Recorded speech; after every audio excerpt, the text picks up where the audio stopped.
Engaged. Daughter of Hades, Book 2. Written by Dani Hoots. Narrated by Brittany Goodwin and James David West. Chapter 1. Chrys. I lay there in my bed, listening to Hanging On by Falling in Reverse. I could stay here forever and let time waste away until the wedding. I could just stare up at the posters I had of different bands I liked, the bands that Huntley had introduced me to. Placing my arm over my eyes, I tried to push back the tears. I was stronger than this, I knew, but damn, it still hurt to realize how much I lost in such a short time frame. For hundreds of years, I was living down here in the underworld, never caring about what happened on the surface. Then finally, I snapped at Persephone, and I just had to know. What was up there that was so damn important? I knew I shouldn't blame her, as this was all my fault. It was my decision to go to Earth and disobey Father's direct orders. I should have listened to him, and I should have listened to Huntley. He knew it was a terrible idea from the start, but he stayed by my side to make sure I remained safe. And now, Huntley was gone.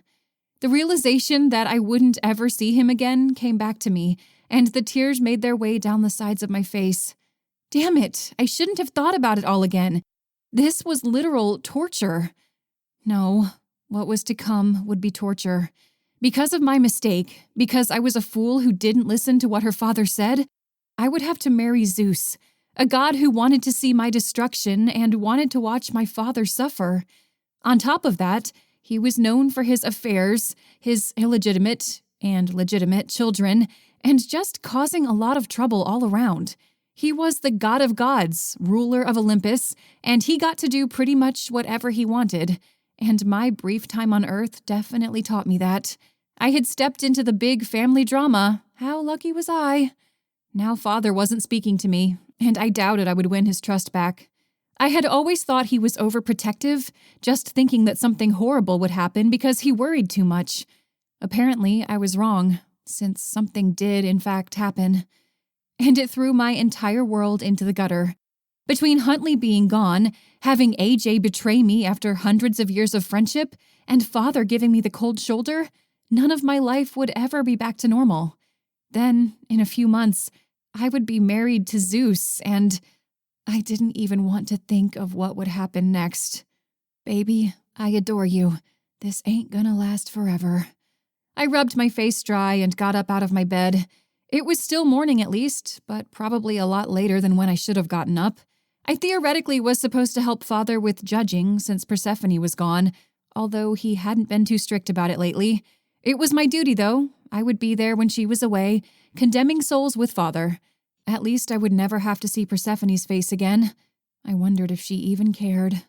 Father wasn't too happy about how much Persephone pushed me into leaving.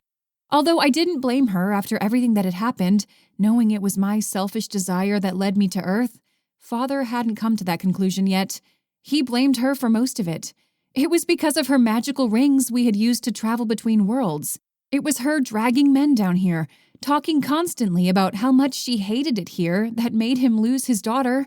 At least, that's what I heard him yell at her on more than one occasion. There were countless nights where they kept me awake, crying under the covers as they argued just as she left. I hadn't seen him this mad at her since, well, ever.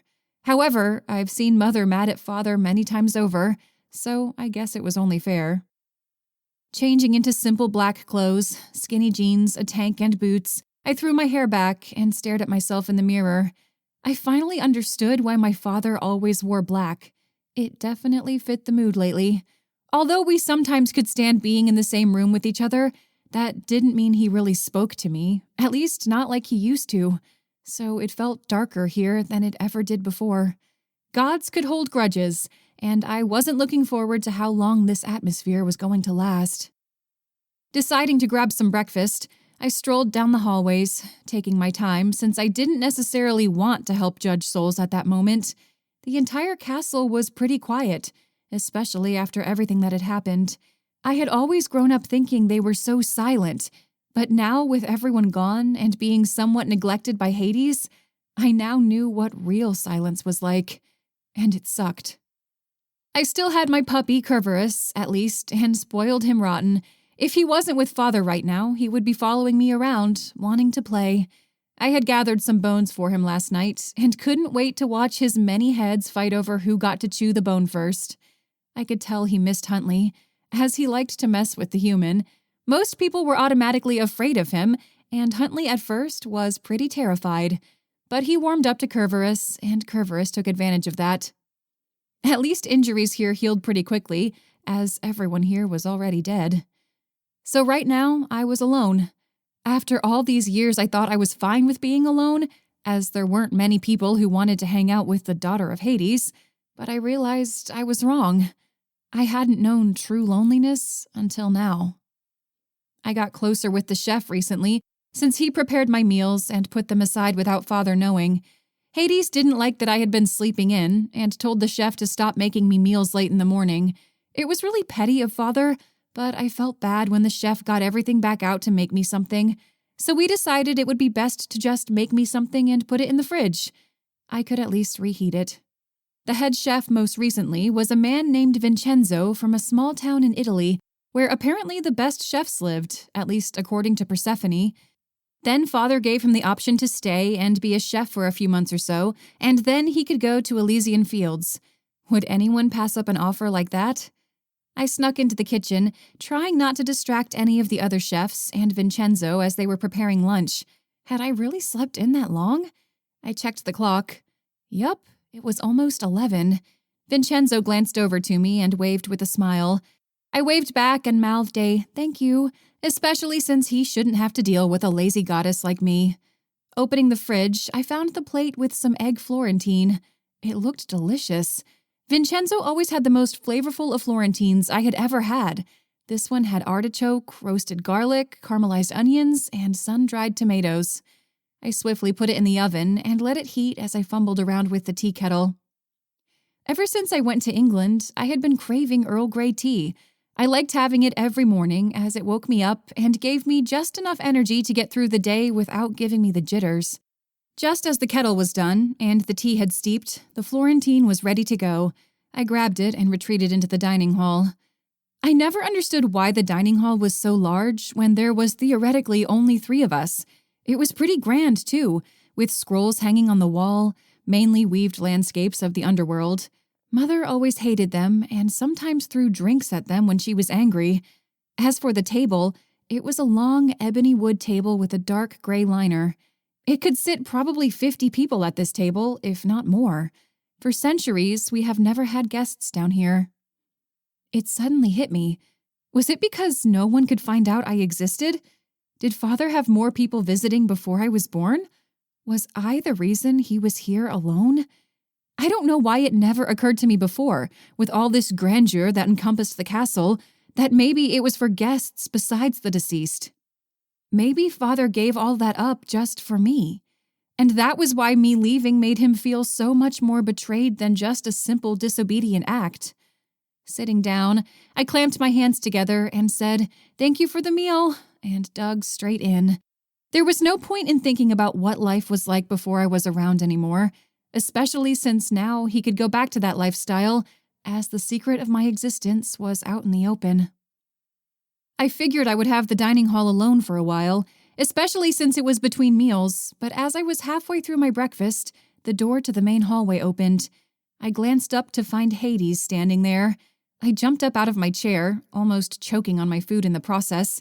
I coughed, trying to get it back up or force it down. "Did I startle you?" he asked with almost no hint of emotion. It was the same tone he had every time he talked to me. It was worse than when he didn't talk to me. I couldn't tell what kind of things he was thinking when he spoke like that. Was it hatred? Resentment? Frustration? I didn't know, and had a feeling I would never find out. I nodded. "Yeah, I figured you would be working." Which was the truth, as that was all he did most of the day. Even though that was his job in the underworld, it felt like he had been working more than normal lately.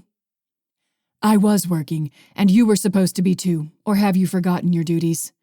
I finally got the piece of artichoke down and coughed once more to clear anything else in my throat. "Yeah, well, I woke up late." "And so you figured you would just skip out on the entire day?" Shrugging, I didn't answer his question. Yeah, I had been hoping I could skip, especially since he had been giving me the cold shoulder as I sat there and watched the Three Stooges, the three judges that helped him with handling all the dead. I liked calling them that because they weren't the sharpest knives in the light sockets sometimes. They had been assigned by Zeus to make sure Hades was doing his job, as if he wasn't trustworthy. I guess when you were a lying piece of shit god, you just expected all the other gods to be the same.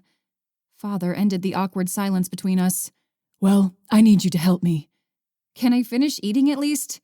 I asked, gesturing to the meal I was in the middle of eating. He glanced to my plate of food. What did I tell you about making Vincenzo cook you something so late in the morning? Damn it, he remembered. He didn't. He just leaves leftovers and I reheat it. And what did I tell you about reheating a chef's food? I sighed.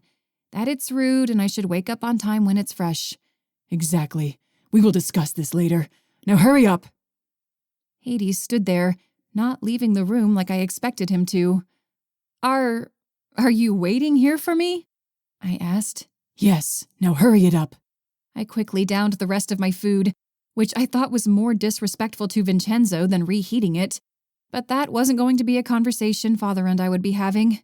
If I tried to point out any of his faults lately, I got my head bitten off. It was better to just not say anything. Chapter 2. Huntley. This wasn't fair. I wanted to take my anger out on something. I needed to take my anger out on something. I was never one to stay still, and it always led to someone handing me a hint or sniff or bottle. That was the old me, though, and there was no way I would be that person again, not when so much was at stake. But I needed to get this energy out, whether it be on a person or inanimate object was still up in the air. If I could find AJ, I just might take it out on a person. I couldn't kill him, I knew, but I could do my best to make him suffer. He disappeared the moment he was given immortality, though, knowing some of us would come after him, mainly me. Hades probably would have if he didn't have other things to worry about, such as trying to stop this marriage between his daughter and Zeus, which was also what I was doing. Pothos had bought me a fidget spinner because I couldn't sit still. Apparently, gods were good at wasting time because they didn't seem to be that worried. I broke it within a day and then threw it into the wall. On an unrelated note, it was possible to put a hole in the wall with one of those things. Pothos wasn't too happy about that. I was still worried, as we had made little progress in finding a way to help Chrys out. Supposedly, Prometheus was trying to figure something out, but I didn't know if he was that honest or not. The moment Zeus showed up, Prometheus disappeared. I didn't think he would come back after everything was said and done. Apparently, that belief was wrong since he came back to help. It made me wonder if he was distracting us for Zeus, making sure we don't make a move against him. Pothos kept telling me that was paranoia, but I felt like my paranoia so far has been correct, mainly about AJ and coming to Earth. So at the moment, I was at Pothos's place, staying with him since I had no place to go. I was surprised he offered, since we didn't exactly have the greatest first meeting. He had tried to sleep with Chrys, and while it still irked me, I could understand it.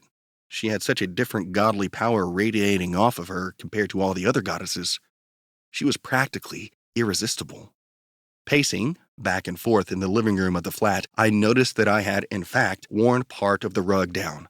Pothos had warned me about that and told me to stop walking in that spot, but I couldn't help it. I had too much energy in my body. The front door clicked, unlocked, and swung open. I stopped my pacing and jumped to the other side of the room. If you saw me standing in my worn-out area of the rug, I would get chewed out again. I was there without having to pay, after all. Pothos and Mel stepped in. They were two gods that had been alive for who knew how long, yet still went to high school. I didn't get it. But then again, I was human.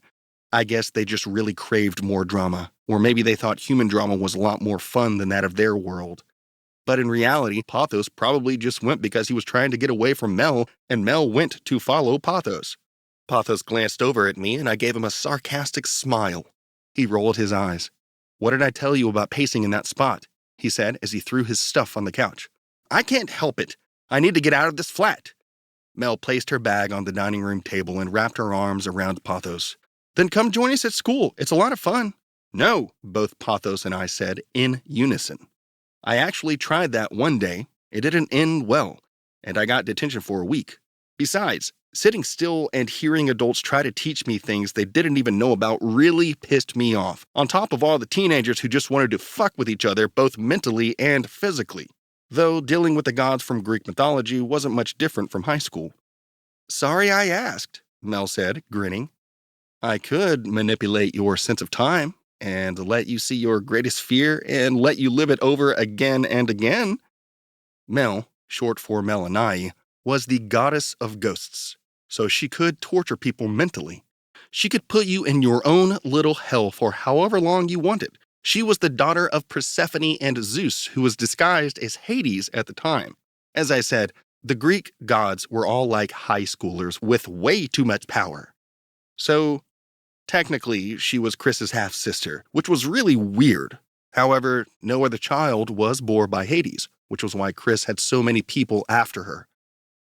Apparently, there had been a legend of a child born from Hades that could take down Olympus once and for all, and out of fear, Zeus made it so Hades couldn't have children. Chrys was a miracle that Hades hid until now. Zeus tried to kill Chrys the moment he saw her, but Hades stopped him. Once Zeus took a moment to think about it, he decided he would rather take Chrys as his wife. Yeah, all the stories about Zeus were true. He did just think with his dick. I answered Mel. "I'm good. I just need to get this energy out. I think I'm going to go for a run in a bit." "You are crazy," Pathos exclaimed. "It's still fucking cold outside." I shrugged. "Better than just sitting here doing nothing. Might be cold, but at least this energy will be gone." Pathos seemed hesitant for a moment, but said nothing. I knew what he was thinking, though, and I didn't know how to reassure him without being straightforward.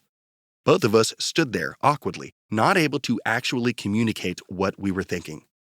"Oh my goddess, just say it," Mel laughed. "Pathos is worried you are going to try to send yourself to the underworld again." "I won't. I learned my lesson the first time." As I said it, I didn't know what I meant by the first time. Technically, the first time was when I had overdosed and actually died, and found in the underworld by Chrys. However, what Pathos was referring to was after Chrys was taken to the underworld. I had tried to overdose again, and when that didn't work, tried to jump in front of a big truck. It wasn't that I wanted to die, but it was that I knew that was the only way I could get to the underworld. It made sense to me, except that apparently when one dies by killing oneself, they just float along the rivers of the underworld until someone, such as Charon, finds them. It could be a few hours, it could be lifetimes. So apparently, Chrys had found me floating in the river and decided to drag me out of the water, lie about it to her father, and never told me. And AJ helped. I was a little pissed she never told me, but I suppose she figured I didn't want to talk about the way I died. Pathos changed the subject. "You know, Prometheus will think of something. He always does. We still have time." "Great. This again." I shook my head. "It's been months already. It's past Christmas now, for crying out loud. We have until September, and it's not even 9 months away. How has he not come up with anything? Where the hell is he anyway? We haven't seen his face for weeks." "Calm down and trust him. He knows what he's doing." "What, because I'm a human and can't understand?" Pathos took a seat on the couch, Mel sitting right up against him. He ignored her. "There's that, and we are much older and wiser than you. So, shut up." Whatever. I don't trust him anyway, so I think we should have a backup plan."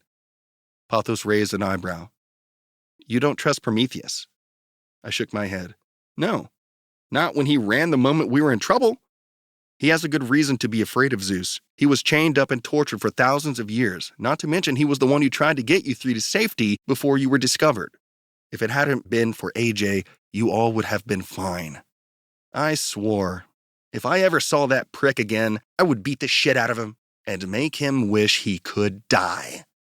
He had used Chrys to come back to this world, and she could have even met the deadly fate of being completely destroyed or sent to Tartarus for all of eternity. Was this world really worth all that? He was destined for asphodel fields, so it made little sense why he would want to come back to be a mortal. Whatever the reason may be, I definitely would try to kill him for threatening Chrys's survival while achieving his goal. And before you say that you are going to kill that bastard, I know, you've said it a million times. Well, I want to kill him, or at least try. Nothing you do could kill him, though I understand your reasoning. He's long gone by now, though, or at least I would think he would leave by now.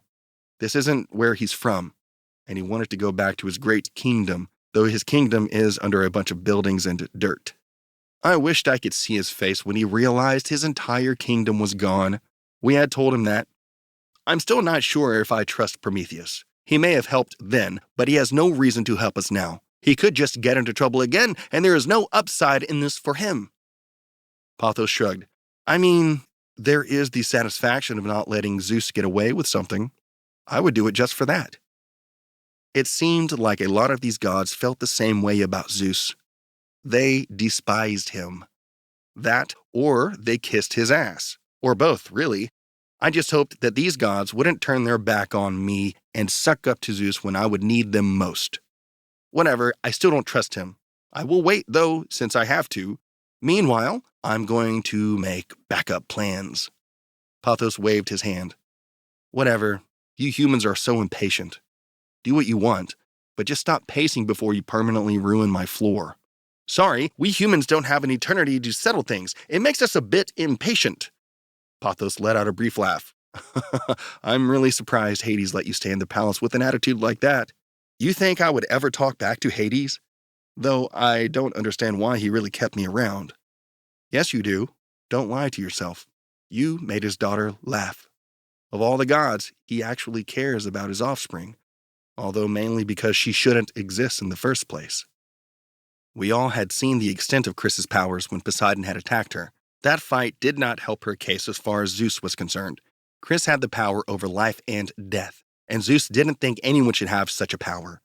We watched as she killed and revived Poseidon over and over again. It was awesome. If only she could get back to the underworld before Poseidon had noticed, I whispered. No one said anything, as we all agreed. None of this would have happened if it weren't for Poseidon, or actually his son AJ, but if we had just hurried a little faster.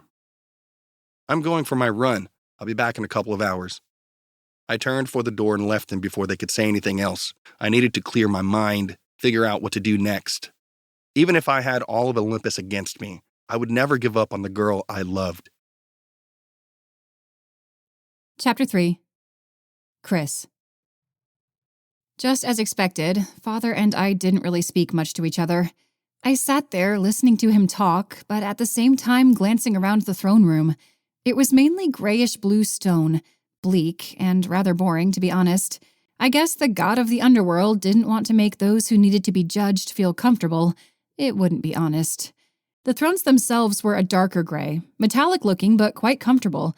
After centuries of having to sit there, it would make sense to have something that feels nice and cushioned.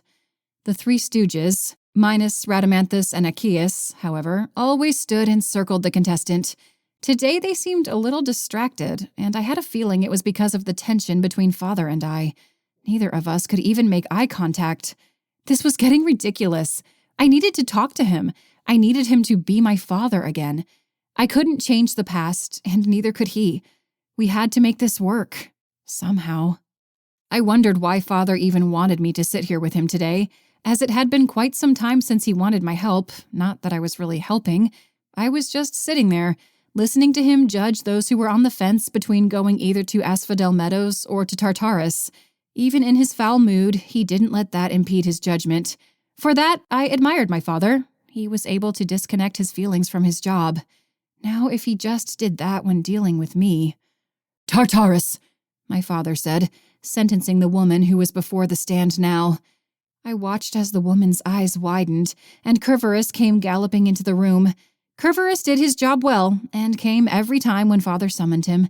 He usually obeyed me, although sometimes he would take his time about it. Cerberus had a lot of work today, though, as many of the people Father had judged were worthy of Tartarus. I didn't disagree with my father either, as he was level-headed when it came to work. It was interesting to watch their plea. to see their regret when they realized that the afterlife was real and everything that they did came at a price. I never could understand, even when they didn't know there was an afterlife, why they thought the things they did were okay, that there weren't any repercussions. I supposed on Earth sometimes the bad guy got away with that. Not here, though, as we could see everything the humans did. As the woman screamed, one of the heads of Cerberus chomped down on her leg and ran off to dump her into Tartarus. Such a cute little puppy doing his job. I wished more people could see that, but I guess most people only saw him when he was dragging them off to eternal torment. The Three Stooges didn't seem to mind Cerberus. In fact, I have caught them giving him treats before. They tried not to show it for some reason, maybe because Persephone didn't care for the animal. Either way, it just showed me they were more caring than one would think, this being the underworld, after all. I wondered what Mother was like on Earth versus the way she was down here. Father always said she was much the same, full of drama just like all the other gods. She belonged there as far as I was concerned, and I didn't look forward to dealing with any of the other gods' drama that he had always spoke of. Then again, it was better than Tartarus. Although many humans didn't think Tartarus existed, all the gods did, and it was their greatest fear. When a god fell into Tartarus, there was no way that they would ever return, or at least a tiny percentage. Most of the Titans were in Tartarus, suffering for eternity, as that was where Zeus had sent them after the war. Only Zeus and Hades could send gods to Tartarus. Otherwise, there probably would have been no gods left between arguments and such. I didn't know of many, if any, gods that my father sent to Tartarus, whereas there was quite a few gods that Zeus had sent to be tortured for eternity. I would have been one of those gods, but luckily Father came in to save me. He bought me enough time to get Zeus to change his mind and propose marriage instead, which was still an eternal punishment in reality. It was just a tad better, especially since I could spend most of the year in the underworld. Father didn't see it as being a blessing, though. I could tell that just by the energy he had been giving off for the past 4 months. Gods were known for holding grudges, and I just hoped that Father would calm down sometime soon. I couldn't deal with this tension any longer, especially since I did everything I could to make sure I could spend time with him while married to Zeus. No other person entered the throne room, meaning we were done for the day. It felt like my heart was going to jump out of my chest, because I had a feeling now Father would want to have a talk. "Well, that was the last one," Hades stated, almost zoning out. "Minus Rhadamanthus and Achaeus, please leave us." I knew it. The Three Stooges each bowed and left my father and I alone. I wanted to run away, go hide somewhere in the castle, hope he wouldn't find me. But I couldn't run away from this conversation. Not to mention I wanted to finally come to terms with each other. Whether this conversation will come to that is another conversation. In front of everyone, Father kept his posture and strength and showed no signs of being tired or frustrated. I was one of the few he would show what he was thinking, his weariness of his job. He wasn't like the other gods, who could take a holiday off. He had to always be here. Leaning back in his throne, Father let out a sigh and rubbed his face. His coldness had left, which meant this would be an actual talk. We sat there in silence for a moment, which made my heart beat even faster. I could feel it resonate in my body as fear took hold. As to why I was so afraid, I wasn't sure. "Tell me again why you thought it was a good idea to go up there," he finally said. "Because I keep replaying it again and again in my head, and I don't see why you would ever make such a stupid decision. I thought you were smarter than this." That was why my anxiety was at its peak, because I knew he would just blame me again. Even if he was asking me to say why, it didn't mean he would listen. He was just going to judge me and make me feel worse than I already did. Father, please, we have gone over this again and again. Why won't you just— "But you never answer me," he interrupted with a little more sternness in his voice. "What was so important that you risked everything that I had worked so hard in putting together to keep you safe from them?" I pushed back the tears. I don't know, okay? It's complicated. "Well, try to explain then. Maybe you'll figure out why you made such a stupid decision." This was so unfair. I wanted to see the human world once in my thousands upon thousands of years that I would be living down here. I had to see it for myself sooner or later, Father. You knew that. He shook his head. No, you didn't. I don't spend any time up there, and I am perfectly happy down here." Stop lying to yourself, Father. You are not happy down here. This job takes its toll on you, and you damn wish you could rest like the other gods seemed to every day. You are stronger than them, yes, but you aren't that strong." He didn't say a word, but just stared at me. I stood up. "You can't be mad at me forever. I don't deserve it, and neither do you. I messed up, okay? And I know that. But it could have been worse. And at least I get to spend time with you still, so you aren't alone. Now grow up and just learn how to forgive me." After saying the last part, I didn't want to face him, so I turned to the door to leave. Hades used his power to slam the door in front of my face before I could reach the hallway. "Chrysanthemum!" "I'm going to Maka's. And before you say anything, yes, I'm actually going there. At least she will listen to me." He didn't reopen the door, so I used my power to get it out of my way. After the entire ordeal with Zeus, I had learned to control my powers a bit better. Although when I was furious, my powers still slipped somewhat beyond my control, but I could snap out of these flashes of anger with no help, especially since Huntley wasn't here to help calm my anger. Storming out of the throne room, I realized I was acting a little like my mother. This made me a little more angry, especially since I didn't want to be anything like her. But I was pissed. I was pissed at my father, I was pissed at this situation, and more importantly, I was pissed at myself. I got back to my room and summoned a bag that I could put some clothes in.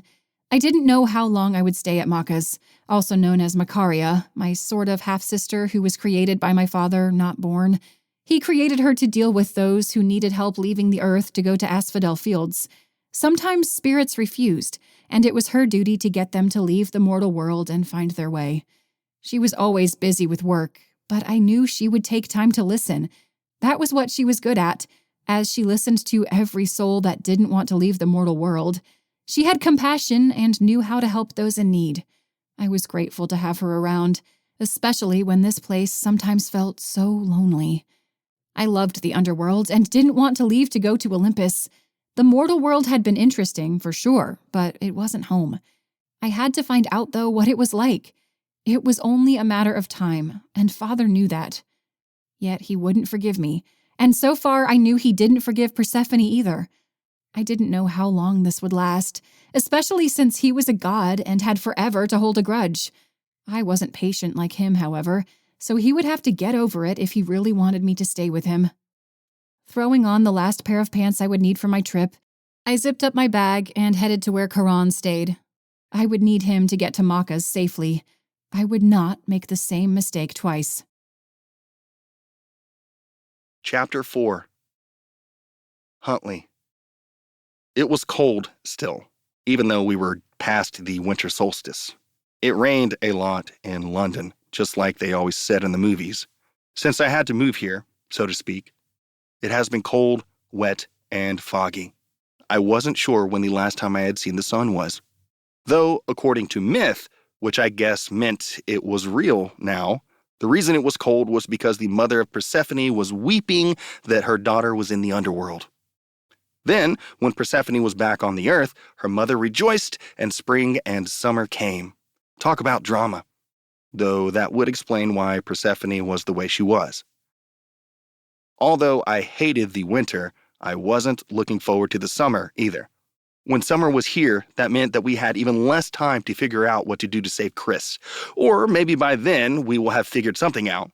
I didn't want to think about it, yet I found myself thinking about it constantly. I never was one to keep my mind off of things, which was probably why I ended up in the underworld to begin with. But as Pothos pointed out, it wouldn't be as simple to send myself to the underworld or to get Chrys out of there. I had no guarantee of being found, so we waited to figure something out. One of the problems I had with walking around London was that it always reminded me of the time I spent with Chrys here. I felt like I was seeing her shadow constantly, that I should be able to turn around and find her there smiling. She wasn't there, and I was stuck here permanently. Of course, this arrangement, hopefully, would only be temporary. I headed towards the river. I spent a lot of time staring into the water, hoping in vain that she would just appear from nowhere with no forewarning. It wasn't ever the case, but it gave me something to do. I also liked the water in general, as I thought the element was beautiful. I mean, the River Thames wasn't the best thing to look at, as it was quite brown and polluted, but the idea was there. I kept my head down, not wanting to look at any of the pedestrians that crowded the streets. There was always a girl that looked sort of like Chrys and made my heart race for a moment. But then I found out she's just a stranger, and I become lonely once again.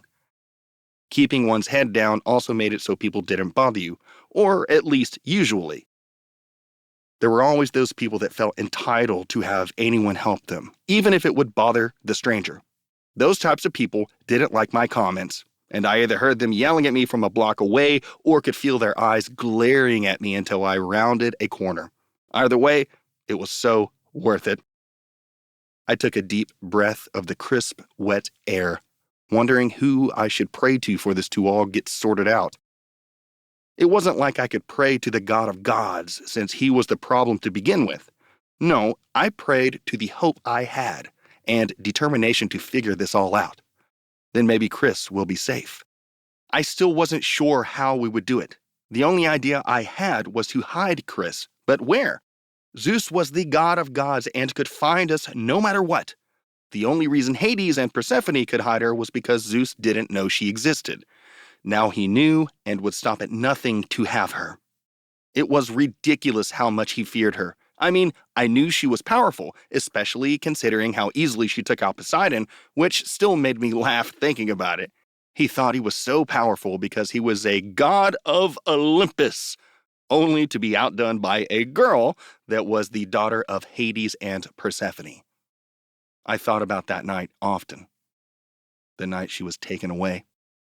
She was still so naive when it came to using her powers and didn't even remember when the rage kicked in. Her anger is what would bring it up from deep within her. And when Poseidon tried to kidnap her, it was the last thing needed to completely trigger her powers. She could bring instant death and life to anything she wanted, which was exactly why Zeus feared her. He didn't believe any god should be so powerful, even if Chrys could control her powers. Then he tried to kill her. Scratching my face, I thought back at how Hades had shown up. Zeus, his own brother, didn't think Hades would show up for his daughter. How did Hades even know where we were? I guess I would never understand how these gods worked. Hades had looked so disappointed in Chrys. I had never seen him so mad at her. They almost never fought, unlike Hades and Persephone, who fought all the time. Their relationship kind of reminded me like my own parents, although a lot tamer in contrast, which was saying a lot. I couldn't count the times I hid in my room while my parents screamed at each other. However, mortal fights were not the same as god fights. They could hold grudges, hurt each other, unlike any human could. It was crazy. I just hoped that I would never have to face Hades' wrath. Sighing, I ventured over towards South Kensington. I debated if I wanted to take the underground, but figured it would be easier to walk. Anytime I went into the underground, I found that I usually pissed off a worker one way or another. I never meant to do it on purpose, but somehow I always managed to do it. I would just take the underground on the way back since it would be dark by then. I didn't need people to think I was some kind of thug they could beat up. Again, I swore that Zeus sent mortals to pick a fight with me just to see what I would do. I had gotten into at least 10 fist fights now and a few knife fights in the last 3 months. And I didn't start it, which Pathos never believed, but I didn't. And I swore there was something wrong with those thugs. They seemed almost zombie-like. And it happened at night. It wasn't anything I couldn't deal with, though, and so far so good, but I tried not to go out at night anymore, just in case. As I rounded the corner, I noticed someone I recognized even though I was looking down at the ground as I walked. It could have been her demeanor, or the fact that she was one of the few people I saw for a few years. Either way, I found Persephone standing in front of me. She had on a long tan coat with tights and high-heeled boots. I wasn't sure how she wasn't cold, but either way, it was what she was wearing. Next to her was another female who appeared a little older than her with long blonde hair, a high and a mighty nose, and was wearing pretty much the same thing as Persephone, except her jacket was blue. I should have just ignored Persephone, but by the time everything registered through my head, I was beginning to see red. "You have some nerve showing your face in this city after what happened," I yelled out at her. I was surprised at myself after I said the words out loud. Was I really going to just talk to a goddess like this? Guess I was. She either didn't think I would simply start yelling at her, or she hadn't recognized me until that point. The other woman's face looked as if it were in shock. I guess she never imagined that I would just start yelling. I didn't care what she thought. If she was hanging around Persephone, then she probably wasn't the best sort of person either. "Huntley, this isn't the place," Persephone began as she glanced around. People were staring at us now, wondering why some kid like me would be yelling at some beautiful woman. I could tell some men were about to act if I did anything rash, which I wouldn't. I wasn't that kind of guy. "You think I care?" I asked. "You think after what you did to Chrys that I would just stand by and watch?" "Huntley!" she demanded. People started to ignore us and go about their day. I think the moment they heard me say a person's name that they thought it was some petty argument, although this was anything but petty. "Persephone," the blonde woman next to her placed her hand on Persephone's shoulder. "Don't worry yourself with this human. He clearly doesn't understand our way of life. Besides, he sort of reminds me of your husband, and I want nothing to do with someone like that." This woman clearly was another goddess, especially with the comment about Hades, but I wasn't sure which one. She couldn't have been that great if she disliked him, since he was the kindest person I'd ever met, god or not. I didn't really care at this moment either. All I cared about was letting Persephone have it. She tried to walk away, her friend grabbing her arm to move, but I quickly blocked them. "You pushed Chrys over the edge, and you don't even care that she is going to marry Zeus in a few months." Now people began staring again. They probably heard the word Zeus and thought I was crazy, or that some weird parents named their kid Zeus. Either way, I had captured their attention. I was so glad I could be of some entertainment for people. Persephone shook her head. "That has nothing to do with me. She was the one who— Are you kidding me? You come home for 3 months of the year and all you do is talk about Earth, sneak in humans to fuck, and then think you aren't to blame. You disgust me. Hey!" The woman next to Persephone stepped in front of her. Her face was red, and she looked like one of those girls who would take their rings off before stabbing you in the stomach and watching you bleed. Maybe she wasn't the best person to have this conversation with in front of Persephone. She went on. "You have no right to talk to my daughter like that, especially as a human. We could destroy you in a matter of seconds if you keep this up." So she was Persephone's mother, Demeter. It was interesting how, at a certain point, everyone almost looked the same age, even though they could be thousands of years older than the other. This definitely explained the stuck-up nose she had. "Mother, don't worry about it, all right? He is just love-struck with my daughter." She turned back to me. "Huntley, I can't undo the past, okay? Just move on. There's nothing we can do." I shook my head. "I can't believe you would say that about your own daughter and your granddaughter. Tell me, do you even care about her? Have any feelings of love or sympathy toward her? Or are you just so self-absorbed that you are about nothing except your own desire and greed?" Demeter looked as if she wanted to kill me, but Persephone put her hand in front of her. "Huntley," Persephone began, but I turned around. "I'm done with you. I don't want to see your face again. I will go save Chrys if it's the last thing I do, because I actually care about her. Just stay out of my way." With that, I walked away. I didn't want to hear any more, and I doubted she really wanted to explain herself to me. I didn't understand these gods and how selfish they could be. You would think after so many years that they would learn how to be more caring. Apparently, it was just the opposite. I just hoped that when I lived for that long, I wouldn't turn into one of them. Chapter 5. Chrys. I didn't want to be fighting with my father when time was running out for me, but he was being a real dick lately. I needed someone to talk to, especially since I had absolutely no one to talk to in the palace any longer, or at least not anyone who I can confide in as a trusted friend. I could talk to Cerberus, but he would just look at me with one or more of his heads slightly crooked and concerned. It was absolutely dead in the palace, with only Hades and I living here, excluding staff and the Three Stooges. I didn't talk to any of them that often, as the staff changed quite often, and the Three Stooges were, well, lacking of any personality that wasn't selfishness. So that was why I was on my way to Maka's. Maka's place was far away, or at least within the underworld. I had to have Charon take me this time, for a couple of reasons. First off, Father insisted if I travel anywhere, then Charon had to guide me. Second, I really didn't want to try to navigate the rivers again since I was alone this time, although AJ and Huntley weren't that much help. But I still didn't want to try to get there on my own. Almost drowning once wasn't that fun. Charon was an interesting fellow for sure. I think because he was so lonely from traveling through the rivers for who knew how long that he started to go a little insane, especially since most people weren't buried with a coin anymore to tip him with. It made him feel unappreciated, even though he didn't need the money. To be honest, I didn't even know what he did with it. But worst of all, he was a talker.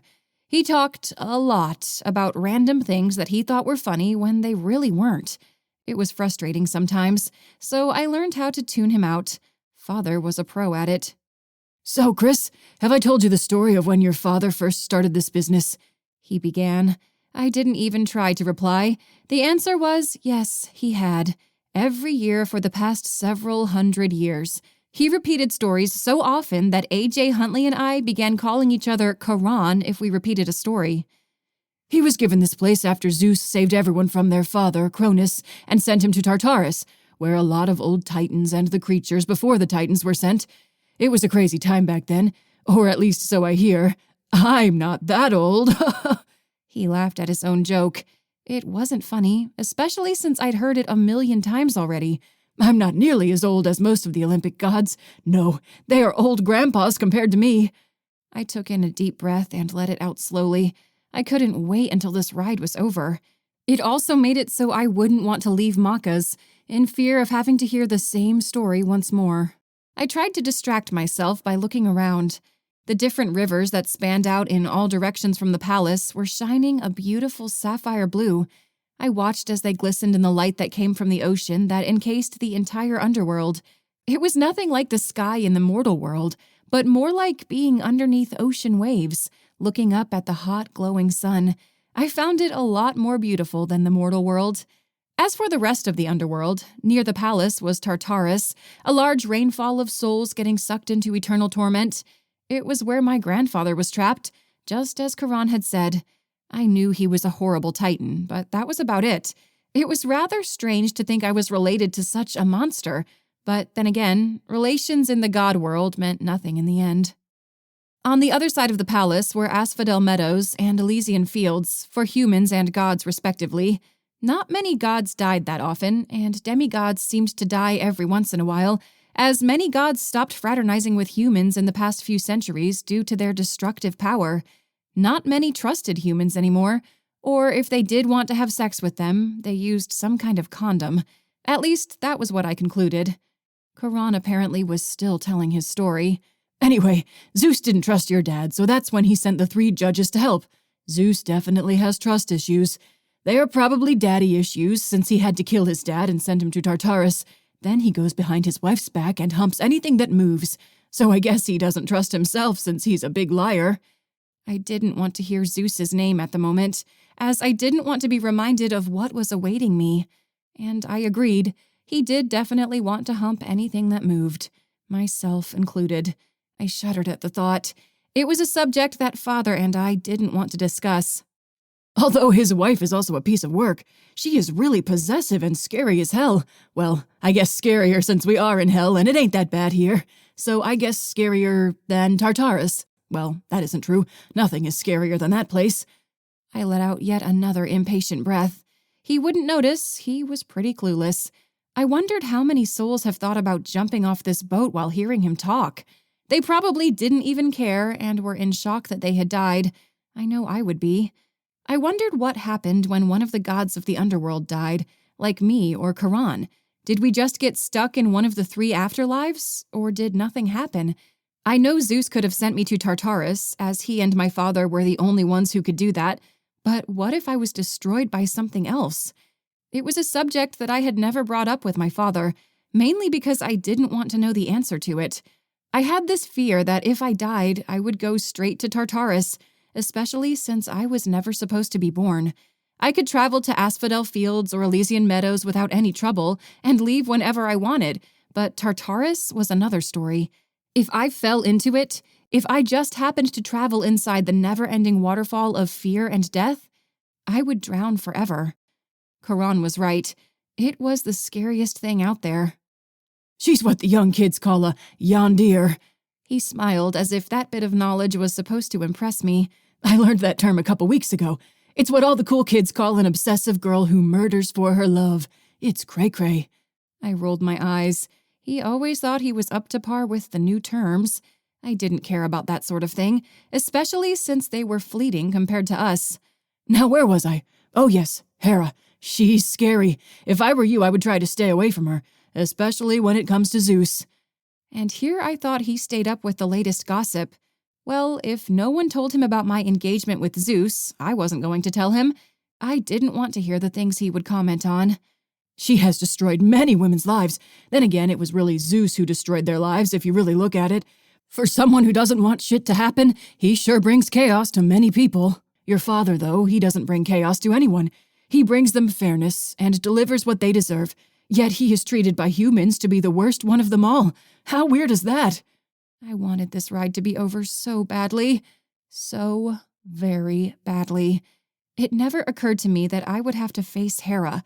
I mean, she had to have known about the engagement already, right? Was she mad? Was she going to make my life a living hell? Not that it wasn't already. I didn't even want to think about it. I was traveling to Makkah to forget about my problems, not to worry about more. Damn Charon and his endless talking. So, are you going to take over for him after he retires? That is, if he ever retires. Can a god retire, I wonder? I sure want to retire. No one appreciates me these days. No one has a token for me or anything. How do they think I pay the rent? He laughed. That's a joke. I don't pay rent. Your dad never makes us pay rent. For real, I guess I don't need the tips, except for getting some cool clothes. Gotta stay up with the fashion, you know? So he spent his money on clothes? I actually kind of wanted to see that. Right now he was wearing a long black cloak, just as he always was. I had never seen what he wore underneath, and I had a fear for the longest time that he was in fact not wearing anything. That was why I never asked. As for what he wears outside of work, it had to be something really ridiculous I couldn't even imagine. As I glanced up, I could see Maka's place. Thank the gods, I wanted to get off of this boat so badly. Maka's home was rather unique, to say the least. It was like something out of a fairy tale, but not the good kind. She spent a lot of time with Hecate, whom witches liked learning from. This place was like an old witch's hovel, with a strange fog hiding it from any passerby's glance. It looked like it was made of old wood and straw. Smoke was coming out of the fireplace. The candles in the windows flickered, beckoning anyone to come near. I loved it here.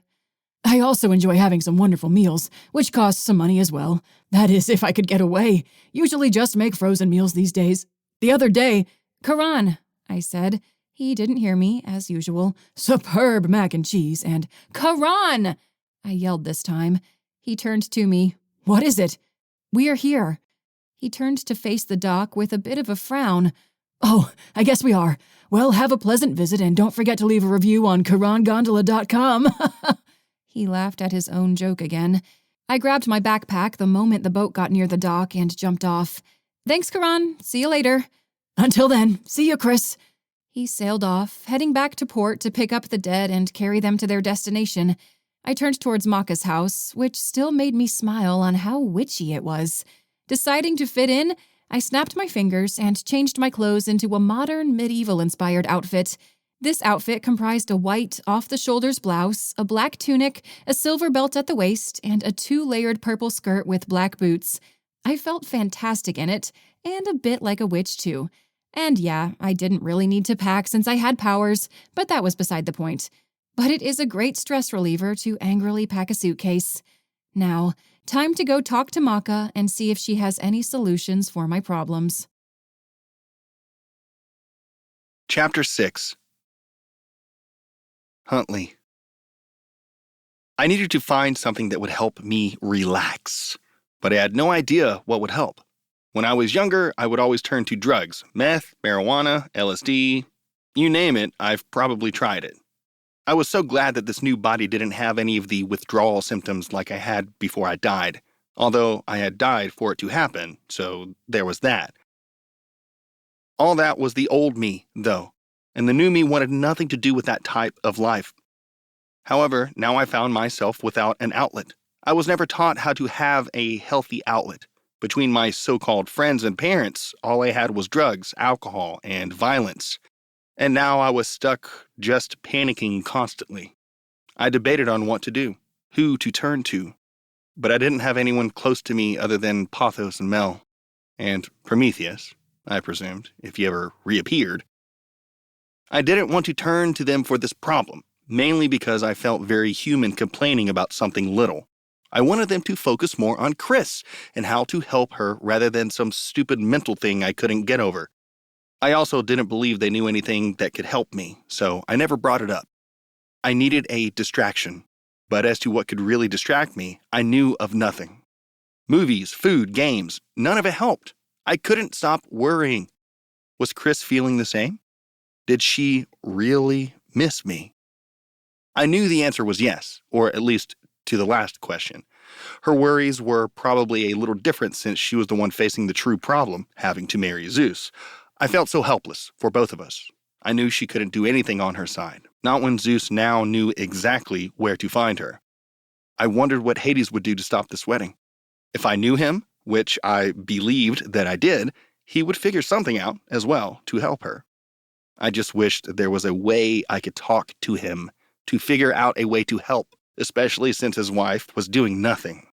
Running into Persephone made my blood pump even more. I was still so furious at her, I was lucky I didn't try to throw a punch her way. I didn't care if she was a girl. She was a goddess after all. It probably wouldn't even hurt given her superior strength. But then there was Demeter. She wouldn't have been too happy if I had punched her daughter. She probably would have used some kind of godly power to destroy me or curse me or something far more powerful. Either way, it would have sucked. Persephone definitely didn't fall far from the tree. No wonder she was so stuck up with a mother like that. I felt pretty bad for Hades having to deal with a mother-in-law like that, and his father-in-law was Zeus and brother, and now... Nope, not going to think about it. I had to tell myself that on a daily basis. Gods and goddesses were not like humans. Repeat, gods and goddesses were not like humans. Their family relationships weren't the same. Their blood is not the same. It had been months, years, if you counted my time in the underworld, where I had learned about the relationships.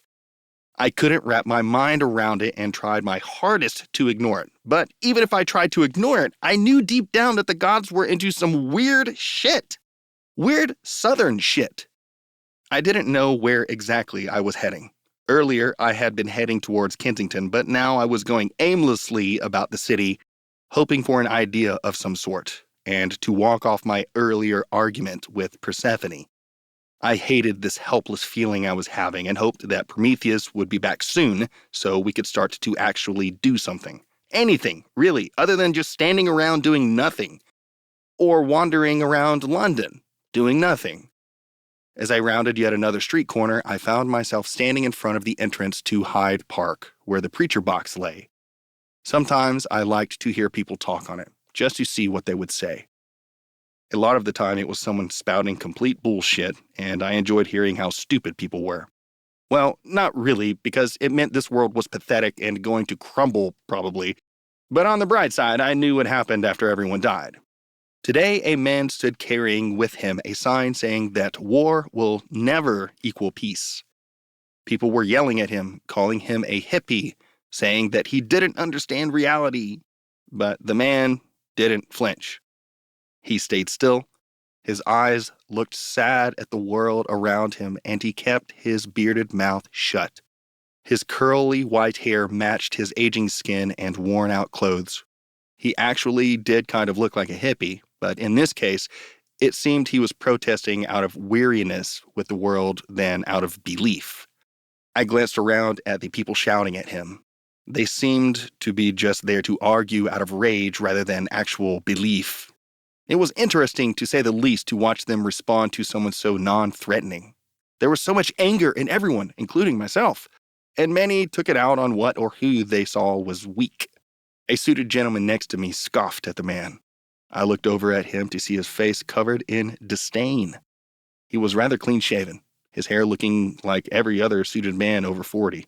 He whispered, "People don't realize how important war is, and what I have sacrificed to rule it." I whipped back around, not wanting him to notice me. Shit, did he say rule? As in god of war? Was he Ares? Probably not someone whose attention I wanted to receive. Wanting to get away as fast as I could, I hurried off into the park.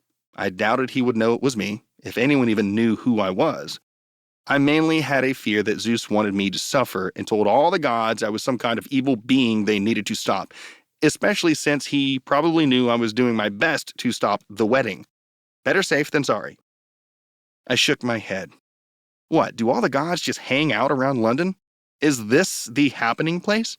The more I thought about it, the more I wondered if it was because of Chrys, that the gods loitering around London were sent here by Zeus to make sure we weren't planning something to foil his plans. Even if that was the case, I knew I had to keep a lookout, as did Prometheus, Pothos, and Mel. That was why we had to move slowly in order to help Chrys, or at least that's what Pothos said. He didn't want to raise any alarms that could make Zeus come down here and wipe us off the planet, or worse. I didn't know what the or worse was, but the fact that all the gods said that when they talked about Zeus didn't make me feel better about Chrys going to marry him.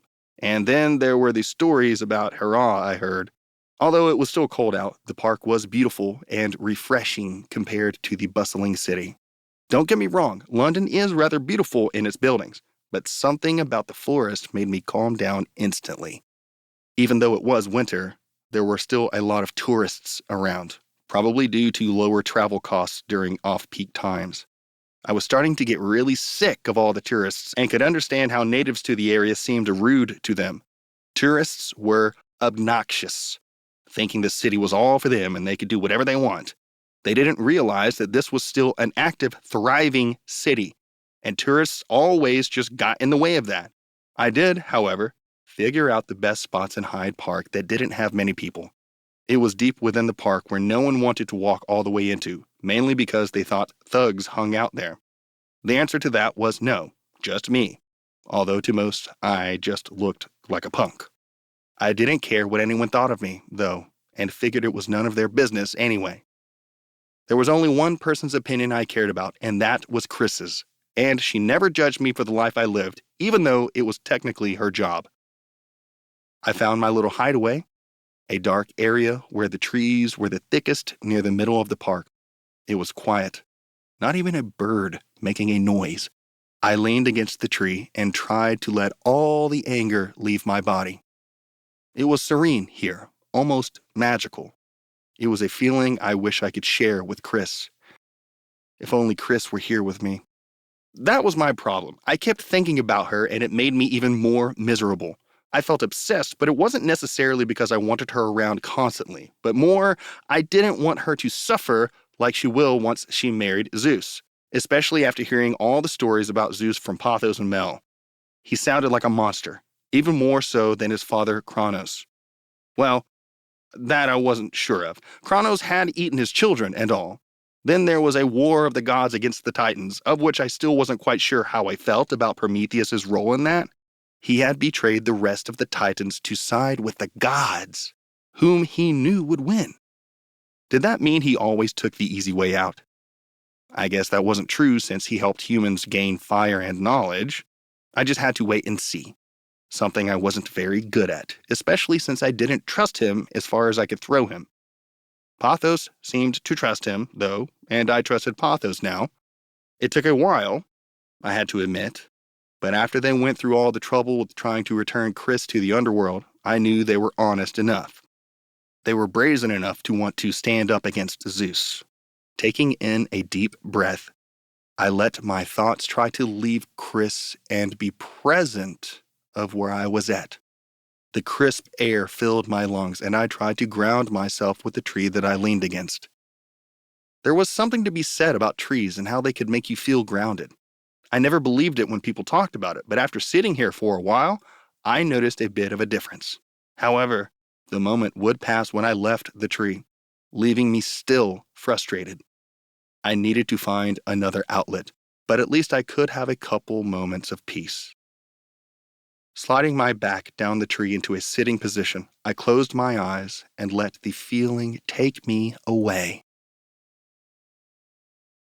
Chapter 7. Chrys. I didn't even have to knock on Maka's door as she swung it open the moment I arrived. "Chrysanthemum!" She about knocked me over as she wrapped her arms around me. Finally, after a long time, I was feeling someone's embrace. I had spent so many nights cold and alone, crying myself to sleep. This was exactly what I needed, to spend some quality goddess time after having to be cooped up with a bunch of dudes for so long. Her body was warm against mine, and it felt refreshing. I craved the company of others more than my father, I knew, but I never knew how to tell anyone that. She backed up, her hands coming forward to grab my own. "It's been so long, Chrysanthemum. How have you been?" Even though I was excited to see her, I couldn't stand her calling me by my full name. Something about it just made me cringe. "Maka, how many times have I told you to call me Chrys?" She raised an eyebrow at me, which was her signature look. "I have known you since you were a baby. I could call you whatever I want." I rolled my eyes. That was always her answer. I didn't know why I even bothered. Whatever, it's just nice to get away. She examined me for a moment and must have noticed the sadness in my eyes. "What's wrong?" Did she not know about what happened in the mortal world? She was busy with work a lot and was kind of outside of the realm of the gods, so to speak. She didn't talk to many gods, only those in the underworld. If Karan didn't know yet, maybe she didn't either. I opened my mouth, but I didn't even know where to begin. So much had happened. She knew what I was thinking and pulled me through the entry. "Well, come on in and I will start us a pot of tea." Following her, I was welcomed with the smell of warm incense. It was earthy and sweet, and it always made me calm. I always wanted to take some home with me, but learned long ago that Father hated the smell.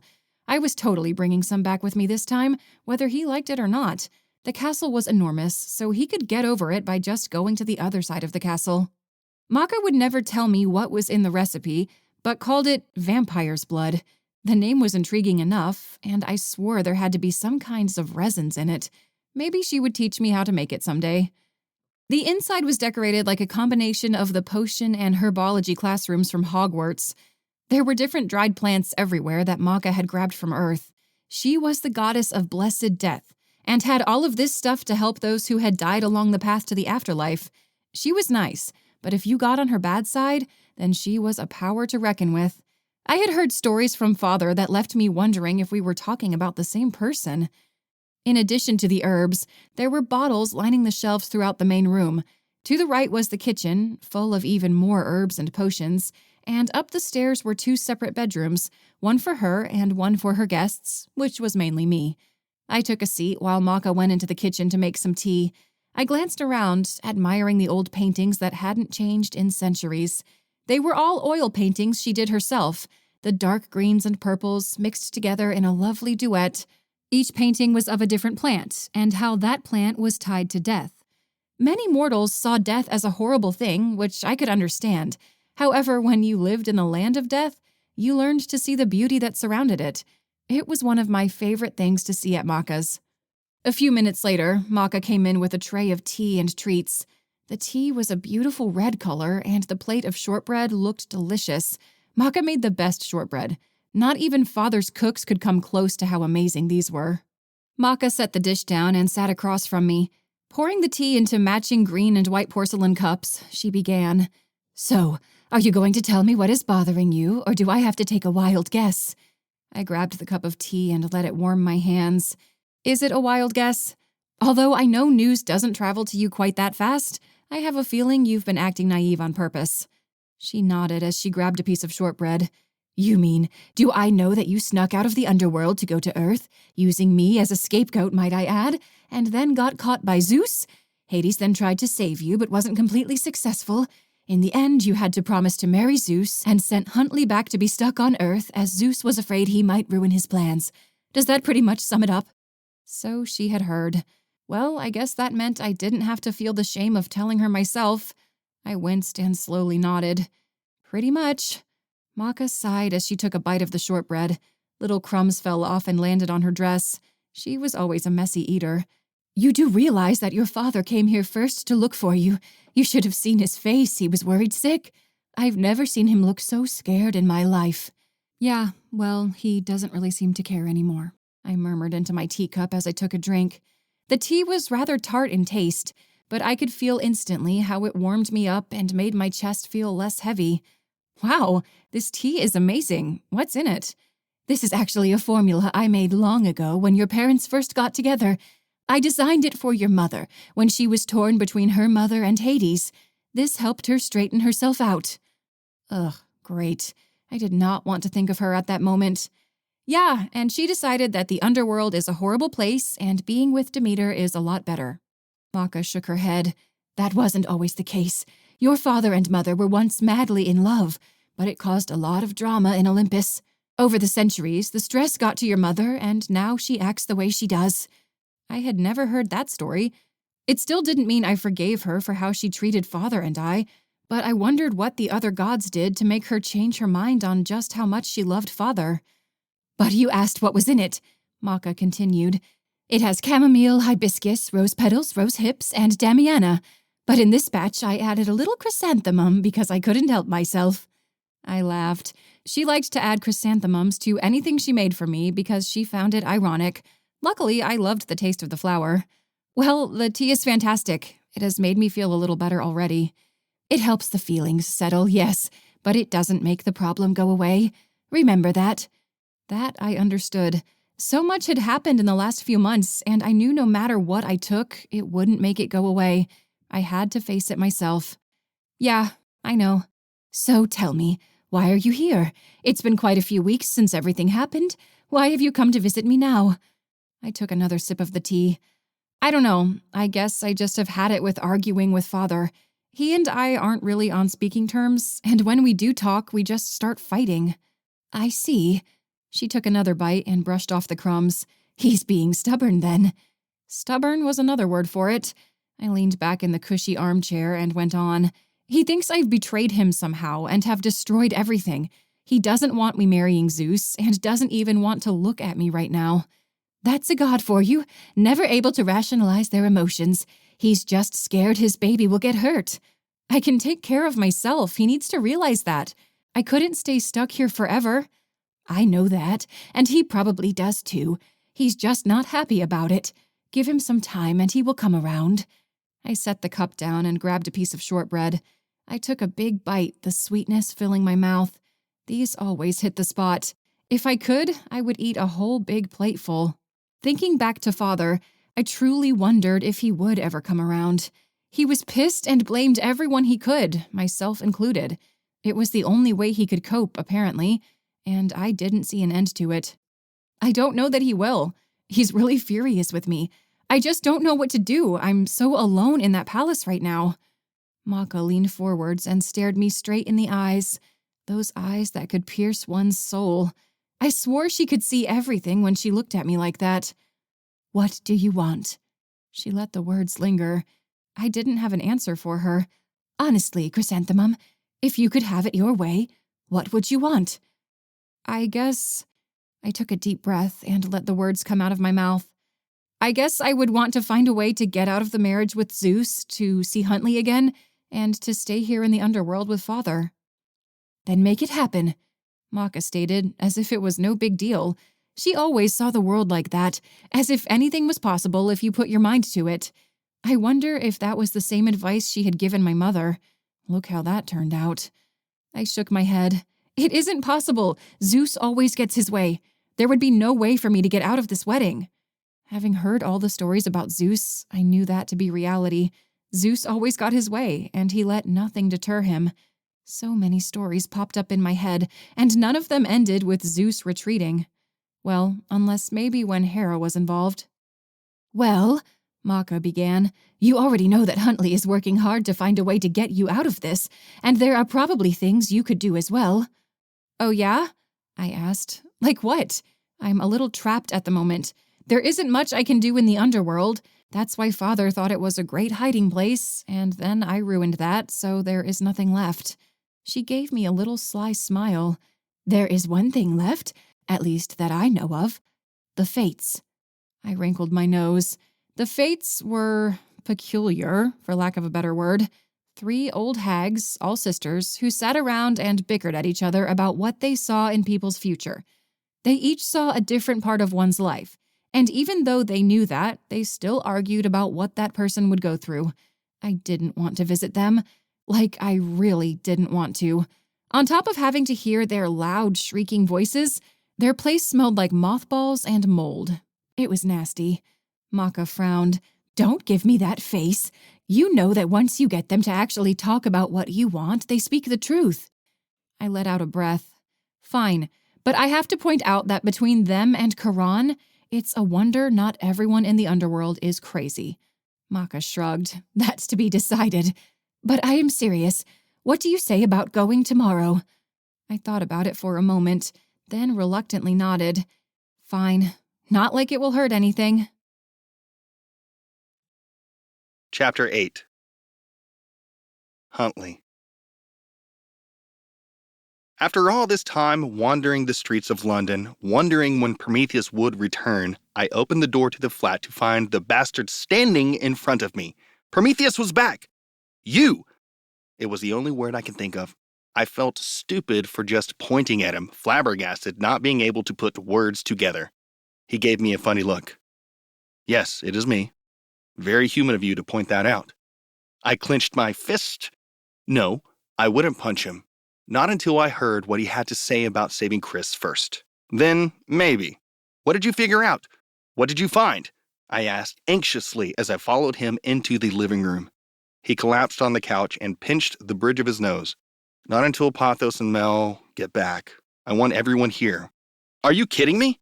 You've taken months to search for something and you are going to have me wait longer?" Prometheus let out a deep breath. "You've waited months. Therefore, you can wait a few more minutes, maybe an hour." He had a point, but I didn't want to admit that. I just wanted to figure something out and save Chrys. Energy was pumping through my entire body and I couldn't keep still. Why were these gods so relaxed about this entire situation? Didn't they understand an innocent girl's life was at stake? Since Prometheus wasn't talking, and I didn't feel like making small talk, I decided to just stand against the wall and thump my head against it. Thump, thump, thump, thump. "Could you not be an annoying human for a change?" Prometheus asked. He was still just sitting on the couch, calm, almost like nothing was wrong. "I don't know. Could you not be an asshole of a god for a change?" I shouldn't have said that, I knew, but he was really getting on my nerves. "I have gone out of my way for you, even risked my life, and you are going to bite my head off?" He had a point. "Sorry, but I'm not going to stop hitting my head against the wall." Prometheus shook his head. "You are a stupid human. I don't understand why I ever thought your kind was worth a millennia of agony. Which also makes me wonder why you are helping us in the first place, if you are so scared of Zeus." Prometheus held my gaze. "As I said before, I want to trick Zeus, but not in a way that we would get caught. This would be more like cheating at poker without getting caught." I still wasn't sure what his angle was. I supposed he just wanted to help Hades out. Poor Hades, always getting screwed over. But I still didn't quite believe that. There had to be an ulterior motive, but as to what that was, I wasn't sure. Yet, for some reason, I don't believe you. He shook his head. "Whatever." Thump, thump, thump. It was a good hour before Pothos and Mel were back with a couple sacks of groceries. Oh, that was right. They told me this morning that they were going to stop by the store. I had forgotten. I felt a bit like a dick since I promised to go with them, then didn't come back from my walk in time. I would have remembered if I hadn't run into Persephone. That was a lie. I probably wouldn't have remembered either way. "Huntley, what did I say about hitting your head on the wall?" Pothos said the moment he saw me. "To not to," I said. He let out a sigh, something all the gods seemed to like to do. It was like I was an untrained dog that they couldn't get to obey. Every time they did it, it made me a little more frustrated. I wasn't just some measly human that they could keep treating this way. Prometheus, you had me worried to death. I missed you, baby. She jumped into his arms and kissed him on the cheek. He didn't reveal any emotion on his face, but kept his stern look about him. I wondered how he really felt about Mel.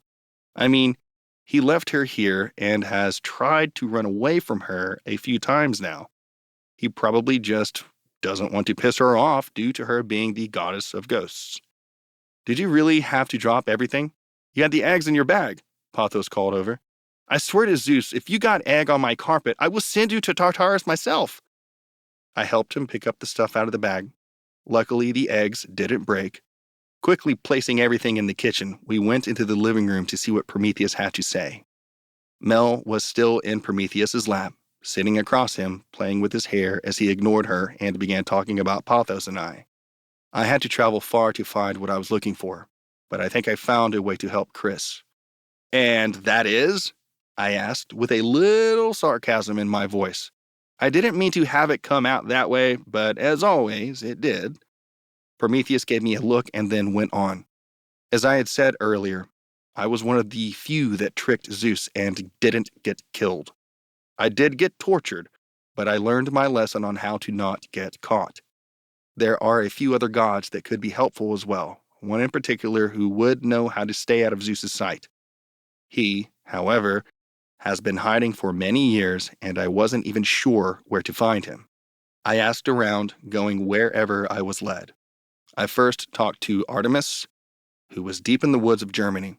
She then led me to Apollo, who in turn led me to Aphrodite, but that took a little persuasion for her to tell me anything.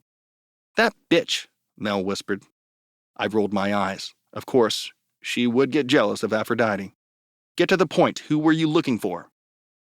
I'm telling you why it took so long since you seem so impatient. It takes a while to find a god if he is hiding, especially when you can't ask the one person who can see all the gods, aka Zeus. Anyway, as I was saying, all these gods ended up leading me back to the UK. The god I was looking for was here all along. I was going to talk to him before reporting back, but I figured it would be better if we all went to hear what he had to say. Again, I tried to calm myself down. Who are we talking to? Dionysus. He would be able to tell us how to get Chrys out of this marriage. Pothos perked up. You found him? Many of the gods have been looking for him for years. Could a god really hide that well? I mean, I knew humans could escape and hide from others for a long period of time, even until they die, but it seemed like a god would have a harder time, unless they were in the underworld, of course. I mean, Chrys had only been on the earth for a couple of days before someone found her, although AJ was the reason for that. He had alerted his father, Poseidon, of our whereabouts, and once Chrys was threatened, her power was like a big radar, alerting everyone to her presence. It was quite the show, though. Prometheus nodded. Yes, and he will have the knowledge we need. Many gods had only heard rumors, however, Aphrodite seems to keep tabs on him. And don't worry, no one knows why I was looking for him, nor do they care. But as a safety measure, none of them remember talking with me and won't be reporting to Zeus of my whereabouts. How did you manage that? I asked.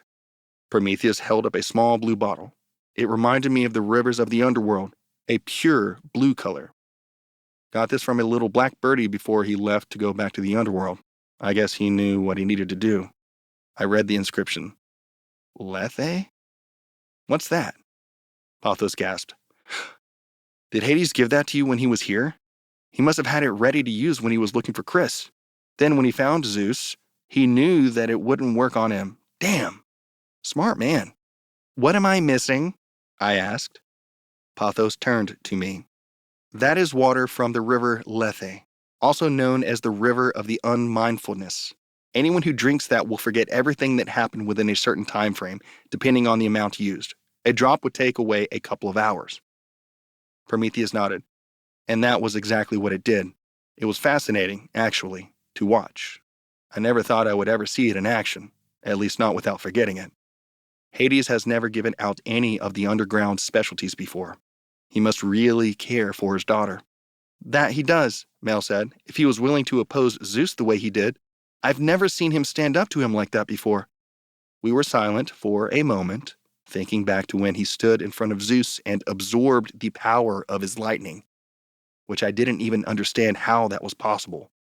Zeus had meant to kill Chrys and send her to Tartarus, so how would Hades be able to stop that much power? So, where is Dionysus then? I asked. After all this time, we finally would talk to the person whom we needed to talk to. Prometheus answered. He is currently staying in some loft at a pub in Dublin. So, who was up for a road trip? My hand went up quickly, and Pothos chuckled. Finally, we would get some answers, and I was one step closer to saving Chrys. Chapter 9. Chrys. I did not understand how this would help. Maka and I sat on the pink floral plastic-covered sofa while the three fates fought over who would prepare the treats and tea that Maka had brought with her. Maka had offered to serve it, but they wouldn't let her, even though she was a lot better at making tea. The three of them argued over who would prepare the tea and open the box of shortbread, organize it all on the tray, and ultimately bring it into the room. This was exactly why I didn't want to come here in the first place. The incessant bickering of the fates really brought the whole idea of a definitive idea of fate into question.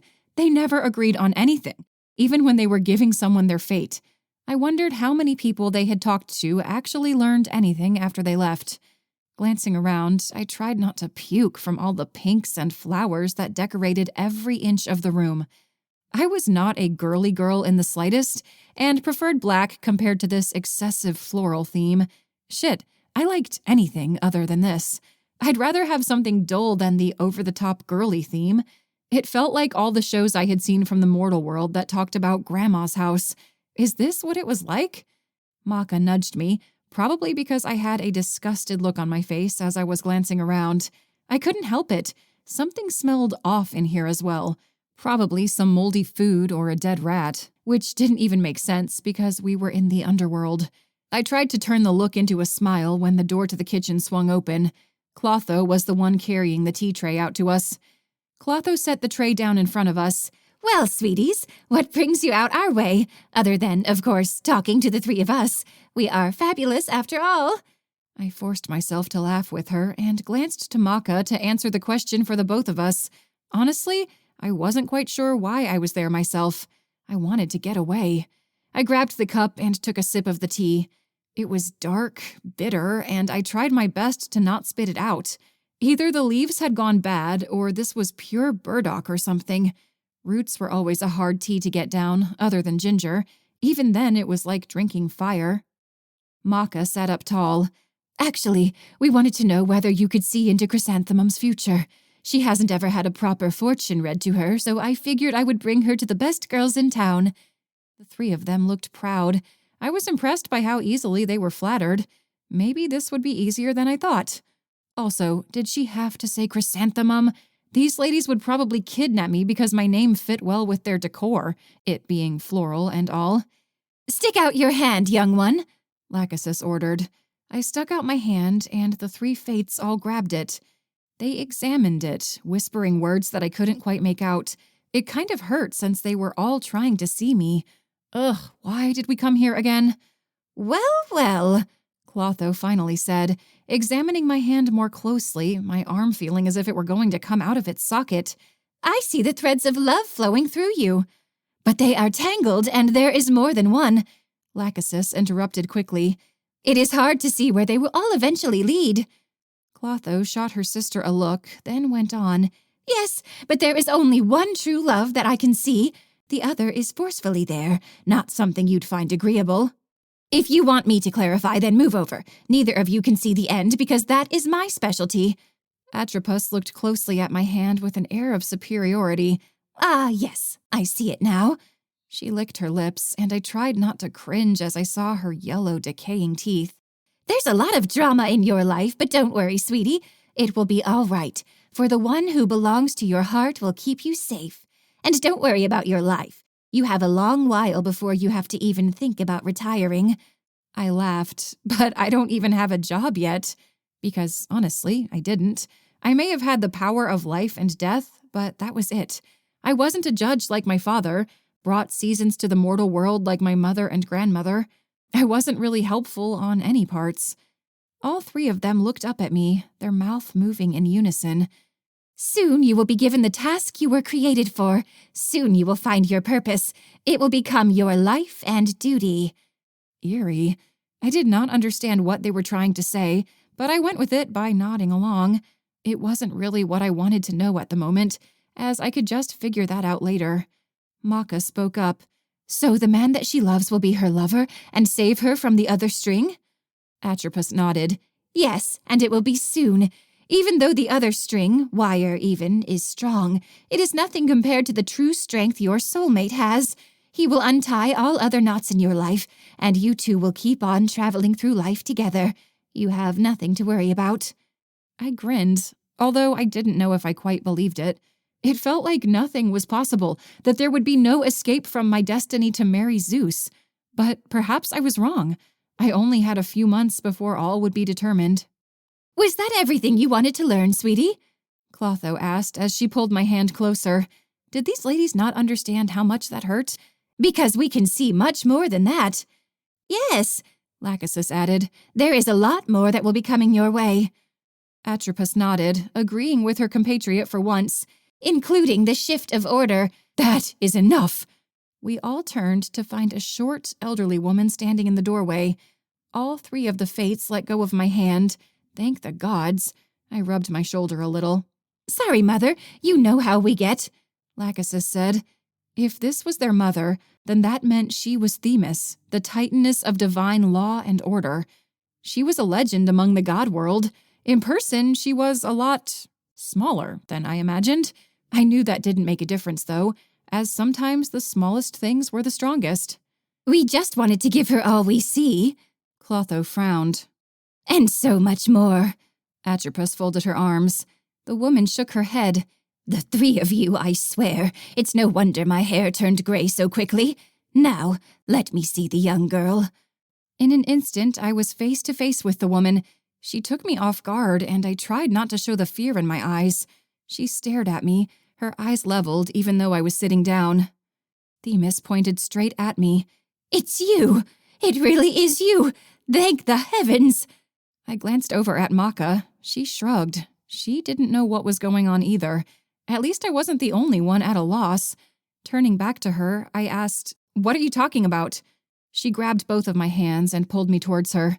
"You are destined to become someone very powerful, someone who could potentially put Zeus in his place.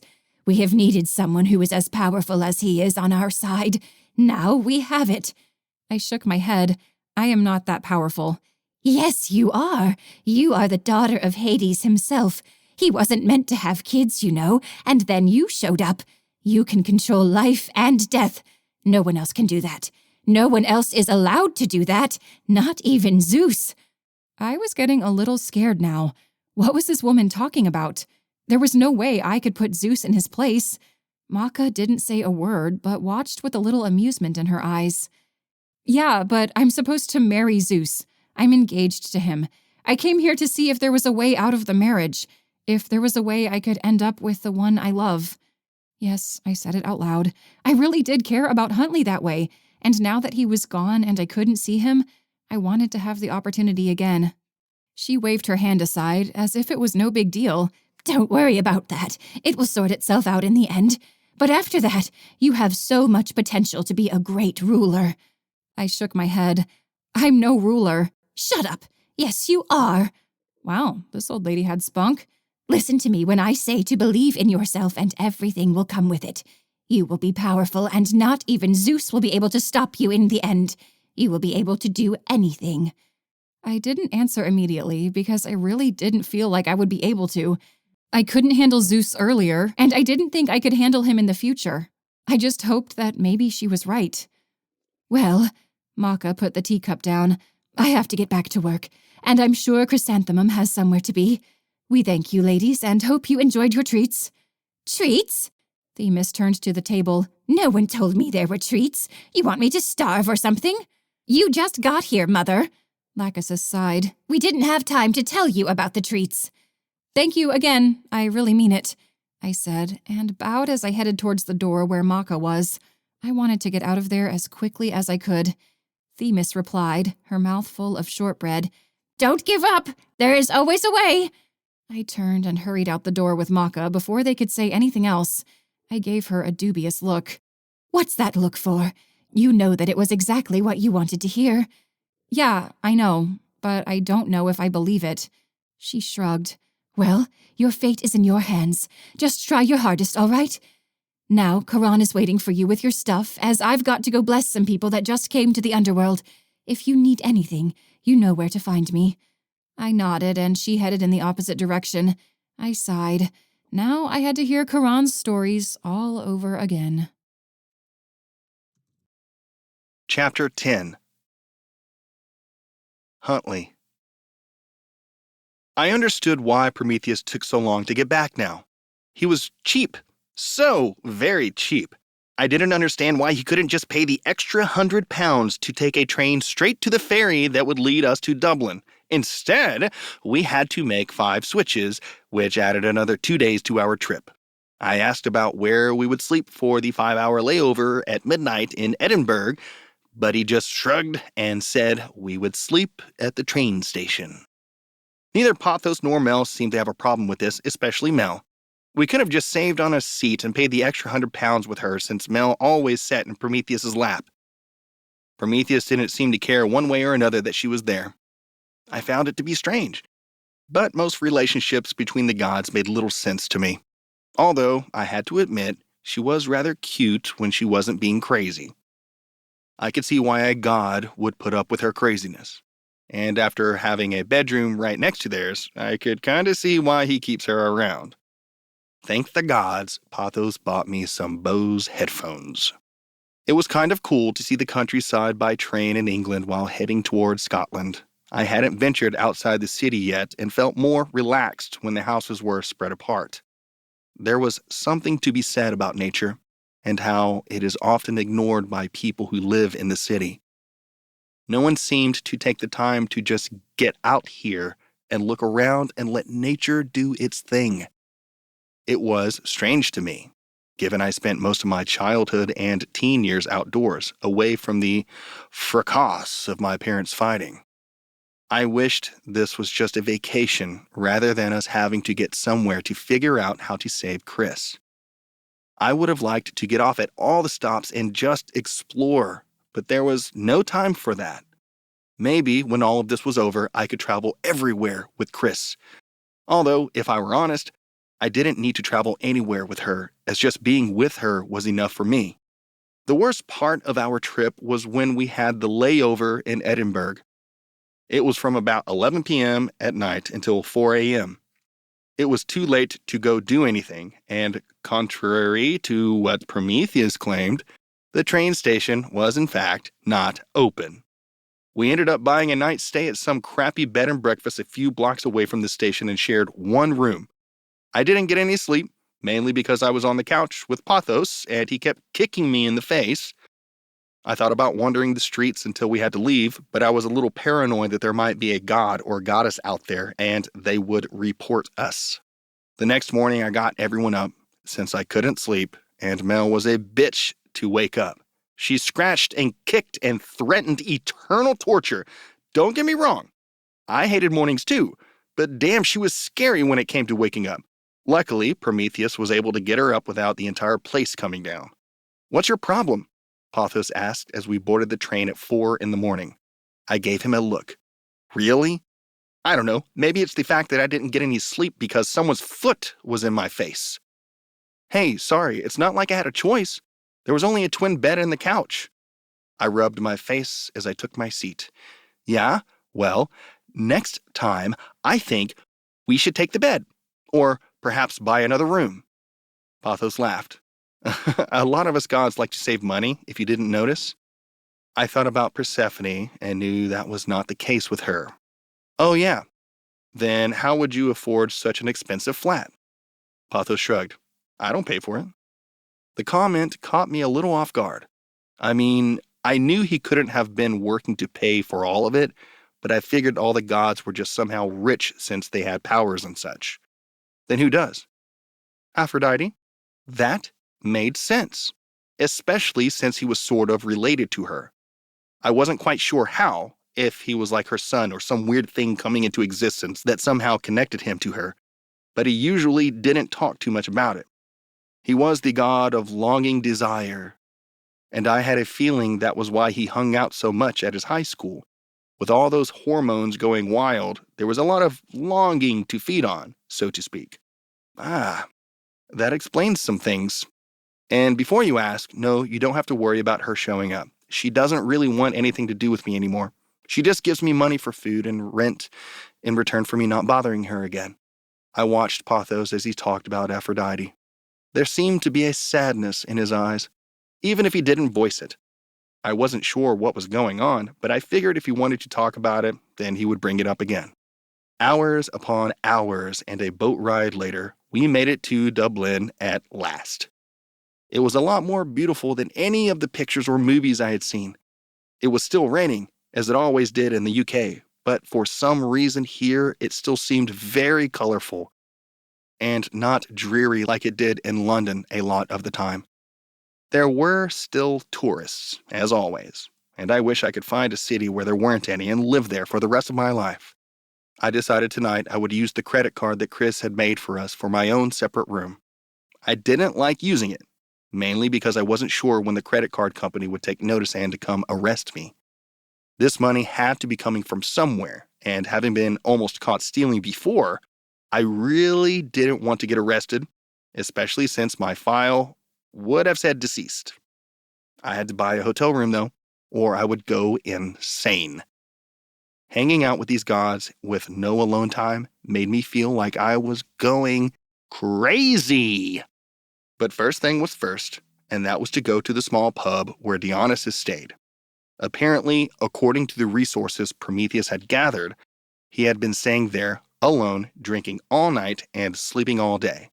Normally, a pub owner would kick someone like that out, but Dionysus had a lot of cash at his disposal, unlike Prometheus, who always took the cheap route. Dublin was colder than London, which made sense since it was a bit north than London. It was still rainy, dreary, yet colder. So much colder. I wasn't sure how the rain wasn't freezing, but it wasn't. My body sure felt like it was, though. We made our way through the city, Prometheus leading the way. Mel was still clinging to him, not letting him out of her sight. I wasn't sure what she saw in him, especially since he wasn't returning any of her affection. He seemed cold-hearted towards her, as if just amusing her. Maybe he didn't want to get on her bad side and just let her do what she wanted. It made sense. It also made sense that he left on his journey and just wrote a note about what he was doing. If he told us in person, she probably would have gone with him even if he said no. She was that much of a Velcro girlfriend. We ventured down the streets of Dublin with Prometheus leading. He seemed to know where he was going, and I assume because he had been to Dublin before. Most of the gods had been to practically any location. I mean, that is what I would do if I were a god. It was about 9 p.m., and most places were starting to die down. There were very few people out, as it was the middle of the week, and most had jobs to get to in the morning. Finally, we stopped at a small pub down an alleyway away from the main drag. I wasn't even sure how they would get customers all the way down here, as it was a bit dark and dank down this way, and if I were to choose, I wouldn't have gone this way. The windows were unclean, filthy, and broken. Without seeming like he even noticed all these things, Prometheus stepped inside. The inside wasn't much better. It really needed to be washed down with a hose or something, I swore. There were only 2 people in the pub at that moment, a disheveled redhead in the back with a few empty glasses in front of him, and a gentleman in a suit at the bar. I started to head towards the man in the suit. "What are you doing?" Prometheus asked. "Dionysus is over here." "Oh," I said. I couldn't believe a god would look so worn out like that. I hadn't seen a god look that human. I followed the others over. It took Dionysus a moment, then he recognized the gods that surrounded him. He started to shake his head. Nope, no, not going to. Nope, not even going to listen. He plugged his ears with his fingers. La la la la la la la la. Prometheus struggled with him, trying to get his hands away from his ears. Just listen to me. We can trick him. Between the two of us, we can pull a fast one. No, I already said I'm not doing it. Why do you think I have hidden myself away in this hellhole? I don't even want attention. I just want to stay here. No, you don't. You're wasting your time. Just help us right now. No! I couldn't take any more of this stupid squabble. I grabbed Dionysus by the collar of his shirt. Listen! There is a girl who needs our help, the daughter of Hades. He looked at me for a second and then nodded to Mel. You hear me? Listen, buddy. She ain't really the daughter of Hades. I don't care what she says. Her father is Zeus, who fucked Persephone disguised as Hades. He took another drink. Because that's the type of fucked up asshole that he is. I shook my head. No, not her. A different daughter. His only daughter. Dionysus stared at me for a moment. Then he glanced at the others. You all can't be serious. He doesn't have any children. He can't. He does, Prometheus answered. He hid her for millennia, but Zeus finally found out. Now he plans on marrying her, and we have to help her. Dionysus started laughing. You are kidding me, right? You think we could stop Zeus from fucking what he wants? Why don't you talk to Hera? She's the only one who could deal with a situation like this. Prometheus shook his head. No, she won't. I already went down that route. Now please, hear me out. We could finally screw that bastard over for what he has done to us. I wondered if that was true, especially since he had never mentioned Hera before. Dionysus stared at him for a moment, then glanced at the rest of us. Fine. I will listen. Don't know if I will help, but I will listen to the whole story. But not here. Follow me into my office. He stood up, grabbing his beer, and led us to the stairs. I didn't know if we could trust this drunkard, but it was apparently worth a shot. I followed him with the others, hoping that we could finally get some answers. Chapter 11. Chrys. Almost back to the palace. Almost there. Charon was talking my head off yet again. Although I didn't like that Father wasn't really talking to me, I kind of looked forward to the quiet sound of the palace. I knew I would regret thinking that quickly, but I swore to the gods that if I heard one more stupid story about the weirdos Charon has led into the underworld, then I might just jump into the river and drown myself. Hey, then at least I wouldn't have to marry Zeus. The thought had crossed my mind, whether to send myself straight to Asphodel Fields. However, I knew that it wouldn't work in my favor, and that Zeus would just come and take me from there himself. Not to mention, I wouldn't see Huntley again, nor would I see most of the people I cared about. Father could visit, but that was about it. He didn't have the time, really, and it took a lot of power for him to return to the palace from that place. He only went there if there was some kind of crisis, which was rare. Not even I had visited the Asphodel Fields, but only saw it from afar. I had to admit I was a bit curious as to what paradise was really like. Then there was the one time I had this couple who had died in a wreck together. They bickered the entire time, saying it was the other's fault. The girl was having an affair, too, even though they had just got married. I can't tell you where they went. I think your father ended up having to judge them. I'm not sure. Nasty couple they were. I wouldn't be surprised if they ended up in Tartarus. I couldn't take any more of this, I swore. Why couldn't Maka have taken me with her? Or used some of her magic to teleport me back or something? I would have even been fine with helping her work rather than this. Anything is better than this. I swore she enjoyed watching me be tortured by him. She was probably using her magic to keep an eye on me and giggling to herself. I'll get her back one of these days, in a way that doesn't make her mad at me or seek revenge. Yes, one day I would do that. Then there are all the men your mother snuck in here. At first, they are pretty surprised at the whole place. I guess they didn't know what the underworld looked like. Go figure. I really didn't want to hear this. Not after everything. I wished Charon had a mute button. if not for everything else he had told me over the years, but mainly right now, because I knew there wasn't a power in the verse that would stop him from going on. He went on, just as I figured. It didn't used to be like that, though. She used to love it here, looked forward to it the entire time she was on Earth. I gave him a look of disbelief. The idea of Mother being happy here was like a myth. I couldn't ever imagine it to be true. Yeah, right. Ever since I've known her, she's hated it here. He shook his head. No, for quite a while she loved it, but was torn between her mother and Hades.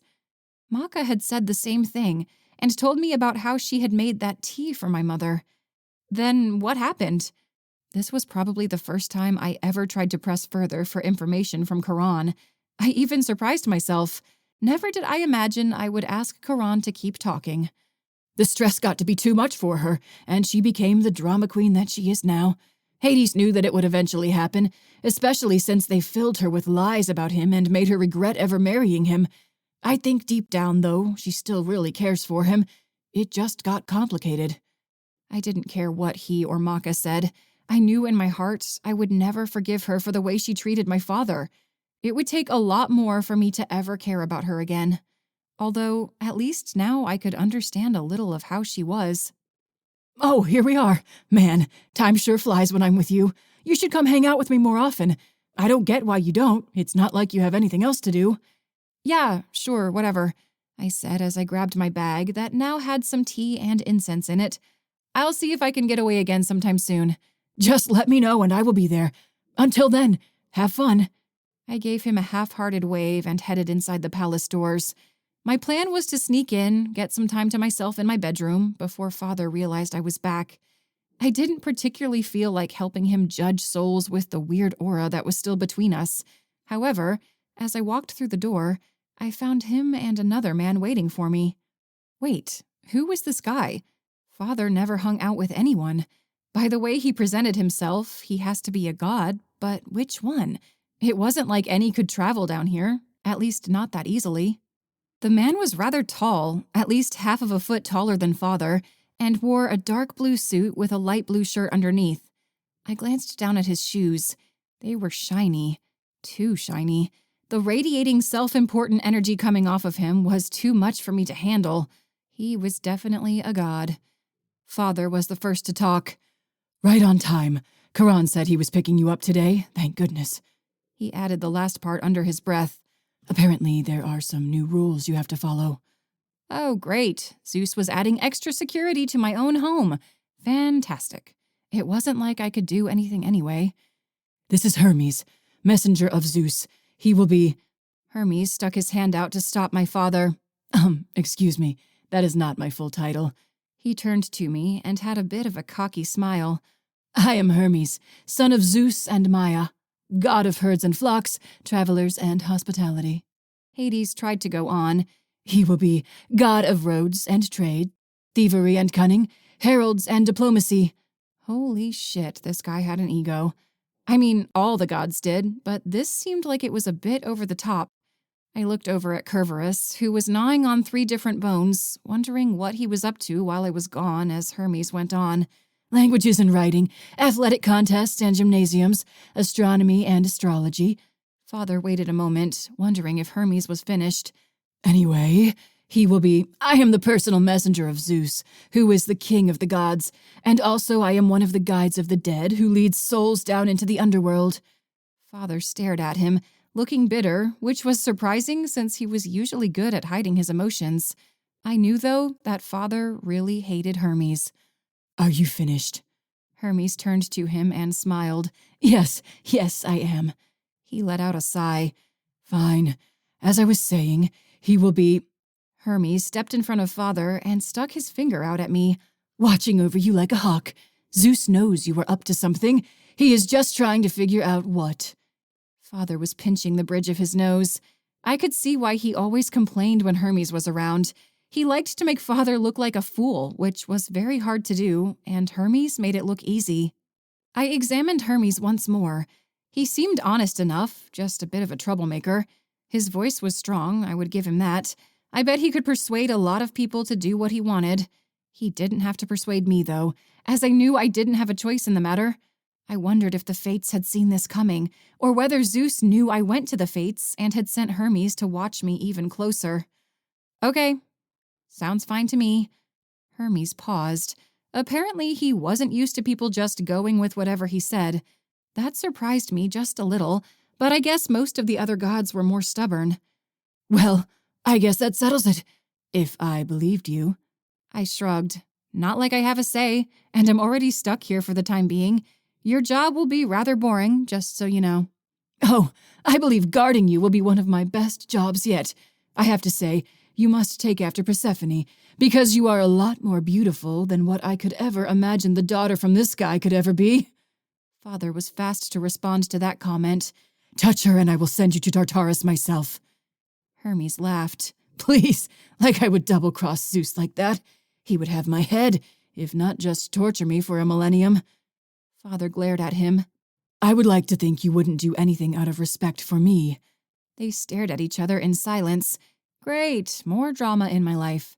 That was all I needed. I trusted Hermes for some reason, though, and knew he cared for my father more than he was letting on. He just looked like he enjoyed pushing Father's buttons for a fun response. I have never seen Father get as worked up as he was at the moment, other than with me lately. I couldn't stand silent any longer, so I clapped my hands together. Well, I've had a long day of traveling, and I'm sure Hermes has too. Why don't I show Hermes to his room, and then take a nap in my bed? Sound good? Okay, let's do that.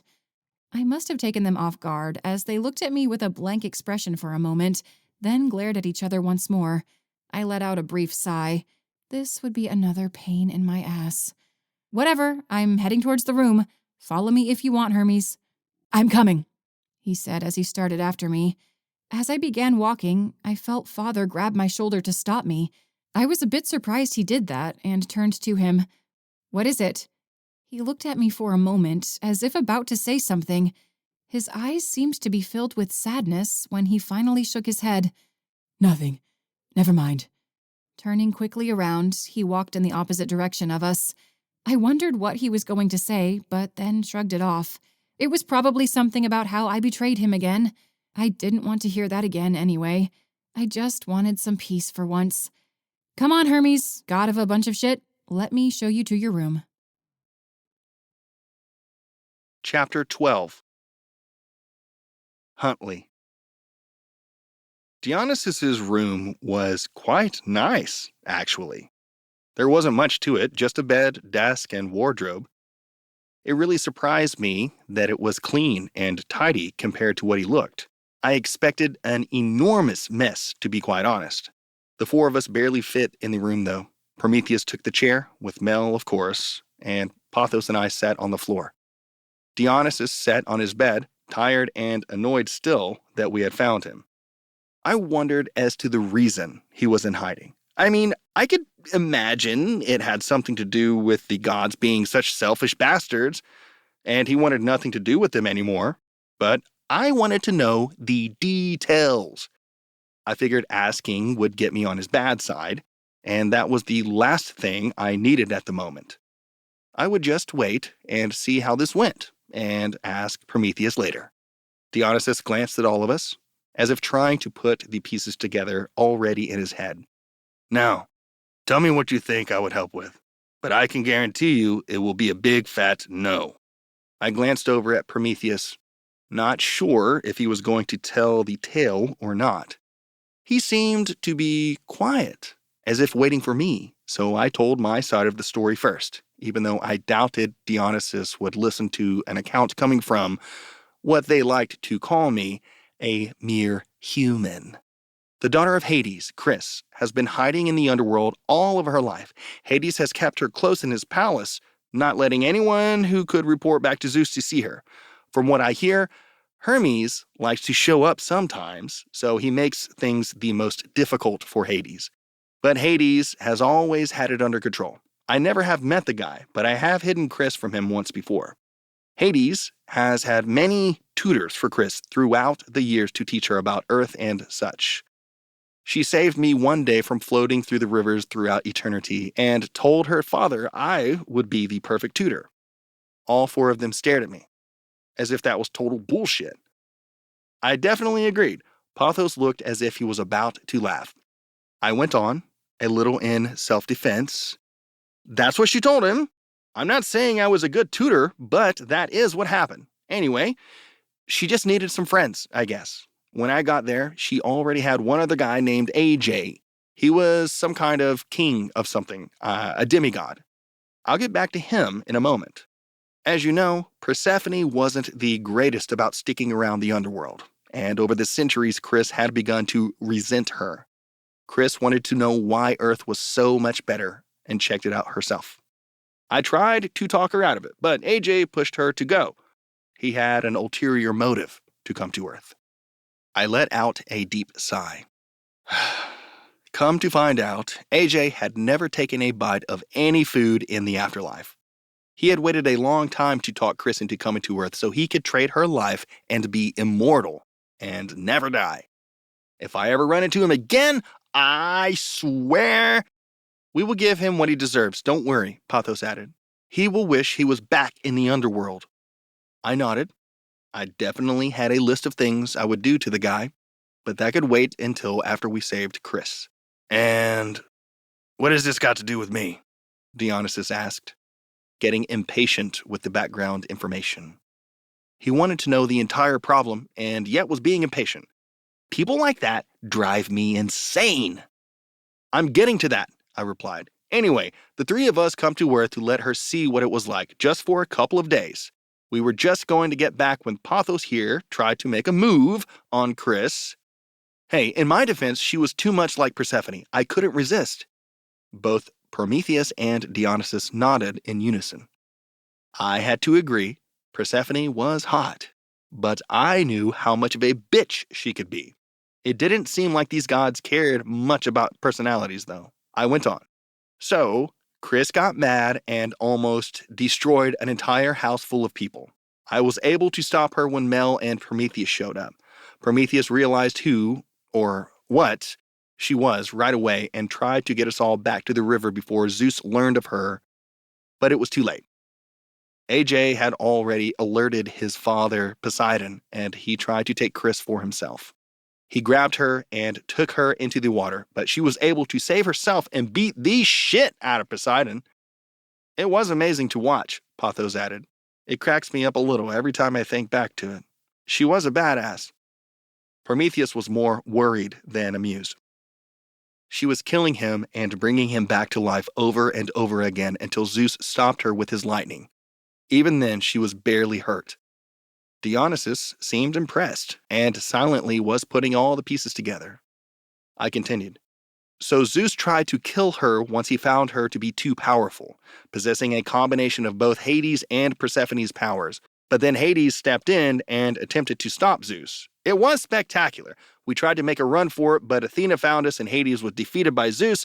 That's when Chrys made the deal with Zeus that she would marry him in exchange for him not hurting her or his father, giving me an immortal life and letting her be in the underworld when Persephone wasn't. It was silent for a moment, as Dionysus took in all of the information. I wondered if he could process the entire story with how drunk he appeared. His eyes were bloodshot, and I remembered any time that I was drunk, I wasn't very coherent. Then again, he was a god. I don't see what all this has to do with me. Prometheus was the one to explain. Because we don't want her to be in Zeus's hands. He doesn't deserve her. Not to mention, he shouldn't be the one to decide if a god is too strong or not. He is just afraid of the prophecy and the chance that this title could get taken away from him.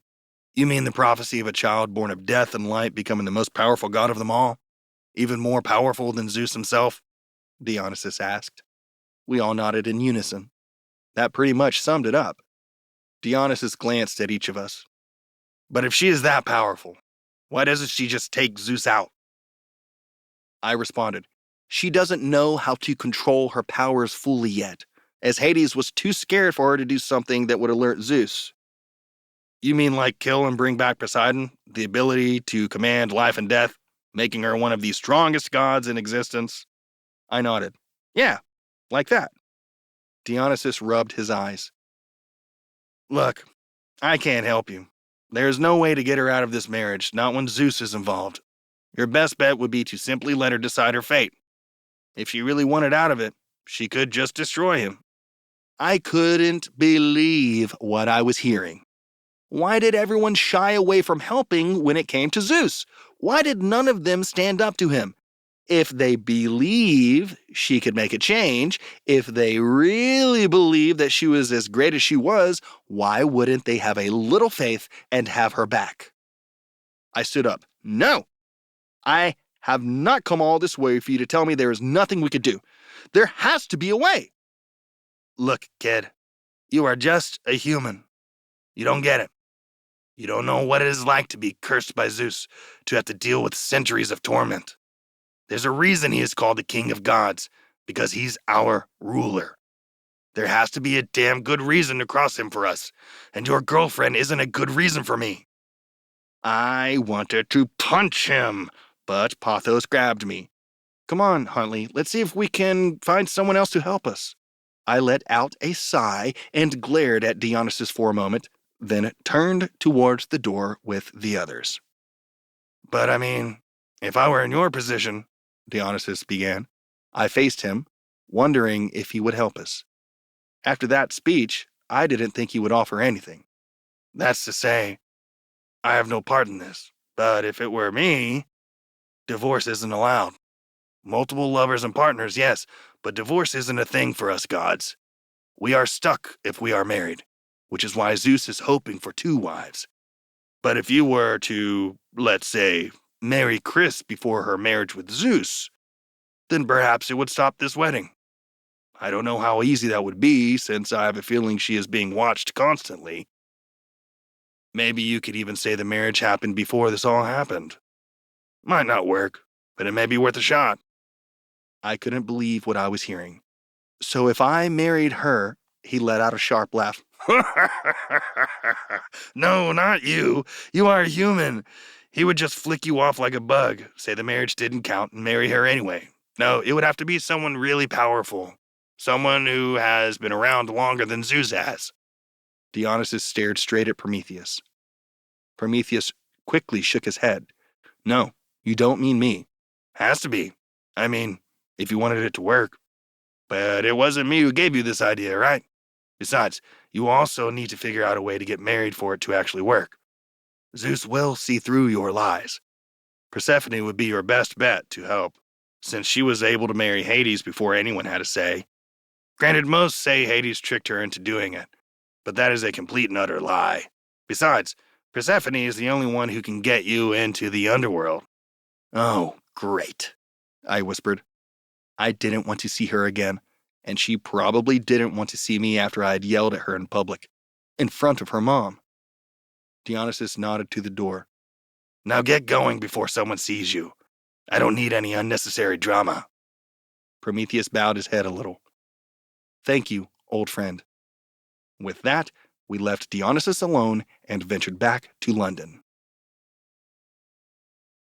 Chapter 13. Chrys. Hermes wasn't that bad. He was just full of himself. But at least he was fun to a point, especially if father was around. I didn't know the entire story between Hermes and my father, but it was definitely entertaining. I concluded that the chief reason father hated him was because Hermes could get into the underworld without Hades figuring out how he did it. This made Hermes quite proud of himself, which then led him to make fun of father even more. And father definitely deserved it these past few days. Father still wasn't speaking to me since Hermes got here, but tended to talk more to Hermes if we were all in the same room, which wasn't often, to be honest. It mainly was just around dinner time, if we all were eating in the dining hall at the same time. We would both try to pick a time, the other wouldn't be there, but then we ended up picking the same times out of sheer coincidence. It kind of made me realize father and I thought the same way. I wasn't sure if it made me happy or a little frustrated. I sort of wished I stayed at Maka's place a bit longer, but she had several jobs in helping the Blessed come to the underworld, and I didn't want to bother her. Not to mention, if Hermes had to wait for me to get back, then he might think I was doing something suspicious. I guess we were, since we saw the fates, who told me that everything would turn out for the best, and that I would end up marrying the one I truly loved, which was Huntley. I tried my hardest not to think about him, as it just made me more miserable. At least I had Hermes now to take my mind off of it. although I didn't like being watched constantly, especially since I wanted to find a way out of the marriage. At least now I had some company, and Hermes was hilarious. Hermes and I were sitting at the dining room table. He commented on how Hades must have been compensating for something since this room was so grand, and he doubted anyone ever came to visit. Father, thank goodness, wasn't around this time. It felt weird, though, sitting here without him when just months ago we ate happily together. Our relationship was perfect, if a father-daughter relationship ever could be perfect. We talked, mainly about tutoring and the job, never about Huntley, and for the most part I could be honest with him. I mean, when Huntley was involved, I wasn't quite that honest, especially with my feelings, and where I had found him, and about the pomegranate seeds. Okay, so maybe our relationship wasn't perfect, but it was way better than most people's relationships, especially with these gods. For dinner that night, the chef had made us some cottage pie, an English specialty, although it had a lot more flavor in this one. I hadn't had it since we were in London, which made me miss Huntley even more. Damn, this irony. So, Chrys, what was it like being stuck down here for so long? Must have been torture, as this place is quite drab, Hermes asked as he took a bite of his food. But wow, the food is fantastic. I guess when you rule the dead, you can get them to do whatever you want, huh? I shrugged. I don't know. The chefs seem to like working in the palace here. They change people every few months when they are sick of cooking for us, and Father sends them off to paradise, then brings new ones in. They have all been quite wonderful to us over the years. Well, that's surprising. From what Demeter says, Persephone has told her some horrific stories about this place. So he was one of those gods who believed everything they heard and always sided with Olympus. But I guess I already figured that since he was helping Zeus out. Mother may not like it here, but I do. Or Demeter was lying to everyone since she forced Persephone to choose between Hades and her own mother, although I know who I would choose. Hermes' eyes widened, as if caught off guard by my comment, then laughed. I should have figured you were a daddy's girl, with all the black clothes and angsty attitude. You are just like him. I retorted sharply. The only reason he seems angsty is because he doesn't like dealing with all you drama queen gods. I can understand why he hid me away from them for so long. Oh, poor Hades didn't want his daughter to learn about the real world and how dark and depressed he really is compared to us. I stood up and slammed my hands on the table. I could feel the dark energy in my hands and tried not to let it escape. I doubted Hermes would let it slide if I let some of that energy out on him. My father is not dark and depressed. As I yelled at Hermes, I saw Father walk into the dining room. I was quiet for a moment as we looked at each other when he finally sighed. Hermes, are you trying to talk my daughter into hating me? Hermes shrugged. What can I say? It's my gift. I sat down as my father went on. Here came another argument between the two. More like it's all you other gods' purpose in life to make me look bad. It's what you all did to Persephone. Look, you knew as well as the rest of us she didn't belong here. She is the goddess of fertility, an earthly goddess, and you are the god of the underworld. In what dimension did you ever think that would work? Love knows no bounds. I was surprised my father would say something like that. I honestly didn't think he cared that much about Persephone anymore, as they always fought since I could remember. What was she like in his eyes? Did he still see her as the woman he first married? Why was she never that woman when I was around? It made me blame myself a little, as I felt I had caused a lot of stress in both of their lives. However, now meeting the other gods, it was probably the stress they put on her rather than me. Hermes took another bite. Yeah, well, look where that love left you. Still all alone, miserable, with a daughter who was so reckless that she ended up getting engaged to Zeus.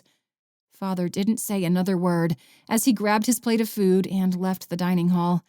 I thought about saying something, but I knew it wouldn't help. Hermes had really struck a chord with him this time. But I did wonder why everyone seemed to hate my father so much, and why he put up with their shit. I guess originally it was all for me, and that was why he had hidden me for so long. He had to have known that I couldn't stay hidden forever, though. Someone would have eventually found out even if I hadn't screwed up. I mean, Hermes had almost found me out a few times already. Father probably took his food to eat in his study alone. I felt bad for him right now, to be so alone that all the other gods made fun of him. I wished I could do something. I wished I could get out of this marriage and be able to keep him company. I wanted to tell him about what the fates had said and how they knew I could end up with the one I loved. Okay, that last part I didn't want to tell him, as he would never approve of me marrying a human. I had a feeling, though, he would approve of that instead of Zeus. Eventually, we would have to go down that road, and I wasn't looking forward to that. Whatever. First, I had to stop this marriage. Hermes, I began, why exactly is it that everyone in Olympus hates my father? He shrugged, as if it wasn't a big deal, as if everyone knew to hate him. I guess you wouldn't see it, especially since you grew up here, but your father is a bit of a recluse. He has shut himself away, hiding from the rest of the gods. That was even before the battle against Cronus. On top of that, he brings darkness and death wherever he goes. When he steps on Earth, you probably didn't notice, but things start to die. Plants die, trees die. I hate to see what would happen if he pet Bambi. Funny, I didn't notice, but I was a little preoccupied. With that knowledge, though, I kind of wondered how my mother could have loved him in the first place. Hermes had pointed out that she was the goddess of fertility. Why would she love someone who brought death to the things she created? So because of his powers, you see him as someone to ridicule? That makes sense. Hate to wonder what everyone thinks of me, especially after what I did to Poseidon. I had to admit, the power I used against Poseidon even surprised me. I never knew I could bring death and life like that. And I couldn't say it out loud, but it felt good. I just wished I had a bit more control over it. Shaking his head, he went on. It wasn't just his powers. He never let anyone close, so no one knows what he is thinking. On top of that, he kidnapped Persephone and hid her down here until we came down to save her. I stared at him. Kidnapped? What was he talking about? That's not the story I heard, I said. Hermes chuckled a little. Yeah, well, who told you that story? Hades? I'm sure he thinks he's not the villain in that tale. Actually, I've heard the story from both of them, separately. Although Mother acts like she regretted it, she never said he ever kidnapped her. She ran away with him. Whatever you say.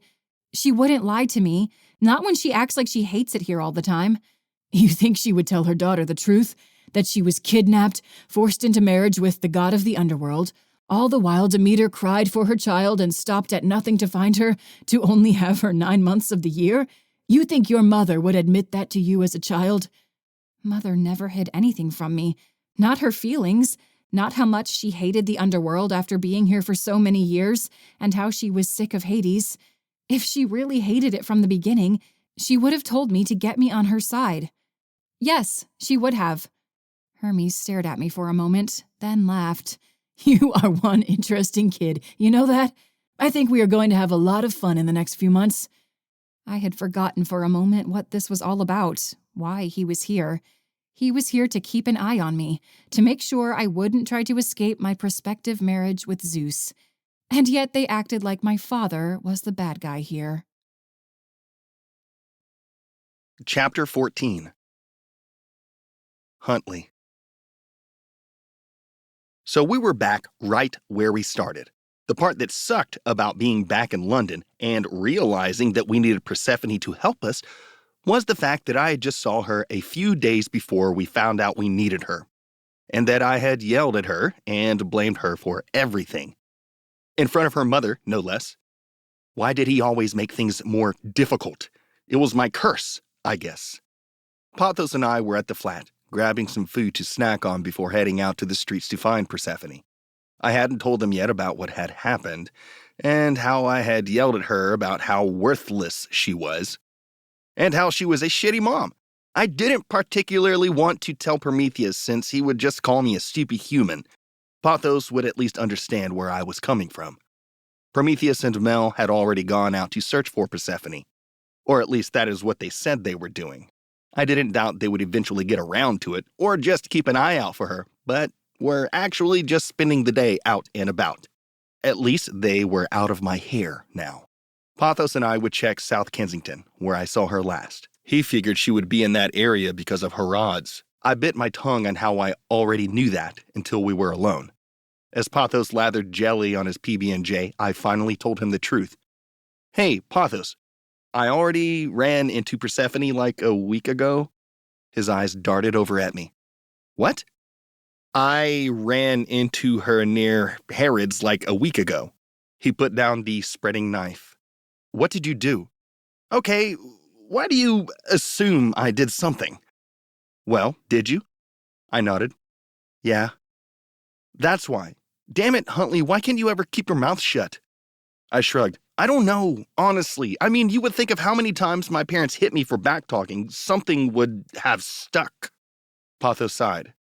I swear, what am I going to do with you? Seriously, you realize you could have pissed her off so much that she will never talk to us again, right?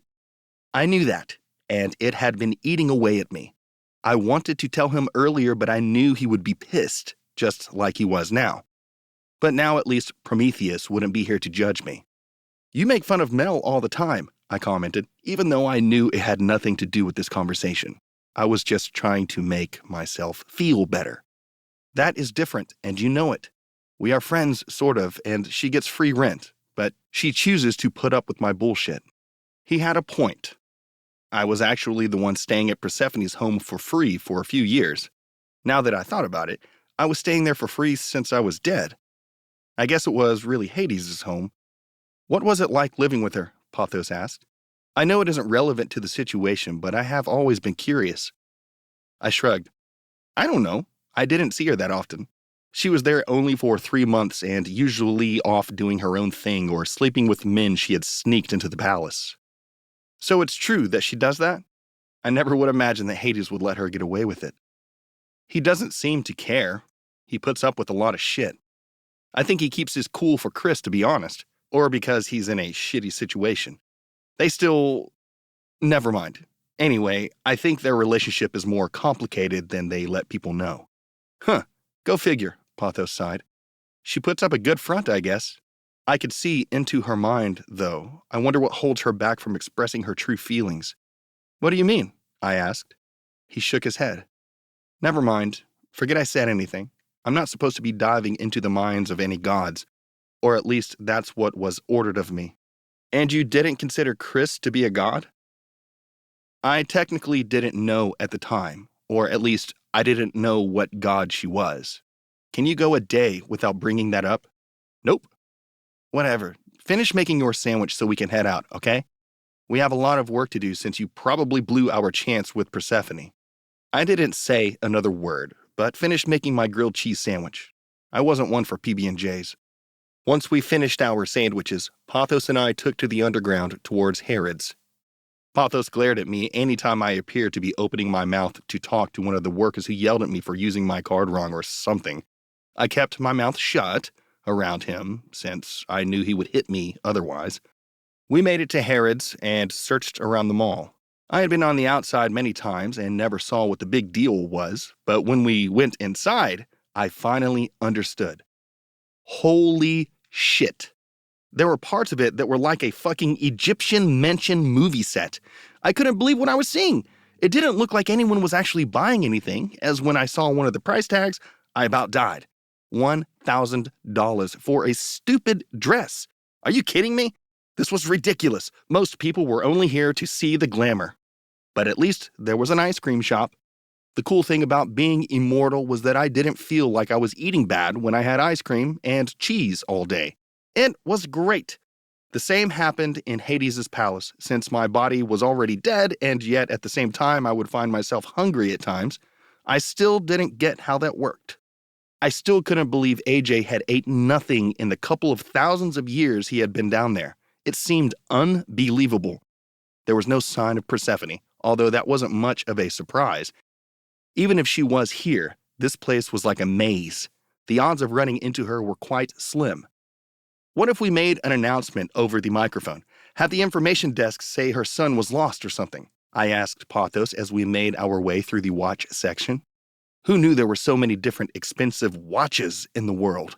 Why would she ever fall for that? She doesn't have a son and would figure it was a setup. He had a point. Persephone was smarter than that, I agreed. I was mostly just going through all the options I had at the moment. We finally made it through the entire mall and didn't run into Persephone, or any other god for that matter. I was kind of surprised, since this seemed to be the spot for all the rich gods to gather. She's not here, Pothos sighed. Let's head over to Soho. How far is that? I asked.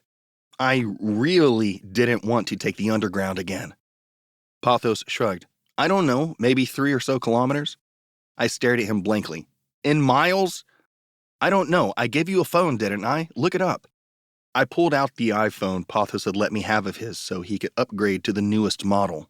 I Googled the conversion and found out that it was only 2 miles. Can we walk? Yes. Pothos didn't want to deal with another scene in the underground.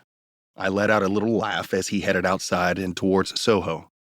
It rained the entire walk over, as usual. This rain never stopped, I swore.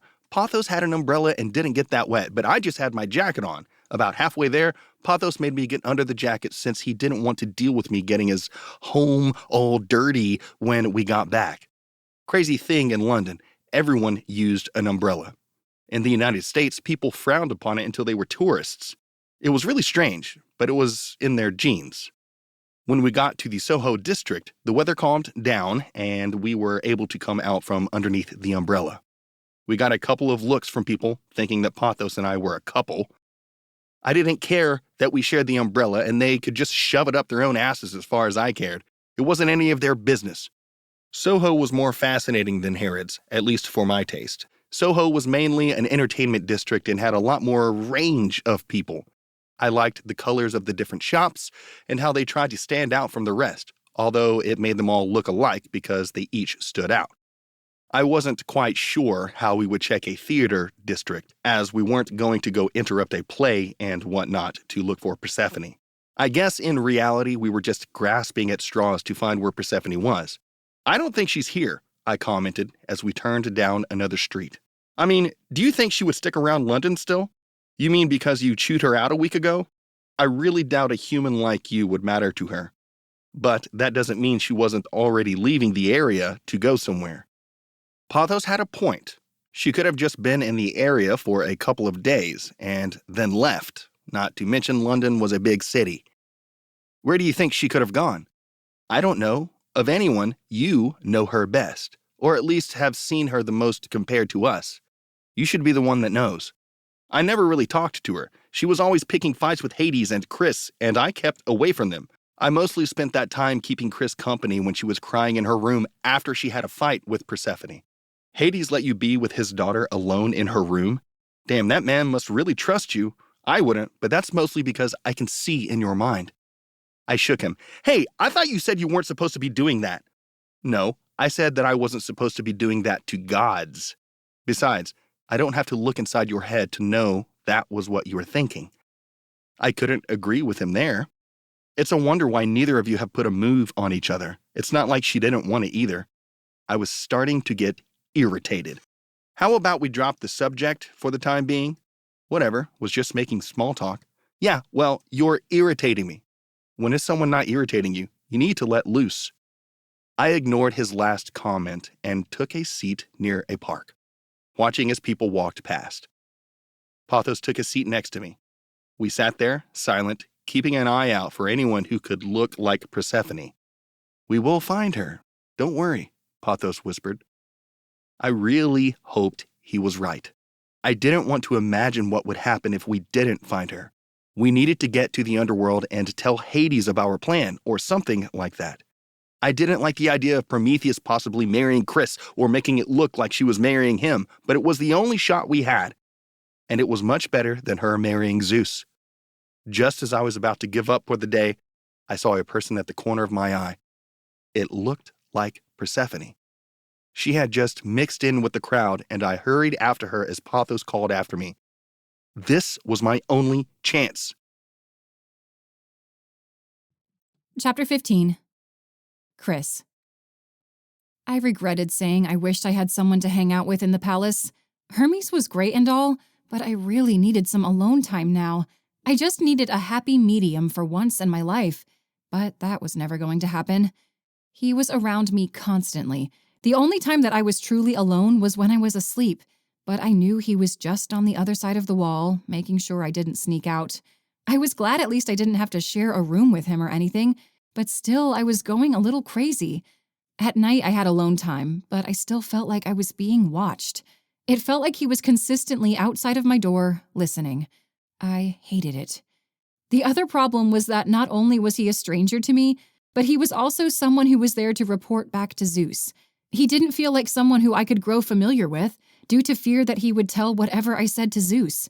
So instead, I felt even more alone when I was with him, which sucked. Currently, we were sitting in the rec room, playing a board game. I picked out the game Ticket to Ride Europe, as Hermes had never played it before, and I was getting rather bored with just killing time around the palace. I judged a few days with Father, but he was giving me more problems than usual, making comments under his breath about Hermes being there, so I didn't want to bother him anymore. All I needed was for him to be even more mad at me. I burned some incense that Maka had given me since it helped me relax. Father should be judging the dead right now, so he wouldn't notice the incense. Even if he did, I wouldn't really care. So, how do you play this game? Hermes asked as I set up the board. He grabbed a handful of popcorn as he watched me sort the trains and separate the cards. It's easy. You try to get tickets with the same colored trains to complete a track. You also take route cards and try to complete those routes on the board. I handed him the rules. Here, these probably explain it better than I can. He glanced over the rules quickly, then laughed. All right then, makes sense. But you do realize that I am the god of travelers, roads, and trade, right? This is practically a game meant for me. I shook my head sarcastically. No, I had no idea what you were the god of. Haven't heard it 1 billion times in this past week or anything. Very funny, but my point still stands. You are not going to win. Shrugging, I went on. We will see. I could win, as I have played this more times than you have, and I'm pretty good at it. You probably won't win. Hermes appeared a little offended, which I found a little amusing. I'd like to see you try. Let's begin. He let me start first. He acted like it was because he was a gentleman, but I knew it was because he was a little confused about the game and wanted me to show him how it was played. I hoped that I would win just to make him mad, but that would mean I would have to outsmart him or get lucky with the cards. Either way, only time would tell. Once we had done a few rounds back and forth, he began to get a better understanding of the game. I think he realized it wasn't only strategy, but it had to do with the luck of what train cards you drew as well, which made winning a little more difficult. He was trying really hard to give the appearance the game was no big deal, and it made me smile a little more. Playing a game was a good idea, and it really lifted my spirits. But in the back of my head, I kept realizing why he was truly here. He was spying for Zeus. The game went on for a while, and I had the lead. It was hard in the end to tell who was really winning, as there were cards with points hidden from each other. I wondered how many points he had from finished routes, as I had just finished all of mine. I'm going to grab new routes to add to my previous ones, I announced when it was my turn. His eyes widened. You can do that? I nodded. Yep. He looked at his cards again, then bit his lip. I doubt he had his finished, but was trying to figure out if he could grab more routes or not. I looked down at the cards I grabbed. I already had one route done from the ones I grabbed, so I set that down in my pile. I studied the other two, debating if I should pick either of them. One had just an extra city to get to, and the other was a totally different route. It was possible to do, and it was only a few points that if I lost it wouldn't affect me much. If I took all 3 cards, I figured Hermes would freak. So I took all 3 cards. He just stared at me, looking worried, then put his cards down. Fine, I will grab a new route too. I gestured toward the cards, and he grabbed his 3. As he looked at the cards, he smacked his head on the table. I laughed. Hey, I think we should play poker later. You have a great game face. Shut up. We were both laughing at this point when I noticed something out of the corner of my eye. I glanced over to find my father standing there watching us. I hadn't heard him come in and wondered as to why he wasn't in the throne room judging souls. He nodded to the board. Seems you two are having fun. I glanced at the table where the game was and shrugged. Figured we would kill some time and play a game. Kill time? Now you just sound like your mother. I bit my lip. I could tell Hermes wanted to make a comment, but didn't. Ugh, not this again. I didn't want to start a fight with him, so I tried to ignore his comment. Want to join us? And play with Hermes? No, thank you. I kept telling myself to calm down and let it go. Then why are you here? He stayed in the doorway, not stepping any closer. I was wondering where you were. I figured maybe you would show up to help me judge. Nope, I couldn't stay calm with him anymore. I had to respond to his nonsense. And I thought you made it clear that I wasn't wanted there. You seem to hate being around me after I disobeyed you, so I have kept my distance." Hermes stayed quiet, knowing better than to get in the middle of a father and daughter fight. I couldn't blame him. I didn't want to be in the middle of this fight either. "Well, it's more him I don't want to see. I never said I didn't want you around. I'm just frustrated at what you did." "Yeah, and I hate feeling that energy coming off of you constantly. I don't deserve that." I was standing up now, face flushed. I thought carefully, making sure more power didn't reach my mind. If I started to see red, then I probably would lose all control. At least I knew I couldn't hurt my father, as he was the god of the underworld. Hermes put his cards on the table and just played with his nails, listening in. Father stepped forward towards me. "Well, I don't deserve to have people in my life leaving me alone all the time." I hadn't heard him yell in a long time, especially not at me. He kept his voice down usually, and the only time I did hear him yell was at Mother. "I'm not leaving you alone. I made it so I was here most of the year," I exclaimed back at him. I didn't understand why he couldn't get it through that thick skull of his. "But you still have to leave me for that piece of shit brother of mine." What the fuck was he talking about? I could feel bits of my power leaking through my fingers. I noticed Hermes stare and lean back a little farther in his chair. I yelled back at my father, "Not by my choice!" The air buzzed with anger and dark energy. I wasn't the only one that was losing control. We both tried to take deep breaths, but it wasn't helping. Father pointed at the incense. "What is that? What did I tell you about that incense?" Now he was grasping at straws. He wasn't able to keep his cool any longer. "To not burn it while you are around. Sorry, I didn't think you would come looking for me since you have been ignoring me most of the time for the past few months." He pinched the bridge of his nose. "I can't deal with this anymore. You are giving me a headache just like Persephone." "Well, maybe I am just like her. Maybe I will turn into her and bitch about living here for the rest of my existence." "Probably since everyone around here doesn't listen," he yelled back. I slammed my fist on the table. Train pieces went everywhere. Hermes quickly grabbed them and tried to put them back where he thought they went. "Damn it, Father! Why can't you just forgive me for the one shit-ass decision I made? Or maybe this cold shoulder of yours is the exact reason no one likes you." He didn't say anything for a moment, then shook his head. "Fine, Chrys. If you feel that way, I'll leave you alone." Father turned and left as tears started to flow down my face. I let them come without reacting to anything, just like usual.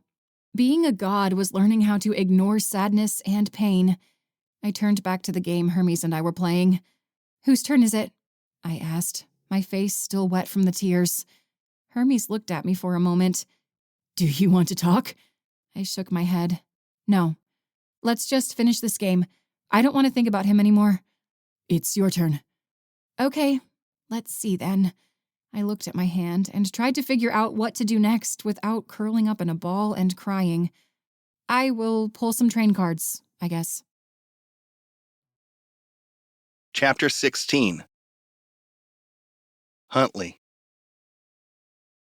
I was still trying to catch up to the woman I saw that looked like Persephone. She had the same long brown hair, a tan coat, and heels.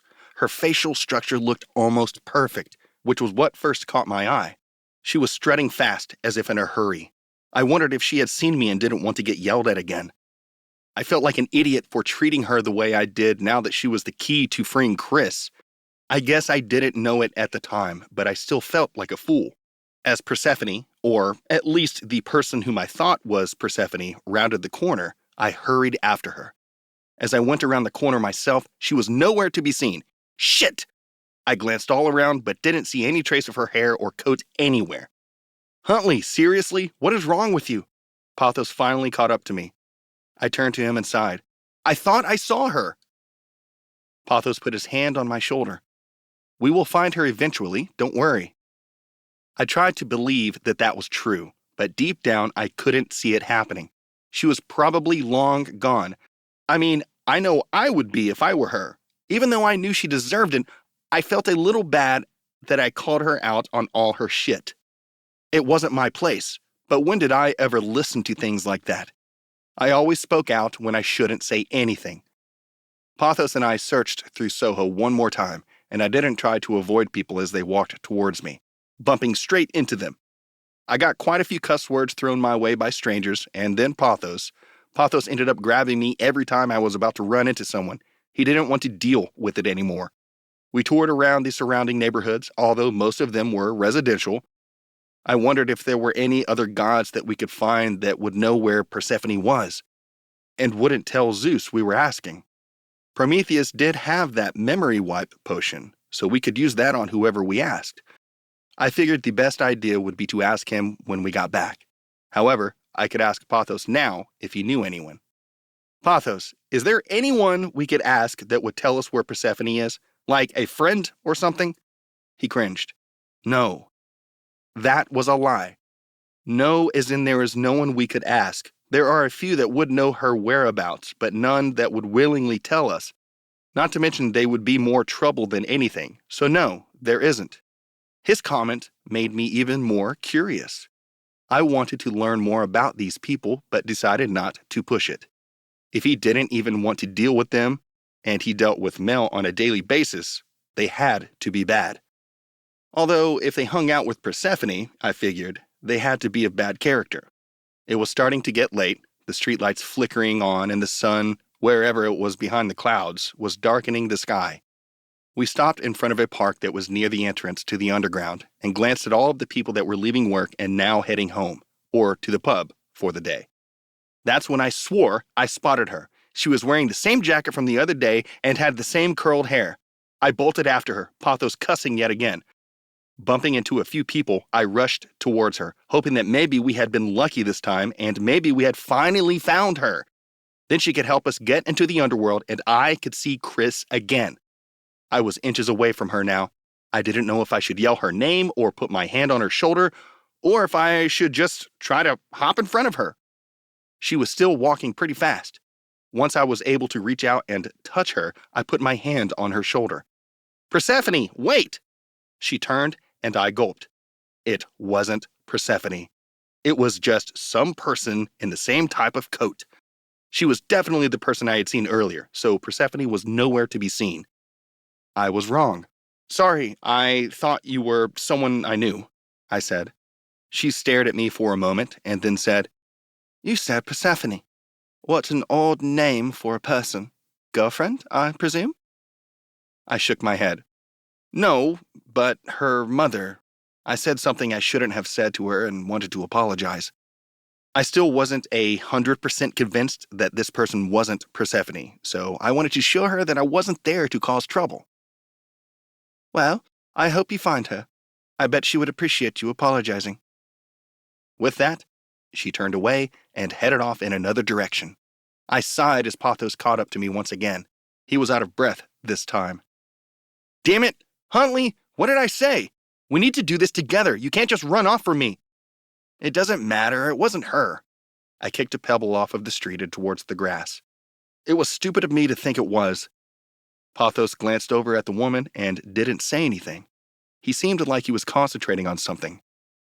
I looked to where he was staring and realized he wasn't staring at the woman, but a group of men that were heading towards us.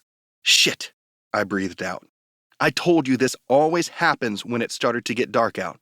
And I said I believed you. Whatever, what should we do now? They are blocking the direction towards the underground. I didn't doubt that the two of us could take them, but I don't particularly want to get arrested for being in a fight. The great thing about London, Huntley, is there are a lot of places to run, and a lot of ways to access the underground. He grabbed my arm and pulled me in the opposite direction of the 5 punks that were headed our way. Now come on, let's get out of here. We ran down the streets, Pothos now not caring if we ran into any strangers. The 5 men were now running at us, shouting at the surrounding people to stop us. None of them answered their request. Except for the tall man in the suit. He grabbed both of us by the collars of our shirts and pulled us into a dark alleyway.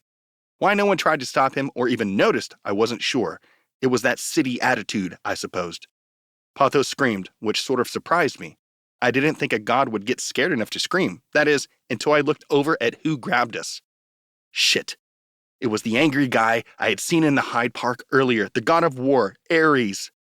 Now that I had a better look, because his face was now in both of ours, I could see the anger in his eyes. I recognized the anger, mainly because I had seen it many times in the mirror. I wondered what his story was, how he became the god of war, and where the anger stemmed from. But that would be for another time, because right now I doubted he would answer any of my questions. Neither Pothos nor I fought his grip, mainly because we knew we couldn't do anything about it. He was the god of war. Even I wasn't stupid enough to try to piss him off, or at least piss him off even more. "What do we have here?" Ares asked as he dragged us down the alleyway a little further, behind some dumpsters so no one passing by on the street could see. This was the end, I swore. He was going to turn us in to Zeus, and we would never be able to save Chrys. Fuck! Pothos spoke, his voice shaking a bit. "Hey, buddy. Long time no see."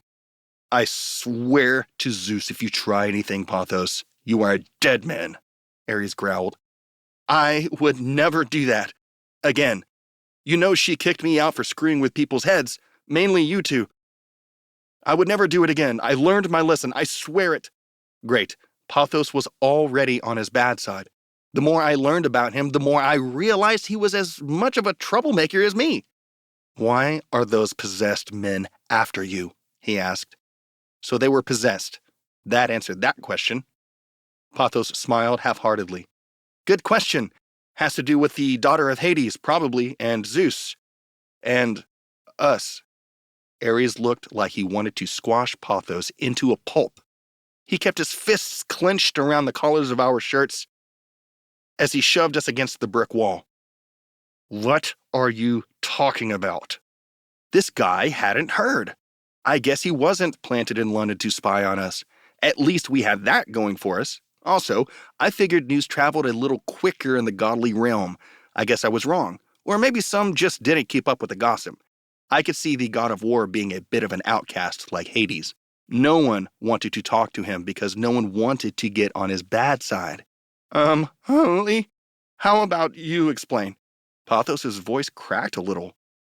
I did sort of enjoy seeing him scared like this, even though we both were probably going to die.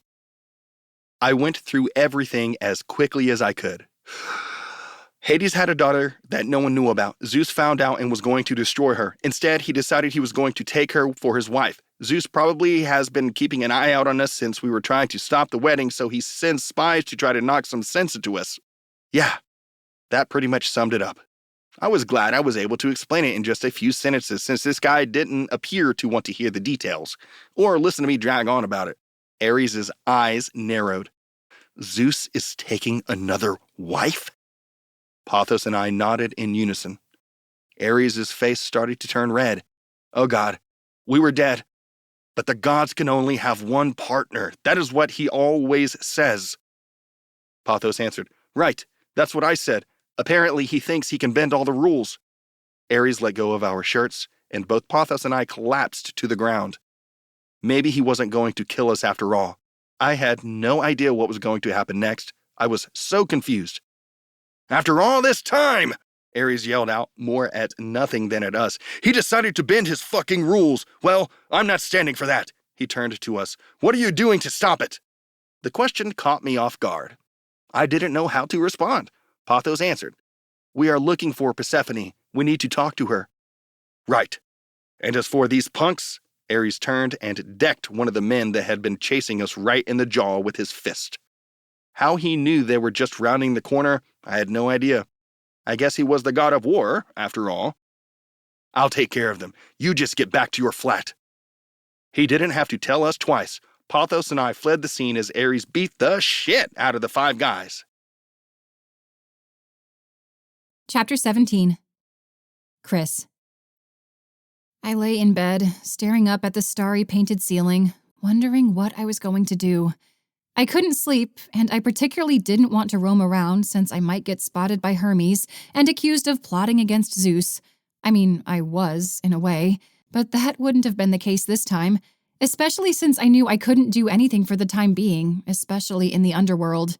What I really needed to do was get better at controlling my powers, so that maybe I could in fact defeat Zeus and take down his dictatorship. Yeah, that probably wasn't going to happen. It wasn't necessarily that I thought that I wasn't strong enough, which was partly true, but it was more the fact that if I did fail, then I would be sent to Tartarus. But at least then I wouldn't have to hear my father yell at me anymore. Or I would hear him yell at me for an eternity. I didn't know what it was really like in Tartarus, whether it was like the hell that everyone described it as. Was it just darkness, or was it seeing your worst fear again and again? I didn't particularly want to find out, though, especially as that meant I would have to experience it. I thought about a way I could try to sneak in lessons on controlling my powers. I needed to be somewhere safe, somewhere where I couldn't hurt anyone. Oh wait, this was the underworld. There was practically no one in the palace. I wondered what would happen if I accidentally hit one of the human souls that lived in the palace with my power. I remembered seeing Huntley's skin after I had an episode, and there were dark marks on it, even though he was technically dead. I didn't quite understand how that worked, and didn't want to find out the hard way. Hermes seemed like he didn't quite fear what my power would do, trusting that I had control over it. He was a little naive on that front. I mean, I was a lot better, but if he had seen what I had done to Poseidon, that still made me smile a little bit. I had overpowered him completely and made him suffer for what he was planning on doing to me. It made me sick to think of it. And it made me realize it was the same thing Zeus had planned. I pushed the thoughts back. It made me sick. I had to figure a way out of this. And maybe my original thought was right. Maybe I should figure out my powers so I could take him out somehow. I took a deep breath and let it out slowly. I needed to walk around either way and get this energy out of me. I wasn't going to be falling asleep anytime soon. Not with all these thoughts rolling around in my mind. I would just stay around the area, and if Hermes ran into me, I didn't really care at this point. So what if he told Zeus? What would he do? Marry me? Although I didn't quite care if Hermes thought I was planning something, I did care that father might find out and say I was careless and get into another big argument. I was still upset about the last argument we just had. I didn't get why he was being this way. I thought that maybe he would understand by now, but I guess I was wrong. I wanted to be here, helping him, but there was no way that was going to last forever. Was he just upset it was by accident? Or did he think I did it on purpose? I still wasn't sure what his reasoning was, and wished that he would sit down with me to have a rational discussion, but I knew that wasn't going to happen anytime soon. Not after what I had just said to him. Damn, I was a fool for yelling back at him. I guess I just let my temper get the best of me. And Mother. So pretty much I was screwed. Wondering if it really wasn't possible to run away from Zeus, I thought back on any story Mother and Father told me about the gods, and if any of them were able to hide from Zeus. I couldn't think of one that was successful. The only place that people could potentially hide and get away with it was the underworld. However, everyone already knew I was here. I could try to hide somewhere else in the underworld. However, Father would be able to find me without a problem. So where was a place I could hide where no one could find me or go after me?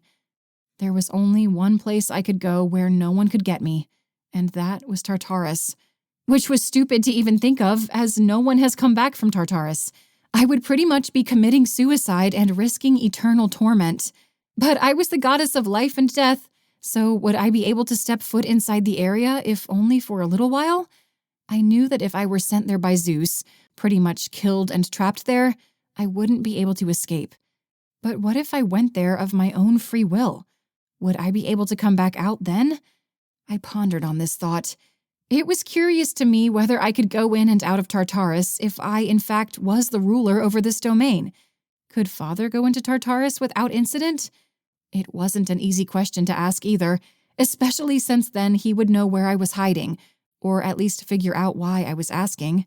So Tartarus was theoretically a possible place to hide, and maybe wait for all of this to blow over. No, that was probably the stupidest idea in all of existence. The other problem was that if I was wrong, would there be any way to save my ass from Tartarus? I didn't think so, although many believed my power could surpass Zeus, so maybe I would be able to save someone from Tartarus one day. I thought about the moment where Zeus tried to kill me with his lightning bolt that Father was able to deflect. Would I have been able to survive that if it had hit me? Why was Father able to block it? There were still so many questions I had, but no one to ask. How would I even test whether I could survive Tartarus? This was frustrating me and making it so I couldn't fall asleep even more. I decided now was a time better than ever to roam around. Hermes might find out, but by now I really didn't care. It wasn't like I could do anything. At first it was a worry, but now I just needed to move around and get some fresh air. Getting up and putting on a robe, I stepped outside of my room. It was quiet, and I didn't hear Hermes getting up out of his bed to see if I was doing anything. The hallway was dark, only low blue lights bringing shadows across the walls and floor. It was eerie, I had to admit, and I didn't particularly like walking around the palace at night because of it. It was hard to explain, especially since it wasn't like I was afraid of ghosts. I lived in the underworld, after all, but something about that light freaked me out. It really freaked Huntley out as well, especially when Father appeared out of nowhere and scared him. Father never showed it, but I knew he thought it was funny to watch Huntley scream like a little girl. Letting the memory drift away, I took a slow breath and closed my bedroom door behind me. As quickly and quietly as I could, I headed towards the balcony. The best thing I found out was that the underworld was always the perfect temperature. When we were in London, I found it to be rather cold and uncomfortable at times. Although I always wanted to see the changing of the seasons, which all happened thanks to my mother, I did like always feeling comfortable. The warm air felt nice against my skin, and I closed my eyes as I leaned forwards against the railing. Life felt stuck and crazy at the moment, and I wasn't sure what I should do. The idea of Tartarus was still running through my head, although it wasn't the greatest plan I had. It was probably worse than going to Earth, or maybe even just a close second. Opening my eyes, I held up my hand and let the energy be released from it. It cracked in the sky, dark tendrils going every which way. It felt good to let it all loose, as it felt like it had been pent up for some time. Sometimes the power was overwhelming and made me want a little more. It was like a craving for something that couldn't be explained. I quickly let it all go and took a deep breath. I had to keep reminding myself not to be carried away, or I would really raise some questions. I wasn't quite sure as to how my power over life worked. The only time I had used it was by accident both on Huntley and AJ, but also Poseidon. Before then, the only power I understood was that of death. How did one control life? I supposed my mother would know, but she wasn't really someone I would want to talk to about it. Out of spontaneity, I jumped up on the railing and peered down at the empty hole that was Tartarus. It was dark, as if it would go on forever. There were souls falling down from the sky of Earth, plummeting down into the giant, never-ending space. They seemed so close that I felt like I could touch them. Although I have always been curious, I never had stuck my hand out to touch them. I wondered what it would feel like. I reached my hand out to see if I could touch them, to see if I could feel the coldness of their souls. I thought maybe it felt like rain. I was wrong, though, as I stuck my hand out, and I felt something grab hold and pull me straight down, not letting my hand go. I slipped off the balcony and headed down, screaming. Chapter 18. Huntley. Pothos and I never stopped running until we were back to the flat. My heart was racing what felt like a marathon as I collapsed on the ground. Pothos fell down as well. Well, at least I didn't feel like a complete loser human for wanting to pass out since he was worn out as well. I glanced over to him and found his eyes closed and his chest moving up and down quickly. Neither of us spoke a word for a while and just lay there in silence. I thought back to the woman I had seen earlier that day. I could have sworn it was Persephone. A little part of me thought that maybe it had been Persephone, and she had just used her godly powers to make herself look different. It was possible, I knew, but whether I was right was another story. I thought for being a human with all these gods, I was doing pretty well. I didn't have powers like they did, didn't have these centuries of knowledge they did, yet kept up with them, or at least the ones I've met thus far. Sure, I wouldn't be able to actually fight them or be able to even hold out through the fight, but at least mentally, I felt as if I was keeping up with them. My mind traveled to the end of our search today. Ares was scary. I didn't want to cross him ever again. Like, ever again. I was really glad that he seemed to be on our side. The moment he heard about the marriage, he seemed really pissed. He didn't question us about the daughter of Hades or anything about that, but really focused on the second marriage. I wondered why that was. I didn't know much about the god, other than he was the god of war, and I could now understand why. "Hey, Pothos," I said, still gasping for air. "Why was Ares so upset?" Pothos opened his eyes and rolled over. "That is a long story. Don't have anywhere to go currently." He sighed. "Fine. Let's sit on the couch, and I will tell you about him." It took all of my strength to stand up. My legs felt like jello, but I managed to stumble towards the couch and collapsed on it. After taking a few deep breaths, Pothos went on about his story. "So, you know how I used to live with Aphrodite?" "Yeah, you mentioned it, yes." "Well, Aphrodite and Ares fell in love with each other and wanted to marry." "Shut up," I said. "The god of war and goddess of love." "Yup. Anyway, Zeus hated their relationship and made Aphrodite marry Hephaestus. Aphrodite protested as she hated Hephaestus, but you know how Zeus can be when he gets an idea in his head." "I've noticed, yes." "Anyway, he wanted to marry Aphrodite, but Zeus wouldn't allow more than one marriage to a god. So Aphrodite and Ares never married, and she is stuck in a loveless marriage. I mean, of course, Ares and her have affairs all the time. Aphrodite has a lot of affairs all the time. But it isn't the same for Ares. He wants her all to himself. The more I hear your guys' stories, the more I find Zeus to be a giant dick." "Welcome to the family."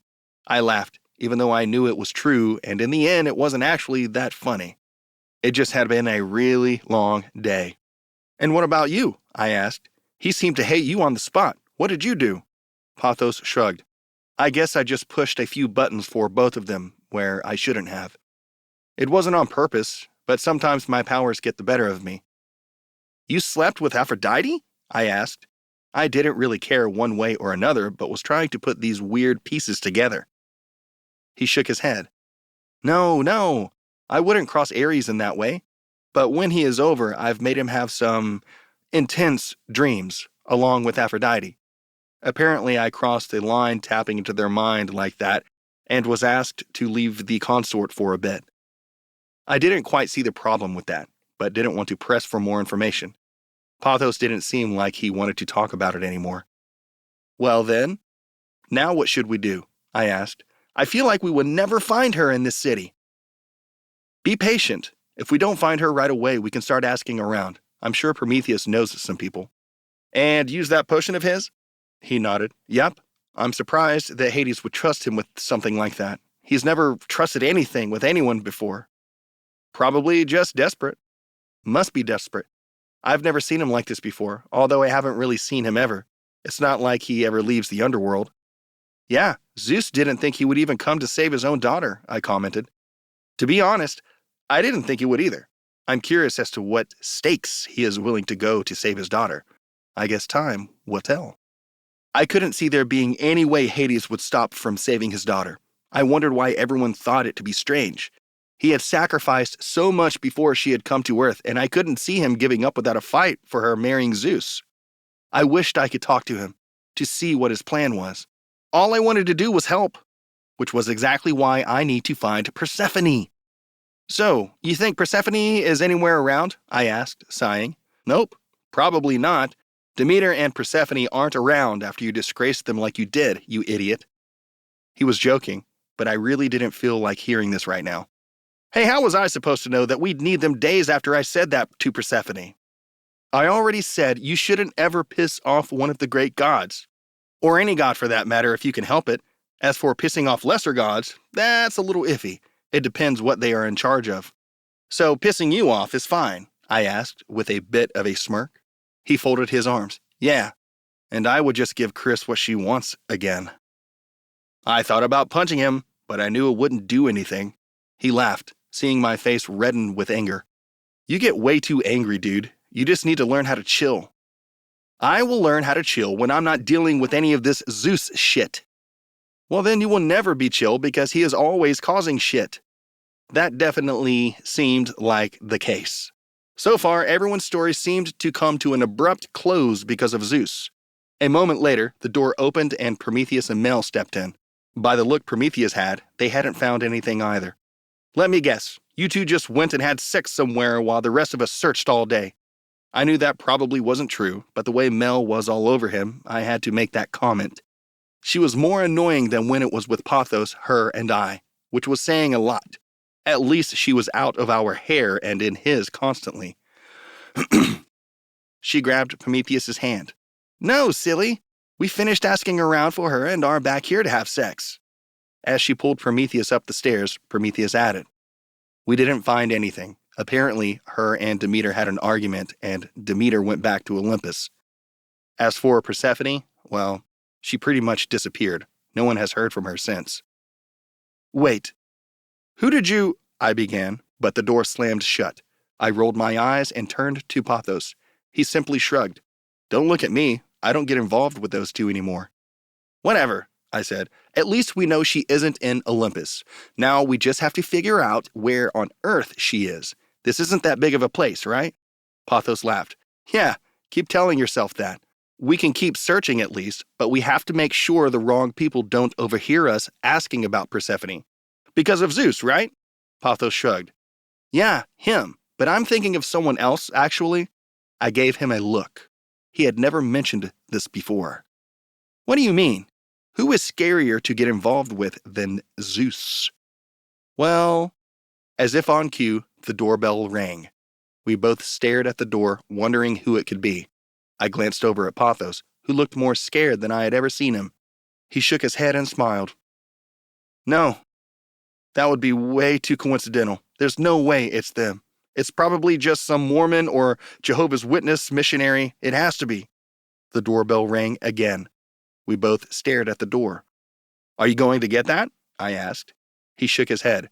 No, I'm going to wait for them to go away. What if it's Persephone? I questioned, though I doubted it. Believe me, it's not. Ares? I asked. For a moment, we were both quiet. If it's him, he would be shouting already, so I'm going to say it's not him. Then who are we afraid it might be? He shrugged. Don't worry about it. It's not them. They haven't been seen for quite some time. Who? I asked yet again, even though I knew my question wasn't going to get answered. Pothos just looked at me, biting his lip. The bell rang again. Yeah, I'm not answering that. I feel like I jinxed it by even almost mentioning their name. He was superstitious? Really? It made me want to know who he didn't want to run into even more. Then what should we do? Wait for them to go away. Then hide in here until we know for certain it wasn't what?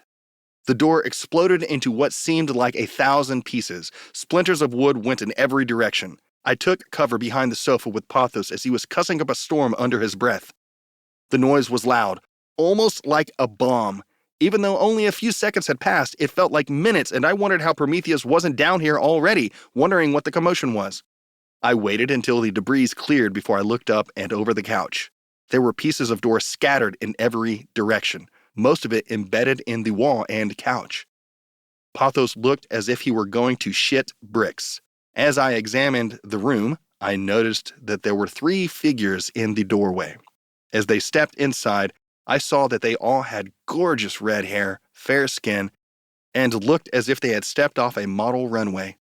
They had to be something mythological because beauty like that didn't come naturally.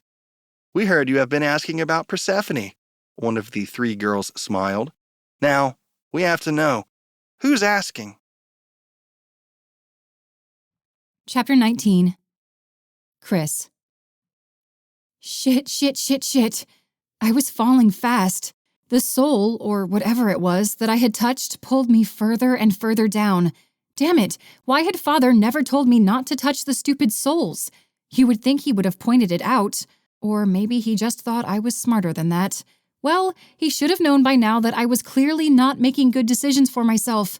I was royally screwed. What was happening? Which way was up? Why was it able to grab me? I had a feeling that this wasn't normal, that the soul should not have been able to grab me. If that was the case, though, then what had a grasp on my wrist?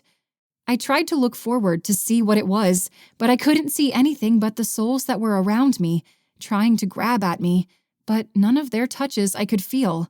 So it wasn't a soul that had me. As I fell further and further down, I tried to figure out what to do next. I had no way of stopping, nothing to grab onto, so I would just have to fly out of here. There was a problem with that, mainly that I never really learned how to. I knew I had flown out of the water when I was fighting Poseidon, but that was it for me. Father never showed me how to use that part of my powers. Hell, he hadn't even taught me to use any of my powers.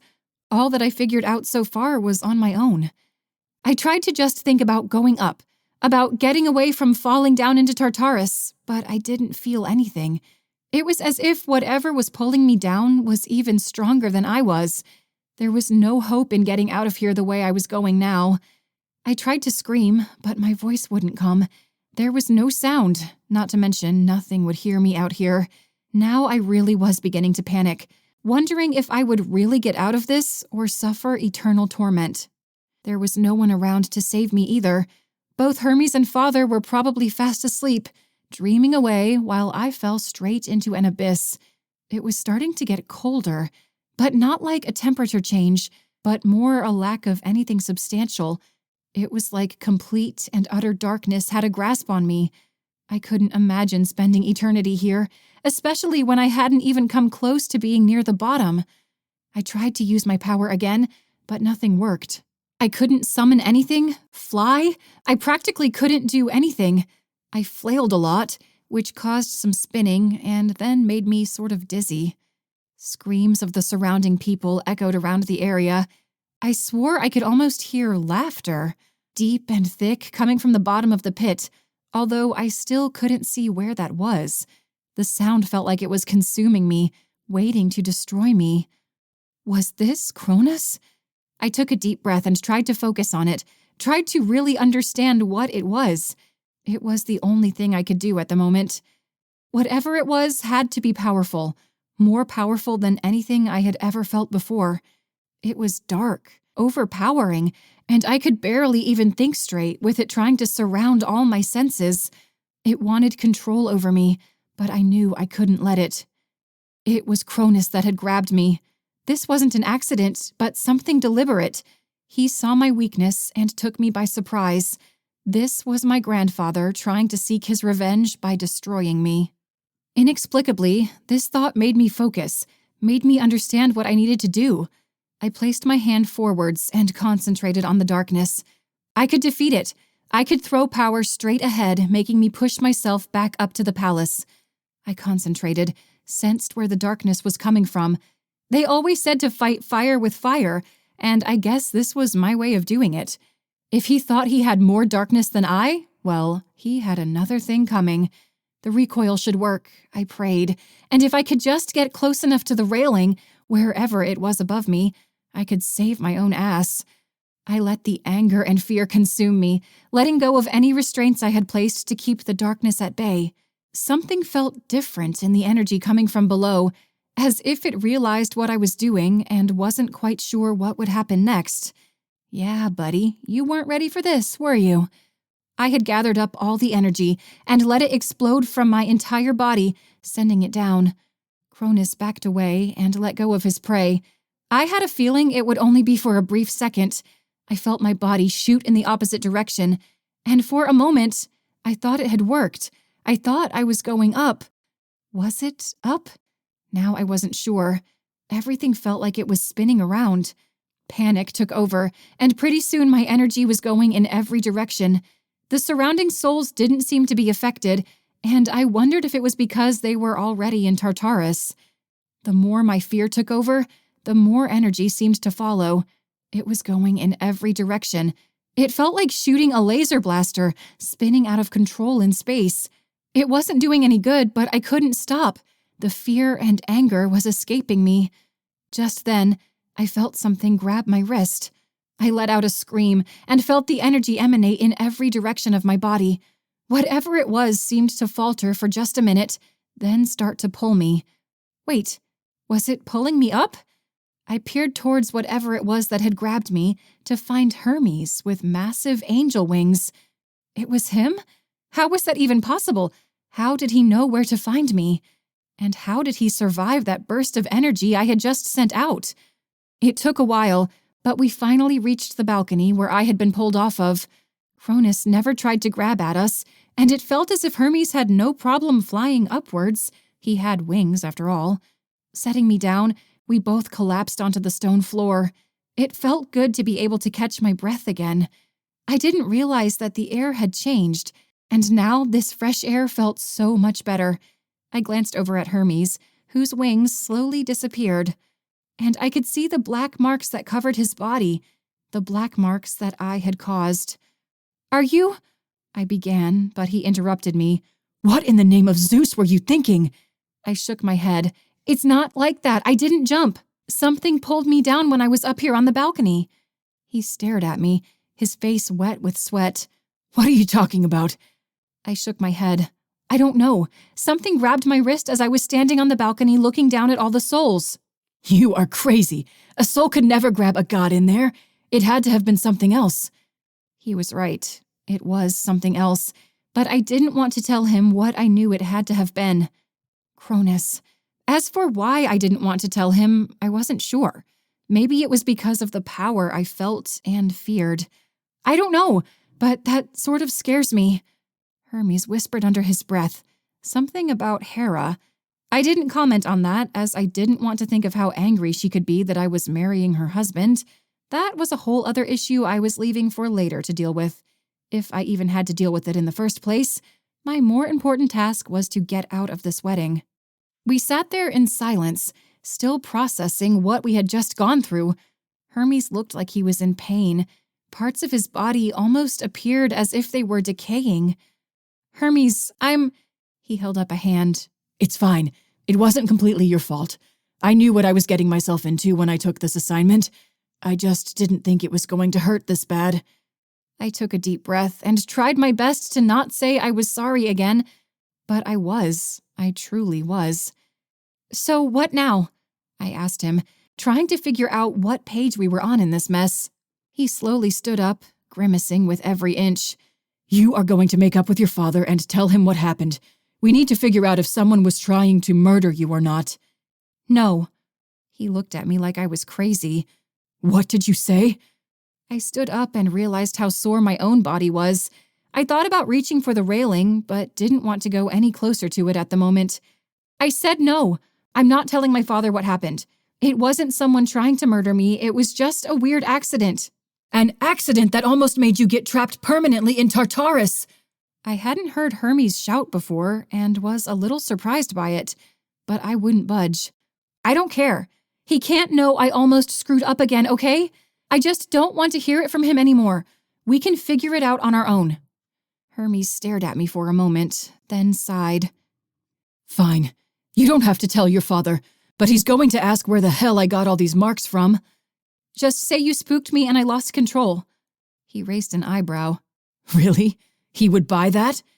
I shrugged. It may have happened before. "Duly noted. Don't scare you. I wish I learned my lesson that way instead of what just happened." I glanced over at the waterfall of souls. Yeah, me too. Chapter 20. Huntley. Who the hell were these chicks? I examined each of the women, all three of them having the same hair, red with loose curls, but each of them seemed completely different. They reminded me of Mean Girls or any movie that had a bitch and their posse. The main woman was of medium height, had very dark red lipstick, and looked like she would love to rip your heart out. Literally. She had a devil of a smirk on her lips, and I could see her being a man killer. And knowing the Greek mythology like I did, it was quite possible. The other two were completely different. The shorter one, twisting her curls around her finger, had a cute smile that screamed, "Yandere." She looked like she would giggle when she drove the knife through your throat, splattering herself in blood. As for the tallest of the three, she appeared as if she were here solely for business, and nothing was going to change her mind once she decided to take a job. But damn, were they sexy. The clothing they wore stuck to their skin like a well-fitted glove. They each had long-sleeved black dresses on. I couldn't help but just stare. "Shit," I heard Pothos sigh. "We're screwed."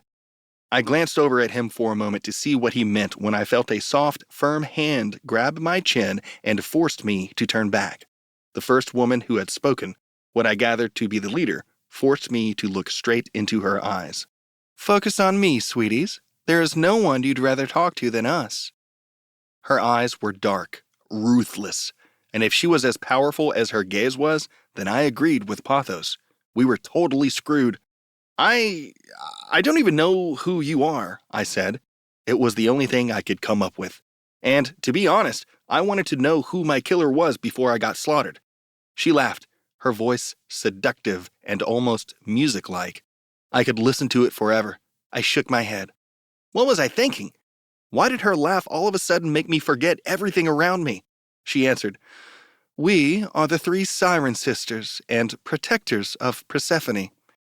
Now, I will ask again, what business do you have with our lovely goddess?" I didn't know what to say. First, a siren? Like a mermaid?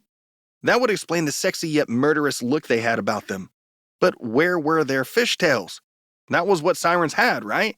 And what did they mean by being the protectors of Persephone? That didn't quite make sense to me, but I was still new to this Greek mythology thing. But I did know that sirens liked to kill. I heard the door open upstairs. "Pothos, is everything all right?" It was Prometheus. He took a lot longer than he should have after that explosion. The door was in pieces, for crying out loud. He reached the bottom of the stairs and was wearing a white sheet wrapped around his waist. The moment he saw the 3 girls at the bottom of the stairs, he quickly turned around and ran back towards his room. "Prometheus!" The main siren who had held my chin yelled up to him. "Come back down here now!" Prometheus came back down into view, his face full of dread. The fact both him and Pothos were so scared of these 3 women made me even more worried. But if I were killed, then I would see Chrys again, right? But on the other hand, I could just be eternally tortured. I didn't really know at this point. Even having been dead, I still didn't know what dying would be like, as it was more complicated than simply heaven and hell. Go figure. Well, Prometheus. Long time no see." He glared at the woman who still had my chin in her grasp. "What are you doing here? What do you think? You've been going around asking about my girl. A couple of gods contacted us, including Ares. You know the rules. If you have any business with Persephone, you have to go through us first." Pothos, who was now standing near Prometheus, leaned towards him. "Oh, by the way, we ran into Ares. Was going to tell you after Mel released you, but as you can see, we now have company." Prometheus sighed, either from just seeing the sirens or that we hadn't told him about Ares. "Talia, I'm so sorry. I seemed to have forgotten the rules. We knew she was around this city and just wanted to speak with her. I didn't think that meant I would have to go through you all." "Oh, really?" She unclenched my chin, her nails scratching my skin lightly. I rubbed it, trying to unclench the muscles I didn't know I could tighten like that. She stepped a few steps closer to Prometheus, her hips swaying back and forth as she walked in her 4-inch heels. "Then explain to me why you went out of your way to make sure we didn't find out." "Well, apparently, we didn't do it well enough, did we?" Prometheus glared at Pothos, who threw up his hands. "Apparently, because we ran into Ares, this was happening.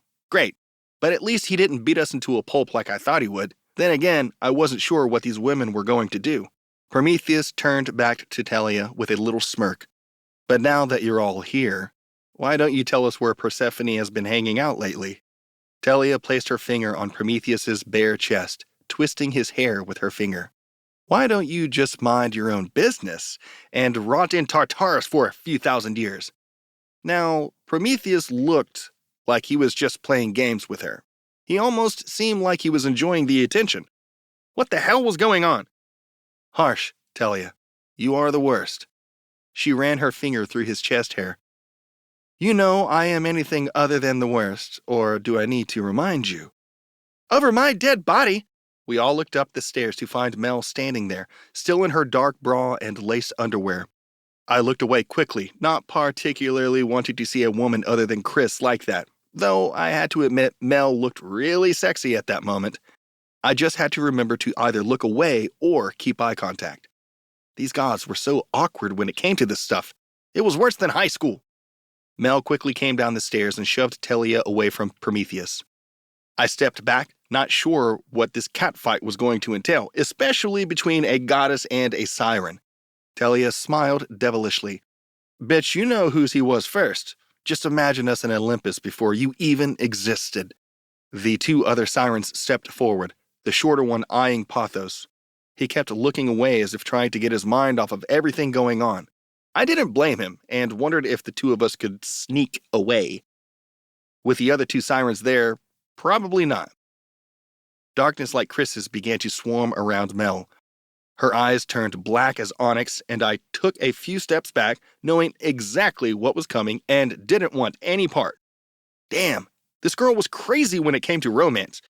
Telia was beginning to open her mouth when Prometheus stepped forward, blocking Mel from doing anything rash, which I knew it was probably too late for.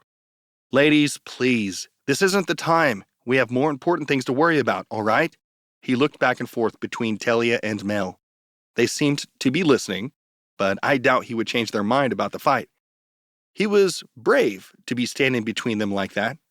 Right now, the four of us need to speak about Persephone. Where is she? Telia laughed, bringing her finger up to her chin. It scared me how amusing she found all of this, and how her two friends were quiet during all of this. It was like they were there in case something went wrong, and it almost felt like something always went wrong. Like I would tell you where she is. Prometheus responded, Hey now, I've never wronged Persephone, unlike other gods. Telia ignored the comment. What business do you have with her anyway? It's about her daughter, I explained. We need to save her from Zeus. Telia was quick to turn to me. Well. Looks like the human has a crush on that little goddess. What a whore. I clenched my fist. I was so sick of these gods and how they viewed Chrys, even though they had never met her before. What were they even going off of? I couldn't hold back my anger. Are you kidding me? You don't even know her. Why would you not care about Persephone's own daughter? Telia shook her head. She isn't our mistress's daughter. She is that wretched god Hades' daughter. We have known about her for a while and know how much she is cherished by that vermin of a god. Persephone has nothing to do with her. Persephone wouldn't have anything to do with Hades if she could help it. She was tricked all those years ago into a marriage that should have never happened. Damn. All these gods were always out to put Hades down, but that wasn't what really grabbed my attention. They had known about her. Persephone had told them everything, yet Hades had told her to keep Chrys's existence a secret. Would she really trust these three to not tell Zeus? So what was their deal? You don't know the whole story, Prometheus added. She is innocent, especially compared to you all. She doesn't deserve what Zeus has planned for her. I did not like how he said that. I really didn't want to think about Zeus, and I felt sick just thinking about it. I would save her before that happened. I had to. Telia laughed. You can't be serious. There isn't anything you can do to stop that, so give up. Or, actually, her eyes turned into a glowing blue. We would just end it for you. The sirens changed, and I meant changed. Their skin stretched, their teeth turning sharp, and feathers appearing all over their bodies. What the fuck? I had no idea what was going on. Why were they turning into birds? But that wasn't my biggest worry. My biggest concern now was that their mouths were now open because a deadly sound was ringing out of their throats. The siren's song. I didn't know what else was going on in the surrounding flat, as the sound felt as if it was ripping my body apart. It seemed like millions of claws were tearing apart my chest and trying to take out my heart. I had never been in so much agony, not even when we went through the passage back to Earth. There wasn't anything I could do to make it stop. Yet, after what felt like an eternity, it did stop. That's enough! At first, I didn't even realize it had happened, as the pain was still echoing through my body. When I finally came to my senses, I found Pathos, Prometheus, and Mel had already come back to their feet and were staring straight at the doorway. I turned to find Persephone standing there. Chapter 21. Chrys. Hermes and I were sitting in the dining hall eating lunch. Today, Vincenzo had made a really amazing mac and cheese. To be honest, he got really mad at me when I called it that, but it was macaroni noodles with some cheese sauce. That's macaroni and cheese. It had been only since yesterday when my whole ordeal of falling into Tartarus happened. I admit, I was still traumatized. I had almost died. Not dead, but eternal torture dead. It had such a cold grasp on my insides that I didn't think it would ever leave me. I knew it was my imagination, but it still freaked me out a little. I didn't ever want to go through that again. I wondered if Father had ever felt the same experience, or if he even knew that it happened. He reigned over everything in the underworld. It would make sense that he would know. But it did make me realize what kind of power both my father and Zeus had in order to keep something so powerful like that down there. It was also terrifying to realize Zeus, who possesses power enough to trap Cronus down in Tartarus, was whom I was going to have to take down in order to get out of this marriage. At the moment, it didn't seem possible, as I barely even survived falling down into Tartarus. I wasn't even sure how he managed to grab me off of the balcony like that, especially since it had never happened before. There was no way I could defeat someone like that. What were the fates thinking? I wished I could have talked to them more and asked for specifics, but they probably wouldn't have given me any. They liked to focus on their own things they found interesting, even if it wasn't what the person wanted to hear. They would just say that I would defeat Zeus and marry Huntley, which meant I needed more practice with my powers. I had no idea how I was going to do that, not after last night. Hermes was watching me a lot more closely, which made perfect sense. I had almost died. I had to just figure something out, a way to get away from him and go practice on my own. I had a while, though, and right now I needed to get over what had just happened, or more what almost happened. I tried to keep myself distracted from Tartarus, and Hermes did a good job at that. We never talked again about what had happened, but I knew he could see that it had shaken me up a bit, and did his best to keep my mind occupied. I was starting to feel thankful for him, in a weird way. I knew deep down that he was working for Zeus, but at the same time, I felt as if he really did care about my well-being. I truly wondered if he would report anything to Zeus if I were to start practicing my powers. I didn't want to find out, honestly, as I would probably just end up being disappointed in him. His wounds were still visible, black marks across his skin, but he didn't seem to care. I wondered how long it would take for them to heal, or if they would even heal.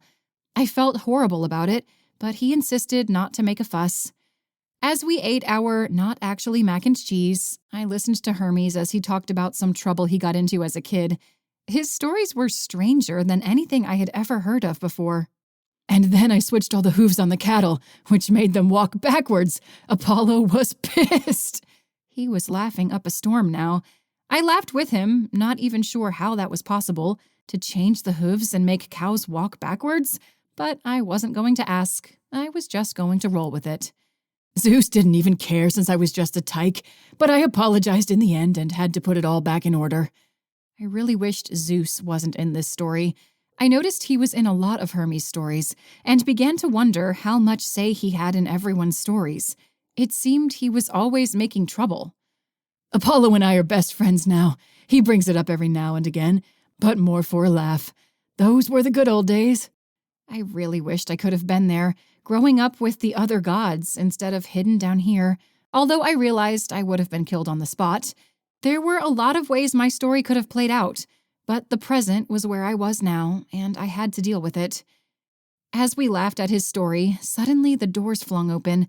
I turned to find Father standing in the doorway, worry apparent on his face. "Father, what's—" I began when he hurried over and wrapped his arms around me. Fuck. Hermes told him. He pulled himself back. "What happened? Are you okay?" I'm fine, honest," I said as I raised my hands. "It was just a weird accident, but everything is good now." He glanced over to Hermes. He must have seen the dark marks, for they were quite visible. "Some staff saw what happened. I didn't get a full description of the events until just now. Thank you for saving my daughter." Hermes shook his head. "I didn't do it for you." There was an awkward silence between the two of them. It felt like it was almost half anger and half sorrow. These two had some serious issues. "Either way, Hermes, please leave us for a moment. I need to talk to Chrys about what happened. I need to hear it in her words. I thought Hermes was going to argue, only to find him grab his food and leave us. That was surprising, to say the least. They always fought. Tell me, Flower, what exactly happened? I looked at him, surprised that he called me Flower. He hadn't used his affectionate nickname for me in a long time. It took me off guard. He was truly worried for me, even though everything was fine now. I really don't know.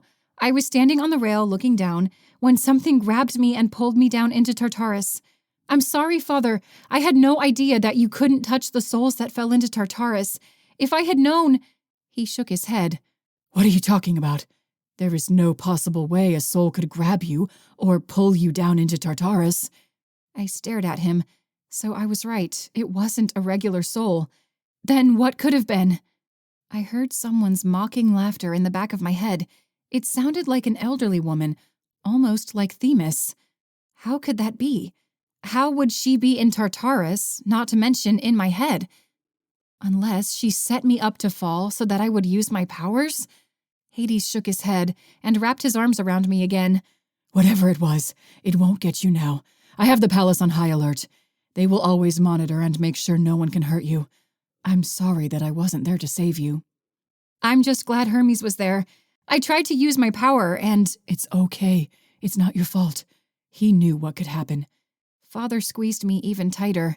I'm so glad that you are all right. When I heard about it, I was terrified. To think that you could have been lost like that made me realize I have been a horrible father to you in the past few months. For that, I am sorry. Please, Flower, forgive me. I felt tears begin to form in my eyes. I am sorry for everything that happened as well. It's my fault you had to come save me on Earth. I didn't know what I was thinking. You have gone to many lengths to make sure I was safe, and I ruined everything. He rubbed my head. Shh, it's okay. I shouldn't have put so much pressure on you. I should have known you had to see the entire world and what it has to offer. I was stupid not to let you do it earlier. I could have figured out a way for you to travel to Earth without being spotted. I was selfish. Please, forgive me.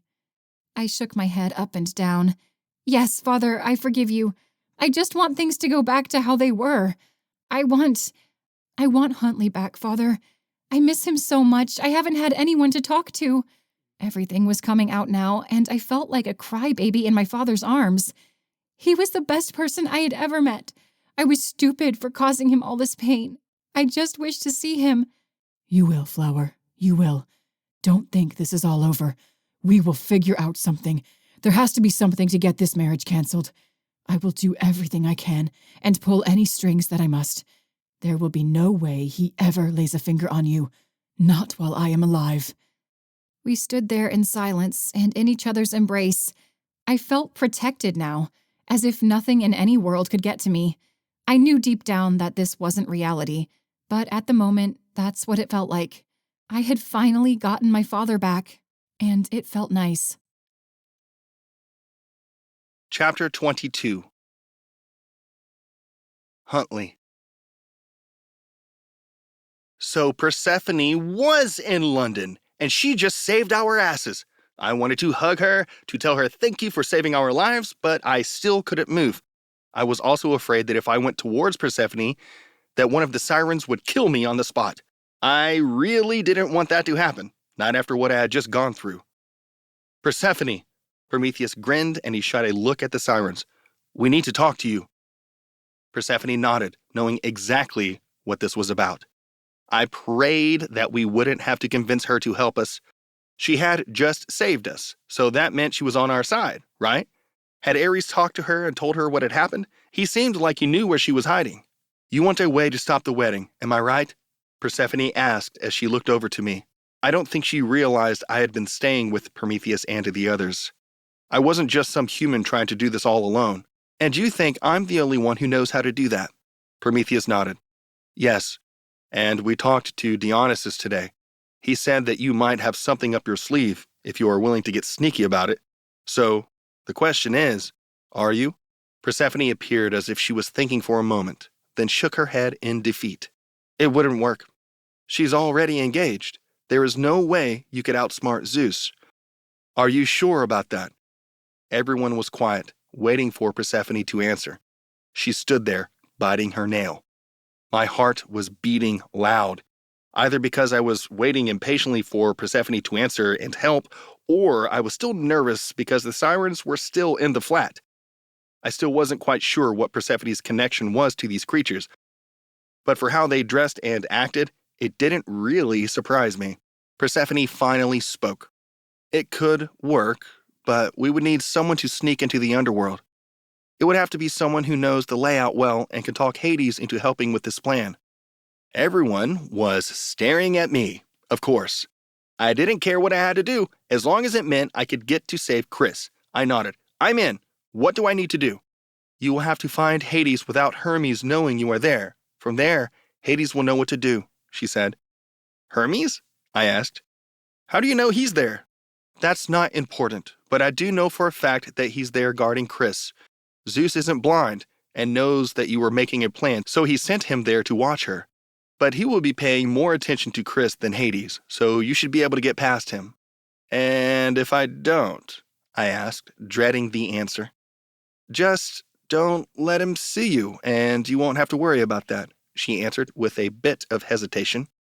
Great. So when I find Hades, what do I tell him? Tell him we are going forward with the plan the two of us discussed. He's not going to like it. He's totally against it, actually, but I have a feeling he will comply. It's not like we have any other choice. What plan? It's a complicated plan, but since you talked to Dionysus, Prometheus, I presume you are willing to go forward with this trick? She turned to him, waiting for an answer. Prometheus nodded. I'd do anything to help. Persephone stared at him for a moment longer, as if wondering if this was a good idea, then turned back to me. Huntley, take my ring and go back to the underworld. Do you know where Hades' study is? Go in there. He doesn't let anyone in there, and there is no way he would let Hermes in. Wait for him there. But he keeps it locked, I responded, more out of habit rather than an actual question. I had snuck in there enough times to know how to get in. Persephone raised her eyebrow. Really? I've seen you sneak in there before. You are lucky Hades never found out. I felt my cheeks turn a little red. What about Chrys? She shook her head. Don't talk to her. If you do, you will have a higher risk of running into Hermes and it will all be over. Do you understand? You would run a risk of all of this being for nothing and ruining any chance of saving her. I nodded. Yes, I understand. It would be hard, I knew, to get to Hades' palace and not to Chrys's room. I really wanted to see her. The urge would probably kill me. Let's be honest, I would probably end up trying to see her, but I wasn't going to tell Persephone that. I just would have to be extra careful of not being seen. If Hades never found out I had snuck into his study before, then there's no way Hermes would spot me. Although, I never realized Persephone had seen me break into that room. Good, now, she handed me the ring and closed my hand around it. Go as fast as you can and come back here. When you get back, we will have all this cleaned up. Now, won't we, ladies? She turned her attention to the sirens. They all rolled their eyes. They didn't seem too excited about dealing with the mess they had created. At least I didn't have to deal with it. They all rolled their eyes. I turned to Pothos. You will keep an eye on everything? The shorter siren wrapped her arms around him. Don't worry. We would take good care of your friends. I would be a little worried about this if Persephone wasn't there with them, although the look on Pothos' face wasn't convincing. I had to leave him here, though, as this would be our only chance. Okay, I will head out now. See you all in a few. With that, I put on the ring and headed towards the River Thames. A man in a boat was waiting for me when I got down to the River Thames. He appeared almost like a comedian from the 70s, all old and looking like he wished he had his youth back. I presumed he was Charon, mainly because he was wearing a robe like in the movies. Otherwise, I probably would have stayed clear of him. I stepped out to his boat and he stuck out his rowing oar. None shall pass. That was weird. I held up my hand. I have a ring? He jumped down onto the land and took a closer look. You sure do. Weird time of year to be shuttling guests. Well, get in, I guess. I followed him into the boat. It rocked a little, and I imagined what it was like last time to almost drown. Or theoretically, I did drown since Chrys brought us back to life. That would explain why coming to Earth had been so painful. Now, sit down, relax, and enjoy the ride. Charon laughed as if he had said a funny joke. Damn, I think almost drowning like last time might be easier than this. This guy was beginning to get on my nerves. How long is this? And off we go! Charon said as the boat flipped over underneath the water. I screamed, thinking that I was about to drown. I waved my arms around, feeling as if there was nothing I could grab onto. I thought about jumping, but the thought wasn't there long enough to do anything about it. Only moments later, everything was fine, and I could breathe again. We were in the underworld. Charon laughed. Ha ha ha! Gets the humans every time. I've even had some humans jump the boat, thinking they could rough it out in the waters. Let's just say they didn't make it. Not when it was the flip between worlds. Always be cautious of that. But then why didn't you say, I've had so many people come my way that had Persephone's little ring on, but not when she was on Earth? I'm sort of confused by that, to tell you the truth. I knew that if I tried to answer, he would just talk over me at this point. I clenched my fist, wanting to punch him so badly. I couldn't, though. That wouldn't help Chrys. I looked down and could see Hades' palace. At least I had made it this far. My heart felt like it wanted to skip a beat. I was so close to Chrys, and here was a place where I felt truly at home, which seemed weird, but it was true. The underworld was the only place I ever felt happiness. I knew this was definitely not the same for others, but for me, that was the case. It was going to be very hard to leave this place again. Well, maybe Chrys is just turning into her mother and has just sent for you to come and pleasure her. Am I right? Is it that? I'm not going to punch him. I'm not going to punch him. This ride wouldn't take that long, and I would be able to keep my anger down. Yes, I would do exactly that. I mean, it's about time. That girl is at that age, you know, or at least in God years. We are all pretty old, except for me, of course. I am a lot younger than most of the gods. I was created after Hades. Although, if you were wondering, my brothers are about the same age as me. Thanatos and Hypnos. Maybe you have heard of them? I hadn't. It sort of made me realize that I didn't know a lot about Greek mythology. When everything was over and Chrys was safe, I was definitely going to have a breakdown on everything that went on in this world, and Olympus, especially about sirens. You probably don't, since you were on my boat. One is the god of death, and the other one is the god of sleep. I think their jobs are rather boring compared to mine. I get to work closely with Hades himself. I'm his right-hand man, you know. Oh my God. This was so much worse than almost drowning when Chrys, AJ, and I tried to go through the rivers by ourselves. I would take drowning any day rather than listen to this oaf blabber on and on. There was no way his comment about being Hades' right-hand man was true. I felt like even Hades would get sick of him quickly. Maybe that was why he was out here on the water instead of in the palace. Hades was my kind of sneaky bastard. I wondered if Hades would really trust me about whatever Persephone was asking of him. I presumed he would, since he trusted me to tutor his daughter, or at least let Chrys convince him to let me tutor. Boy, was I surprised when I first met him and found all of this to be real. I didn't even know what to do at first, but just stare at him. He was not impressed with me. I was really surprised he trusted Prometheus with the potion to wipe memories. I guess if Hades could trust him, I could too. It was hard, as I didn't really have anyone in my life that I could trust except Chrys, but I would give it a shot, especially if it meant I could save Chrys. Chapter 23. Chrys. A couple of days had passed, and it was the greatest couple of days since before going on Earth. For once, after months of cold shoulders, he and I were talking again, and it pushed away all the thoughts of Tartarus, except when I was alone in my bedroom. I helped work on judging souls with Father, with Hermes there in the corner, watching. I wasn't sure if he had ever seen the judging process, as he seemed to be focusing heavily on what was going on, along with staying silent. When we weren't working, however, he talked his head off, mainly poking fun at Father. Father dealt with it, though, so that we could hang out together. Currently, we were spending dinner together, eating the special ramen that the chef made for the evening. It was rather filling, and I loved when Vincenzo experimented with different recipes like this. It made me wonder why so many people ate crappy food compared to this. Even though Hades and Hermes argued back and forth, it was a lot less stressful than when Persephone was home. The banter was humorous, and I could tell even Father was having a little fun with Hermes, but wouldn't admit it. He would never admit something like that. As we finished eating, Father got up. I have a few things to finish up tonight. I will see you in the morning, Flower. See you in the morning, Father. He left Hermes and I sitting there. I glanced over at him and shrugged. Well, now what? Up to you. I tapped my finger on my chin. I think we should go play with my puppy. Hermes sighed. Fine, but I'm not throwing the ball. He only almost bit your hand off. He's just a puppy. That is not a puppy. I laughed. Whatever you say. Come on, let's go. We headed toward where Cerberus liked to hang out near my room.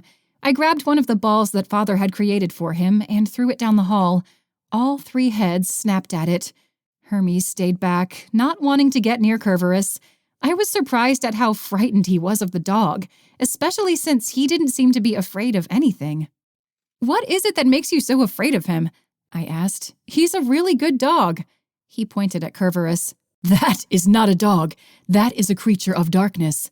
That's not very nice. Besides, he's the best dog I've ever had. Hermes raised an eyebrow.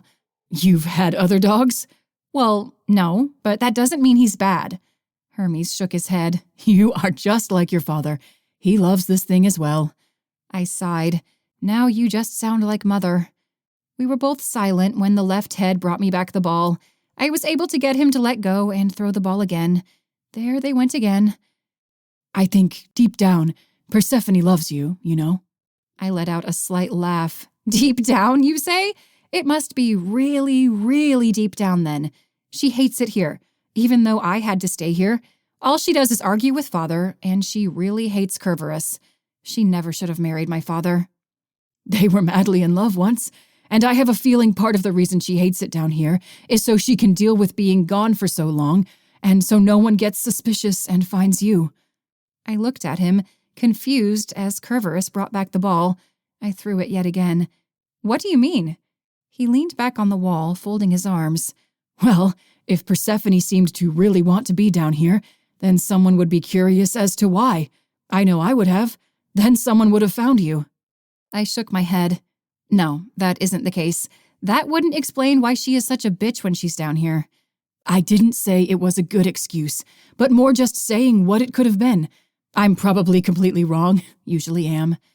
I have been curious, though, I said as I watched the heads of Cerberus fight for the ball. How did you never find me while I was down here? I mean, you have come down here a few times. Your father must have made some sort of protection for me never to see evidence.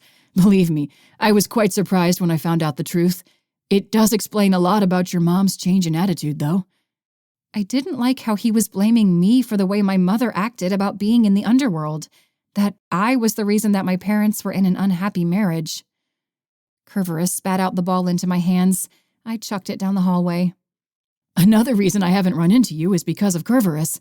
You probably didn't realize your father trained Cerberus to not let anyone near you. At least, that is my bet. Anytime I tried to come down this corridor, he would attack me. I turned to him, smiling a little. Really? Yeah, he's given me a couple of nasty bites before. Almost took off my arm once. I laughed. Really? I never knew my father had Cerberus do that. Man, I wish I could have seen that. Hey, that's not nice. Sorry, but he's usually pretty calm around people. I mean, he takes souls to Tartarus, but other than that, he's pretty calm. And when Huntley used to surprise him, or AJ... Yeah, I don't think that creature likes anyone other than you and Hades. That was probably true. He seemed to be well-behaved to me, but then I realized we didn't have that many people residing in the castle, at least nowhere Cerberus was permitted. I wondered if there was a reason for that now. So, this Huntley fellow... I'm not talking about him to you, I said before he could go on. He shrugged. Hey, I was just going to ask if you really cared about him. He's just a human. Yeah, well, I don't really see the appeal of gods at this point. Besides, he wasn't just a human, but someone in the underworld with me. Contrary to you gods, My lover can't leave me if they die, since they are already dead. Hermes seems to really think about this for a moment. That is a very good point, other than someone could send him to Tartarus. But they could do that no matter where they are, I commented. And really, that was true. I mean, I could be sent to Tartarus as well. True. Seems like you have thought about this for a while. I shrugged. It wasn't like I didn't have the time. I had been stuck here by myself for 3 months before Hermes came to watch me. Why did Zeus take so long to send you to watch me? Why did he all of a sudden not trust that I would follow through? Hermes let out a little laugh. That is a complicated answer. It has to do a lot about what's going on in Olympus and on Earth, mainly Olympus. Hera isn't that happy that Zeus went off and decided to marry someone. She gets pretty jealous. I rolled my eyes. Great. Usually Zeus just fools around with women and Hera punishes them one way or another. You being the daughter of Hades sort of makes that harder for her, since she knows your father will come after her. Not only that, but when there's an engagement involved, the laws and punishments for getting in the way are quite harsh, even for a god. That was not reassuring. That meant if Huntley or I figured out a way to get out of this, we could be severely punished. I didn't know what to do. Hermes went on. So Hera could be planning your demise, and also since Zeus figured your human friend would be trying to do something, he's been sending people after him, but don't worry, none of them have really done much damage. Your human is quite a fighter. My eyes widened. What? Zeus has been attacking him? I mean, not really. He's more just trying to scare him. If he killed him, then he would be down here. No, Zeus just wants to threaten him so that he doesn't try anything stupid. I couldn't believe what I was hearing. I had Zeus give Huntley immortality to keep him out of this. Now he was going out of his way to threaten him? He had some nerve. I am curious, though, what that human thinks he can do. There is no way he can go against Zeus. No one can. I agreed with that, but I couldn't push back with what Themis had told me about defeating Zeus. Was everyone wrong? Was it possible to take down Zeus? Was the prophecy true? Well, with that thought, I think I am going to go to bed. The thought of bed made me yawn. Yeah, I'm going to head to my room now anyway. Good night. He turned and started off. Well then, good night. I watched as he left and grabbed the ball from Chrys. Throwing it, I watched as he galloped away. At least I got a moment alone for the day. I felt a little smothered today, but even as I stood there, I knew one of Father's guards was probably watching me. Father was evidently frightened after I had almost been pulled into Tartarus. He didn't want to spoil our reconciliation by discussing theories surrounding why a soul would have the force, or nerve, to pull me down like that. I still wasn't sure how that happened. I ran through it again and again in my mind. What had pulled me down like that?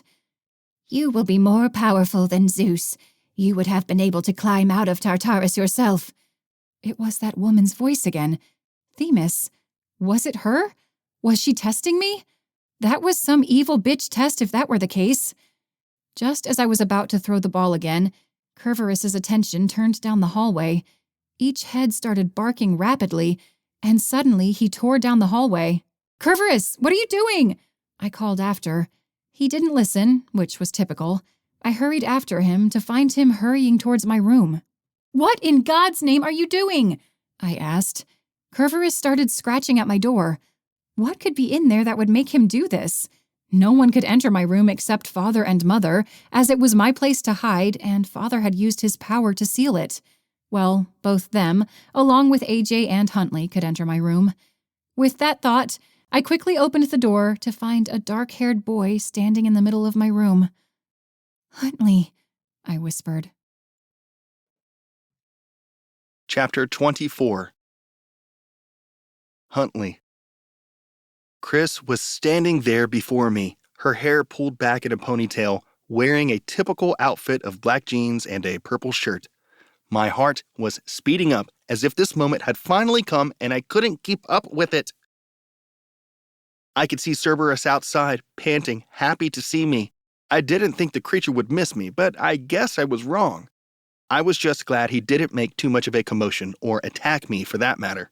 Chrys quickly closed the door and ran to me, wrapping her arms around me.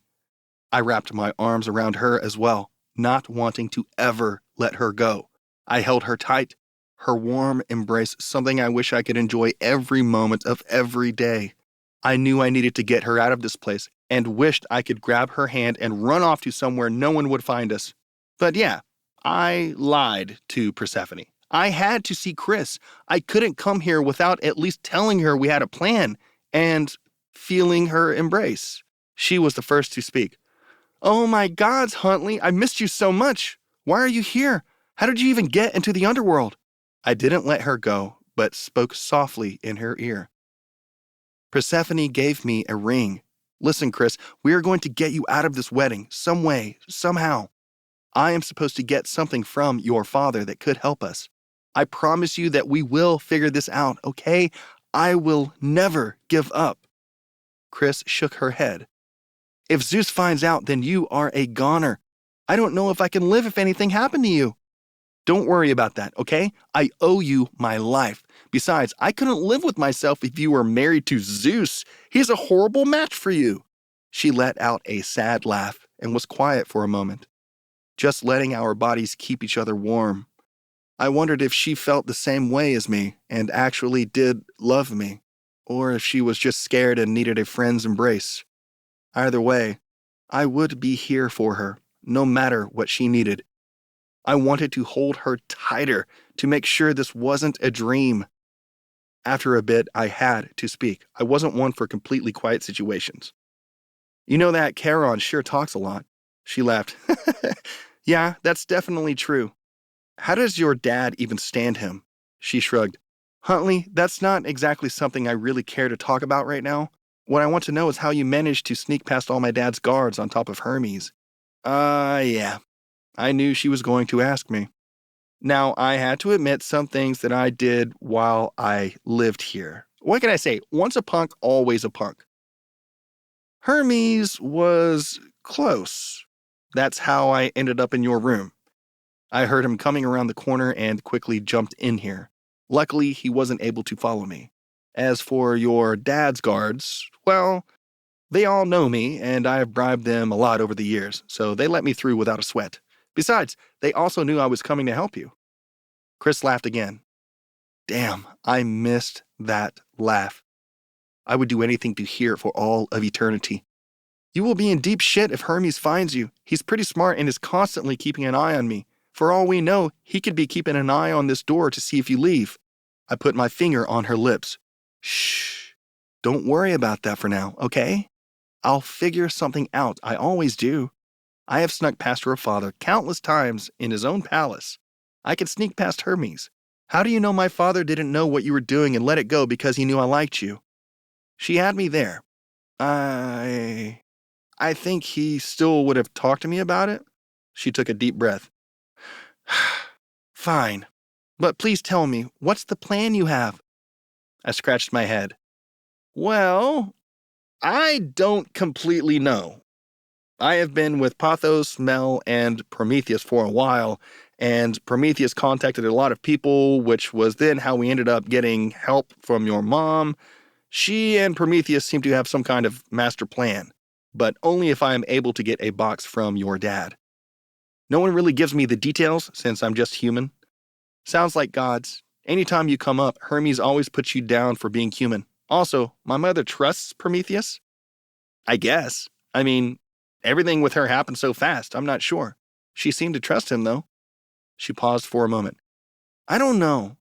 Do you trust him, Huntley? Honestly, I didn't. However, I didn't want her to worry. Yeah, I mean, he has gone to a lot of trouble to help us, and Pathos seems to trust him. I don't see why not. I guess when you put it that way, just promise me you will keep an eye on him, okay? I kissed her forehead. Damn, I love you. I will, Chrys. I have been keeping an eye on him. I won't let him or anyone take you away from me. But it's better than Zeus, she whispered. We stood there, and I held her tighter. She was more afraid of Zeus than she originally let on. I could understand that. She was facing an eternity with a greedy god who was notorious for fucking every moving thing he saw. But I wouldn't let any man nor god take her away. Not unless he made her happy. Huntley, Chrys began. Yeah? She looked up at me. Can you promise you will never let me go? I smiled. Of course. Whatever you want. Chrys leaned forward and kissed me on the lips.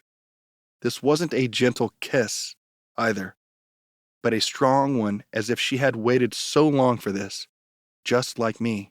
I put my hand on her cheek, returning the passion. I had wanted this kiss for a long time as well. She was everything I ever wanted, and I would do anything to make sure she was safe. That I knew for sure. She pulled me closer, grabbing my shirt in her fist, and started inching towards her bed. I couldn't believe what she was inferring.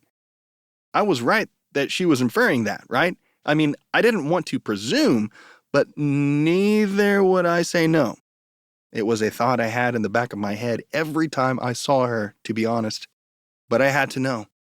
I stopped the kiss for a moment. Chrys, are you? Huntley, you may want to stop this wedding, but we both know the reality of the situation. This could be the last moment we ever see each other. Let's make it perfect. I nodded slowly, not saying a word. I knew exactly what she meant. I kissed her again and let her guide me towards her bed. She pulled off my shirt and ran her hands along the skin of my chest. I took a long breath, letting the feeling linger on my skin. I grabbed for her own shirt and pulled it off as well. She was wearing a black lace bra that looked sexy against her skin. To be honest, anything she wore would look sexy. Pulling her close, our skin touched and I kissed her strongly again. She pulled her hairband out of her hair and I ran my hands through her hair. It was soft and wavy and, God, I loved it. I moved my lips along her cheek and down her neck towards her collarbone. Chrys ran her hands down my back and pulled my hips closer to hers. I wanted this to last forever. I love you, Huntley, she whispered in my ear. I love you too, Chrys. I love you too, Chrys. I kissed her on the lips again. She bit at my lower lip playfully, then pulled me on top of her bed. This probably would end up being a mistake, but it was one I would happily make.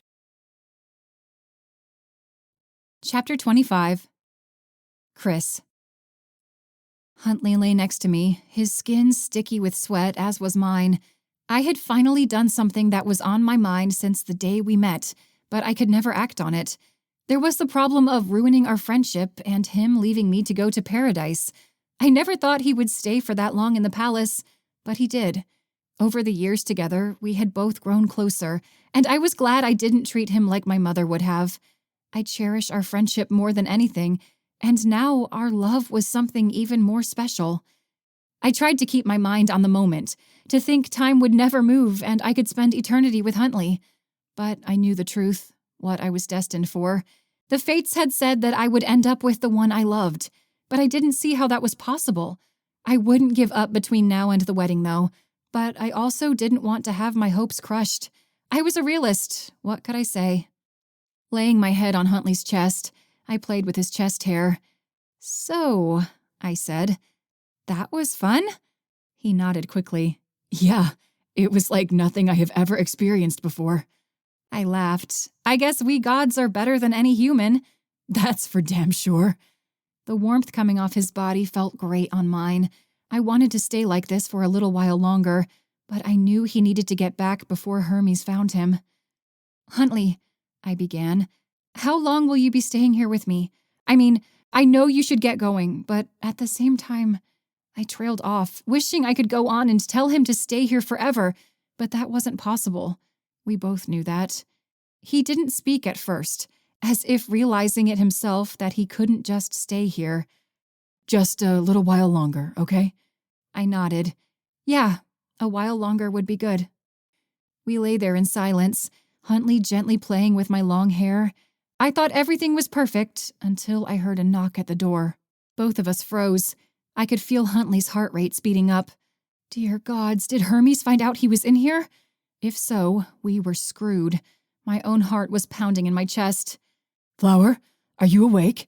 I want to talk to you. It was Father. Although better than Hermes finding us, I really didn't want to see what Father would do to Huntley.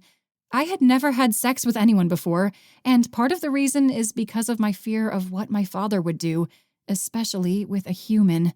I never saw Huntley move so fast. He grabbed his boxers and quickly put them on. I snapped my fingers and was dressed in purple pajamas. Huntley whispered, "Can you do that to me?" I shook my head. "No, I don't know how to do it on someone else." He grabbed the rest of his clothes, cussing under his breath.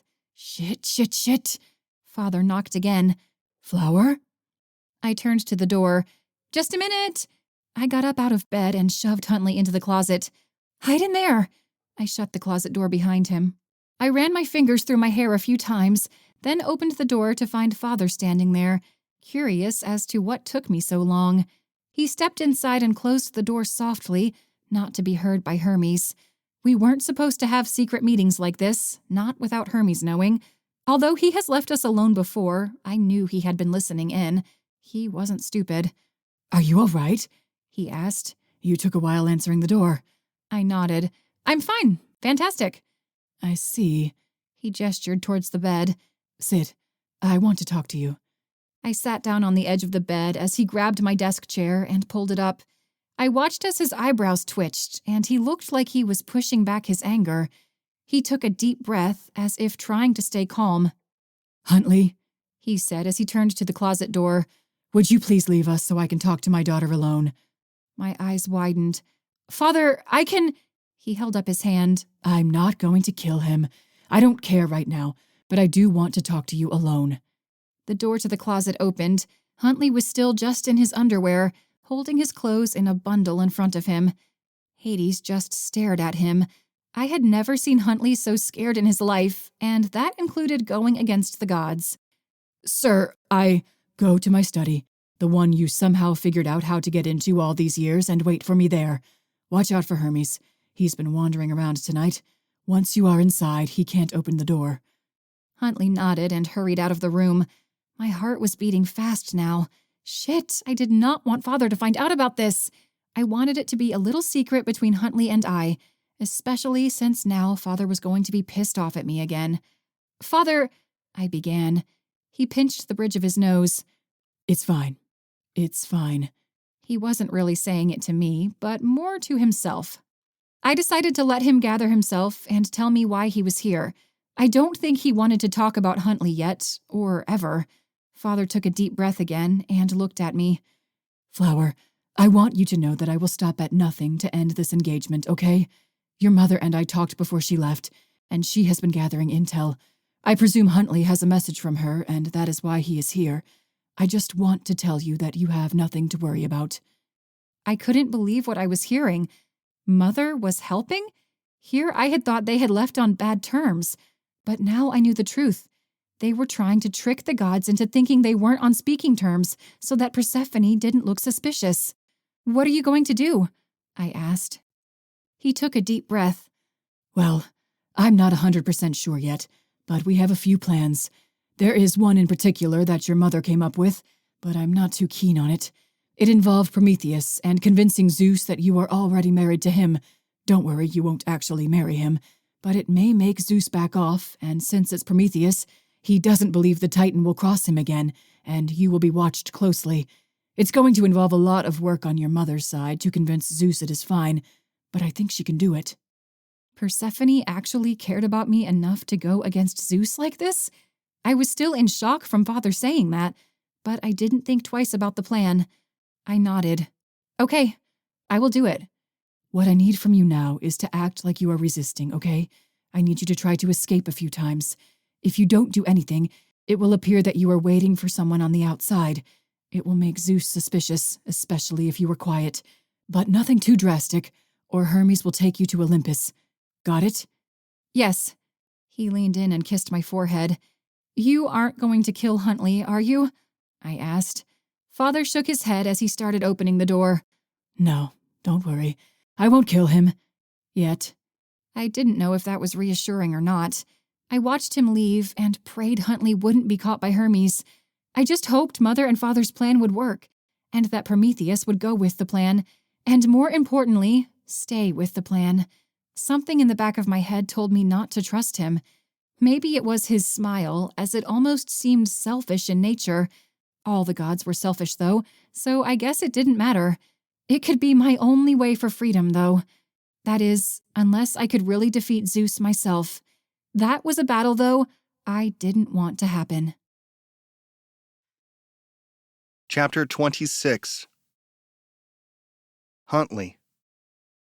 I waited inside Hades' study, my clothes now on, and my heart racing like no other. I seriously thought he was going to kill me. I just had sex with his daughter, and he found out. He was always suspicious of me, always thought I was up to no good, and now I proved him right. Shit, shit, shit! This was probably why Persephone didn't want me to see Chrys, knowing I would probably do something stupid like sleep with her and then get caught by Hades. He loved his daughter and saw her as the perfect child, and she was indeed perfect in many ways. Now I was the villain in his mind. No, Zeus was the villain here. I had to realize that. I had to realize Hades knew that too.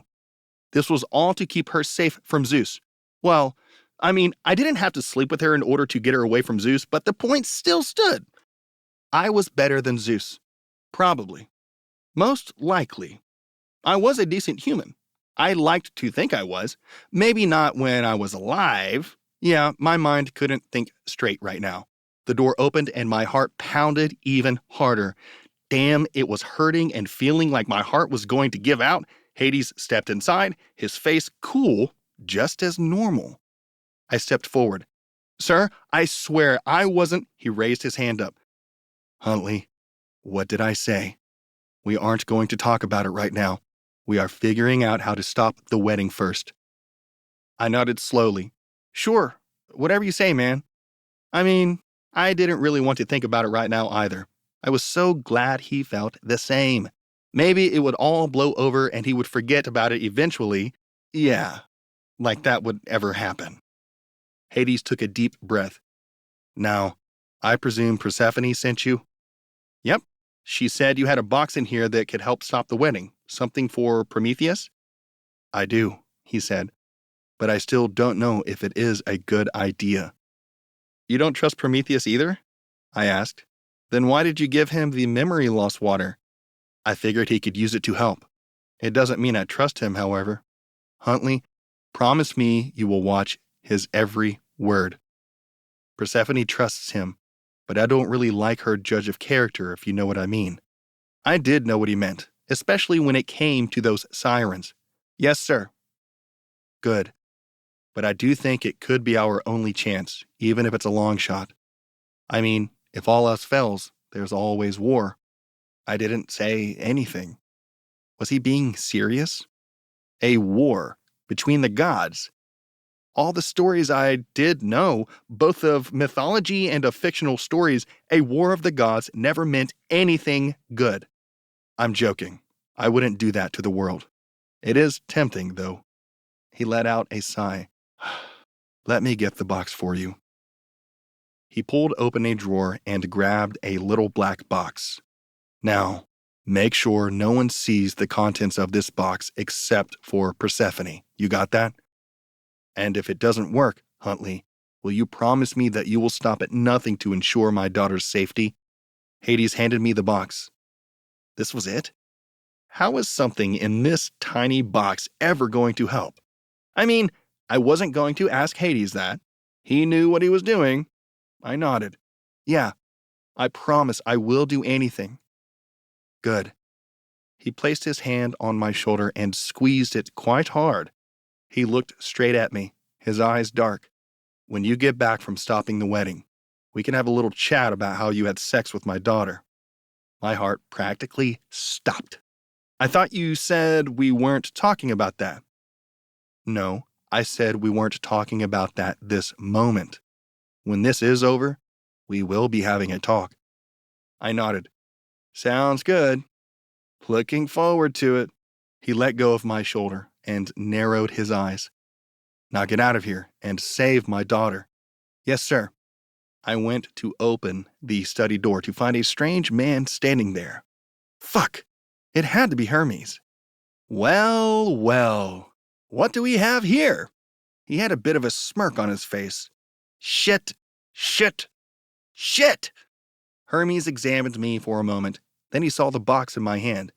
Oh, that is a good idea. Wonder if it will work. I guess only time will tell. He looked over at Hades. They kept each other's gaze for a moment. Hermes clapped his hands together.